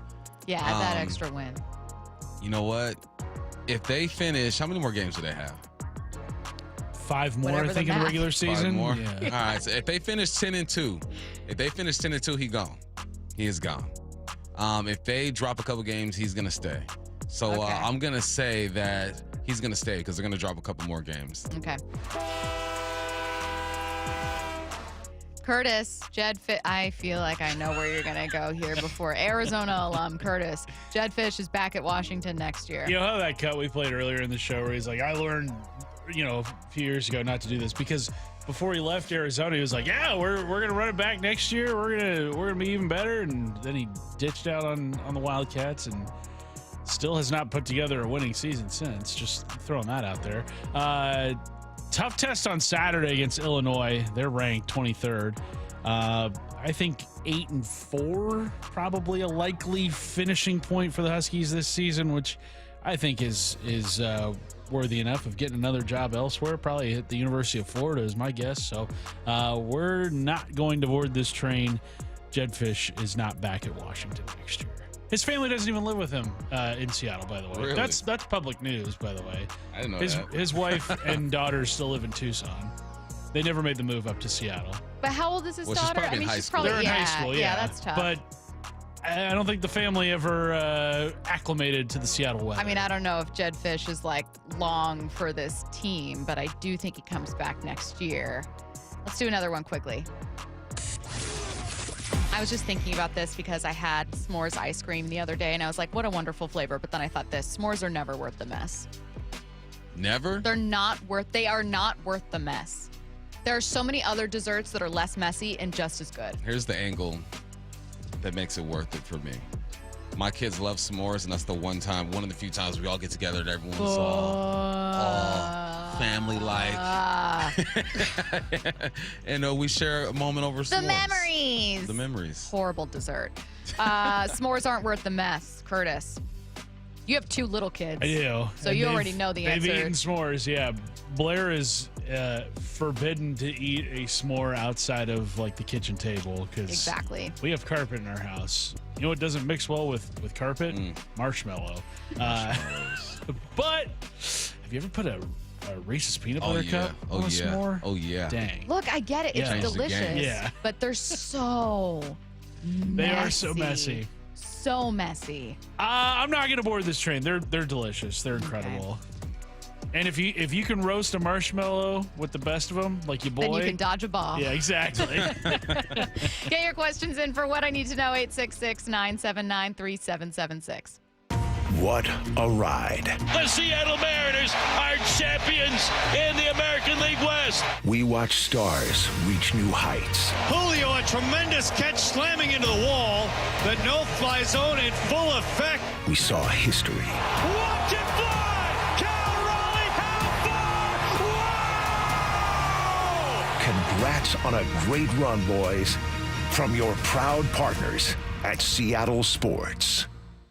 Stacy here, and if you're like me, you usually hate looking for a new car, and most of that is because you're never quite sure who to trust. It's why I loved my own experience at Wayscar Ford in Auburn. Chris, Mark, and Way himself, I'm telling you, these are real people. I actually know them. They are super accommodating and listened, and they want to ensure that your experience is the same, hassle-free with zero pressure. I also can't tell you how amazing it feels to finally upgrade to a new model as someone who put off getting a new car for years. I ended up with a Bronco Sport. I'm obsessed with it. Heated seats and steering and all-wheel drive in the winter, absolutely worth it. Wayscar Ford is family-owned and operated for 103 years in Auburn. They offer a lifetime powertrain on all new Fords, and there's never any pressure. If you change your mind within 5 days or 500 miles, take it back for a 100% refund. Learn more at wayscarford.com. You're listening to Leaf Filter Radio, and the guru of gutter protection himself, Chris Coonahan, is here to take your most pressing leaf-related questions. Hey, everybody, Chris here. I understand we have Ron on the line. Ron, where are you calling from? Uh-oh. Ron, are you calling from a ladder? Well, I was. I wanted to ask Chris what I need to do to get my gutters ready to have leaf filter installed. Oh, Ron, you don't have to do anything. A Leaf Filter Trusted Pro will come out and clean out your gutters, realign and seal your gutters, and install Leaf Filter, America's #1 gutter protection system. So I didn't need to get on this ladder? Ron, Leaf Filter Trusted Pros are in your neighborhood and ready to help. Just visit leaffilter.com/deal to schedule your free gutter inspection and get up to 30% off. Thank goodness. What was that site? To get this special radio offer, go to leaffilter.com/deal for your free gutter inspection today and get up to 30% off. That's leaffilter.com/deal for up to 30% off. leaffilter.com/deal. See representative for warranty details. This is the story of the one. As a custodial supervisor at a high school, he knows that during cold and flu season, germs spread fast. It's why he partners with Grainger to stay fully stocked on the products and supplies he needs, from tissues to disinfectants to floor scrubbers. All so that he can help students, staff, and teachers stay healthy and focused. Call 1-800-GRAINGER, click Grainger.com, or just stop by. Grainger, for the ones who get it done. Help DEA keep our communities safe and healthy by participating in National Prescription Drug Take-Back Day, Saturday, October 25th. Take action right in your own home by cleaning out your medicine cabinet of unneeded medications. Keep them safe, clean them out, take them back. Find a collection site near you at DEATakeback.com. Do your part to lower overdose deaths and prevent prescription drug misuse before it starts. That's DEATakeback.com. Bonneville International radio station contests are open to participants 18 years of age or older that are residents of Washington State unless otherwise specified. Employees or agents of the station, Bonneville International Corporation, other area radio stations, or any entity associated with the contests are not eligible to win unless the station otherwise specifies at its own discretion. Persons who have won in the last 60 days from a station contest or event may not be eligible. Full general contest rules are available on seattlesports.com or in person at the station during regular business hours. Want more Seahawks content? Join me, G. Scott, on The Reset. New episodes of the podcast every Monday and Thursday on YouTube or on the Seattle Sports app. Eric Johnson here. I spent the past 30 years working to help make our community better informed, better protected when it comes to consumer issues, and better equipped to take on whatever life throws at us. That's why I love the free Washington Accident book series from Davis Law Group. These books keep us better informed about the law, better able to protect ourselves on and off the road, and better off when all is said and done after an accident. Chris Davis didn't have to write these books. He did it because he saw a need. People who were in accidents or other legal situations didn't know what to do, what pictures to take, documents to request. Only a tiny fraction of the people who get these free books will ever become clients of Davis Law Group, but that's not the point. Chris wrote them because it was the right thing to do. The free Washington Accident book series is a must-have for drivers who want to be prepared for whatever the road might throw at them. Get yours at WashingtonAccidentBooks.com. I saw her texting, coming up to a stop sign, and so I saw the accident coming, and she T-boned us. In the blink of an eye, Crystal's life changed when she suffered a severe spinal injury. The pain was something I had never experienced before in my neck. I got massage therapy. I saw a chiropractor. I was prescribed muscle relaxers so I could sleep. I got depressed. Nothing was relieving the pain. Drugs, sleepless nights, and depression. Sound familiar? I'm Dr. Mark Shelley, a chiropractic physician and board-certified functional neurologist. At Sound Pain Solutions, our treatments include high-dose laser combined with spinal decompression and other comprehensive therapies to rehabilitate damaged discs. We use treatments that are non-surgical, FDA-cleared, drug and pain-free. I was able to get off my pain medicines, and I was able to sleep through the night, and that was what I was desperate for. To learn if you're a candidate for our treatment, call us. Sound Pain Solutions, 855-996-0025 or click soundpainsolutions.com. From the Quantum Fiber Studio, this is Bumpin' Stacy. Weekdays 10 to 2 on Seattle Sports and 97.3 FM HD2. All right, get your questions in for What I Need to Know, 866-979-3776. Good day for the defense. This one's for you, Bump. Do you think Tariq Woolen did enough to keep his job? He looked pretty good. We're calling him Tariq now, right? He has to be called Tariq again? Is he Reek? Maybe Reek. I don't know why I said Tariq. No. I think he's Tariq again? Yeah, I think he's Tariq again. Woolen did enough to keep his job, did he? I think he did. But I think he's on a week-by-week type of evaluation. Yeah. I think just because the season has been for him, he has to put together like 2 or 3 good weeks. But he's got to buy, so we'll see. What I need to know, I mentioned that s'mores are not worth the mess. They said, well, what's your guys' favorite campfire food if not s'mores? Are you like hot dogs by the campfire person? The glizzy. You don't like hot dogs. I like all beef. Yeah, but not hot dogs. Not the ones that you don't know what's in them. You're not going to catch me by campfire is my answer to that question. I've never been camping. I don't like camping. What if you went to a spa and they had like an outdoor campfire where you can sit down and just kind of relax? Yeah, you'll catch me in the spa. Yeah. It's just, I've never liked camping. My family never went camping. We're basically just indoor cat people. We don't have a cat, but we're like indoor cats as humans. And I wish I was more relatable and outdoorsy and down to earth, but I'm just not. You don't have to be outdoorsy to be down to earth. No, you're never. I told Bump during the break, I might die in a lot of dumb ways, but one of them is not going to be being killed by a bear. It's just not going to happen. Aren't bears outside? Very much so. They're an outdoor animal. Matt, why do you look so shocked? You guys were all quiet. I was like, outside. do I need to spell it out? It's because I'm not going to be outside with the bears where the bears are. What are you doing? What if you like a shish kebab on a campfire? That sounds. That's what grills are for. Yeah, but shish kebab. I'm trying to get you to go outside. I don't want to go outside. How do you think you got here? Your ancestors were outside all the time, surviving. I don't know, man. I don't know. What I need to know. I need a laugh after last night's loss. What's a go-to movie or TV show or even a viral clip that always cheers you up? Kids falling. Kids running into things. Yeah. Kids getting hit with. It's funny. With exercise balls. Yeah. Because they just those popping, people falling. I don't know why, but there's this viral clip, and it's funny because it's only like 4 seconds long, and it's this girl and her pug. Have you guys all seen this? Bentley No is the name of the clip. It's this girl whose pug goes up and it smells a butterfly, and she's like, "Look, Bentley, a butterfly!" And then it eats the butterfly, and she screams, "Bentley No!" The whole thing is like 4 seconds, and I don't know why it's the funniest thing on the planet. Go watch it; it'll make you laugh. See the one where the butterfly lands on the little boy's crotch area, and he tries to get it off. He's thrusting his hips back and forth. No. Yeah, viral clips are probably the way to go. Like, there are shows and movies that always make you feel better, but something about just short attention span videos kill me. What I need to know. I'm sorry, but this is objectively funny. George Springer looked incredibly locked in. Have you ever been that locked in? I remember having a day in badminton class in college, but no one really wants to hear that one. Curtis was laughing at that one during the break.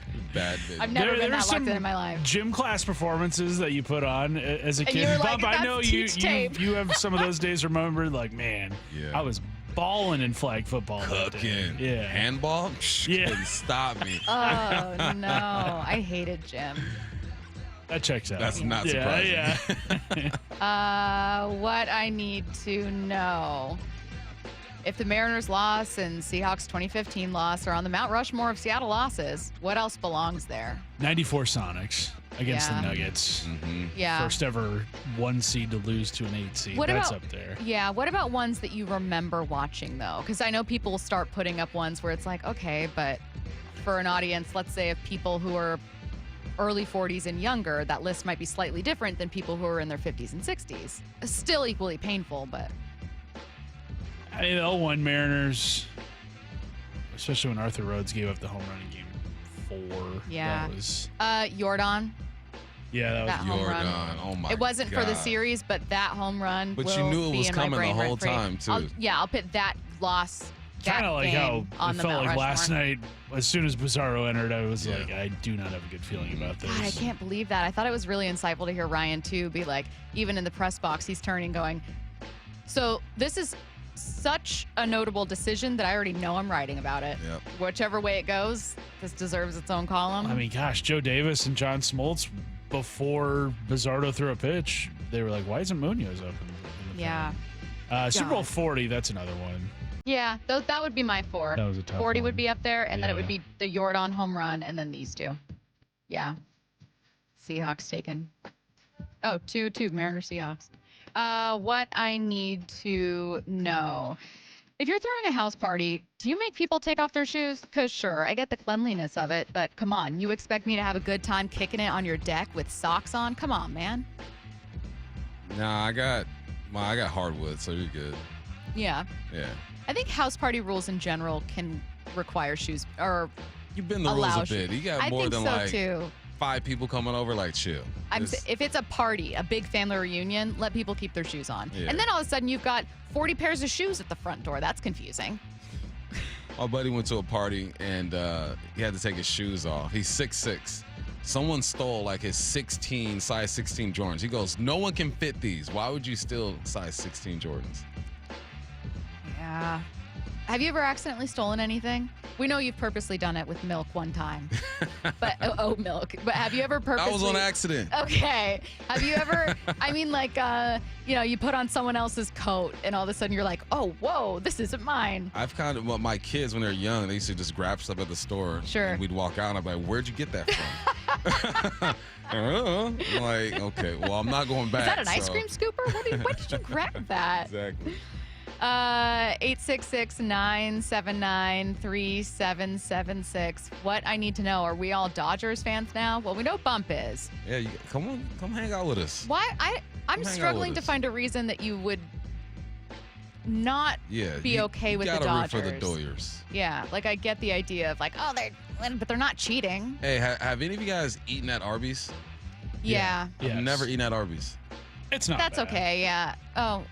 It's not like I'm not seeking it out. Yeah. I've No. had It's it. convenience. It's not bad. Yeah. My top Arby's I would would not say be they've got near the my best curly top fries in three. the game. Really? That's Yeah. actually a fair Okay. take. That's a fair take. Better I think than it'd be, Jack in the Box curly yes, fries? I think so. It's the ones I remember were a little more seasoned Okay. from Arby's. Popeyes would be top 3 along with Taco Bell. You wanna hear? I've only been to Popeyes like twice my whole life, and that's really against my delegation. Wow. Mm-hmm. When was the last time you went? Couldn't tell you. You need to go back. Even when they had the craze with the chicken sandwich, didn't do it. Oh, the nuggets are like the best nuggets I've ever had in my life because they're not regular nuggets. You know what? Popeyes needs to pay us if they want more. No one say anything else. No one say anything else. All right. Well, I actually ended up laughing by the end of the day, so There that you worked go. out pretty nicely. Yeah. Thank you Started again. off hot. I know. I might still end the day pretty angry, but that's okay. Thank you again to our guests, Rob Staton and Ryan Divish, for joining us. Wyman and Bob coming your way next. Aren't Bears outside? ESPN senior MLB insider Jeff Passan with Brock and Salk. If you are in the Mariners front office, what are you spending your offseason focusing on? This feels like a beginning, not an end. I see this being the beginning of the best run in the history of this franchise. The sheer number of really good prospects that the Mariners have lead me to believe that they're going to be in this position again. Get more on the Seattle Sports YouTube page and the Seattle Sports app. What is that sound?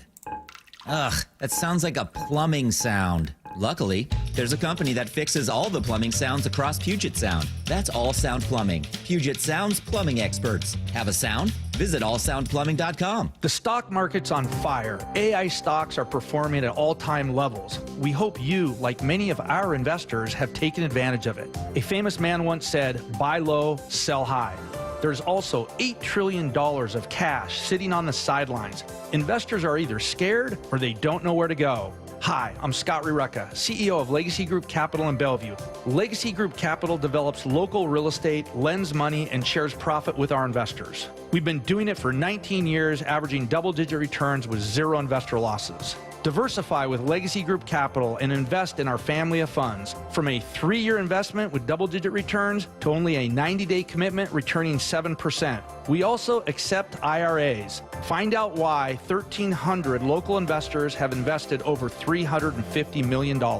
Legacy Group Capital at LegacyG.com. This is not investment advice. Investments available to accredited investors only. Details at LegacyG.com. Comcast Business can help turn your small business into a connected, secure, modern business. It's how restaurants become reliably up and running neighborhood favorites. How healthcare offices become the data-protecting caregivers that we all depend on. And how wealth management firms become cyber-securing guardians of your information. With reliable connectivity, enhanced cybersecurity, and Wi-Fi backup, your business can stay connected and get threat-ready with Comcast Business. Powering possibilities. Now through November 16th, New Comcast Business customers can get started with 150 megabit internet plus security for $59.99 a month for 12 months with a 2-year agreement. Plus, ask how to get a $500 prepaid card on a qualifying gig package. Call today. Restrictions apply. Requires enrollment in paperless billing and auto pay with bank account. Early termination fee applies.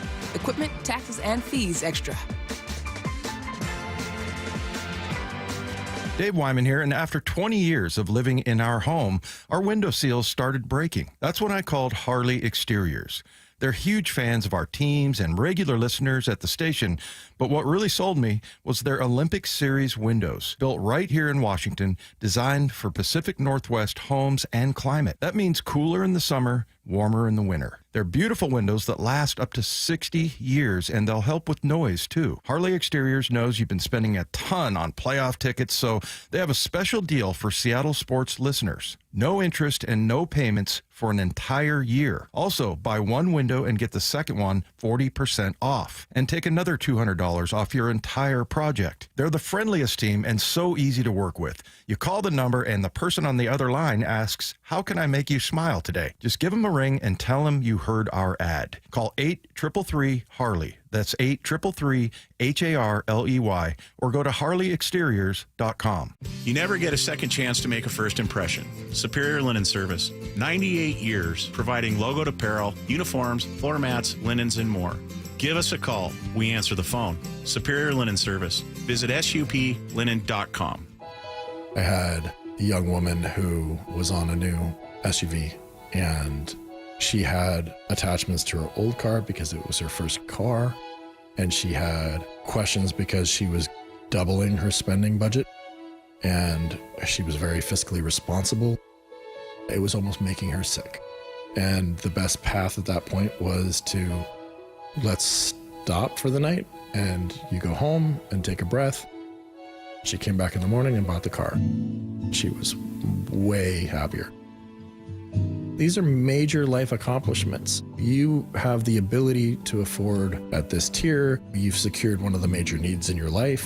You should be feeling a tremendous amount of pride and respect for your accomplishments. I'm just grateful that we get to celebrate it with them, that we get to be part of it in that aspect of it. The LJ way is the Lee Johnson Auto family. Mike Rowe here with a quick question. Have you noticed a musty smell in your home? I hope not, because damp smells mean that you could have a crawl space problem. That's where Groundworks comes in. They can honestly assess your situation and create a plan to waterproof your crawl space and get to the root cause of the problem.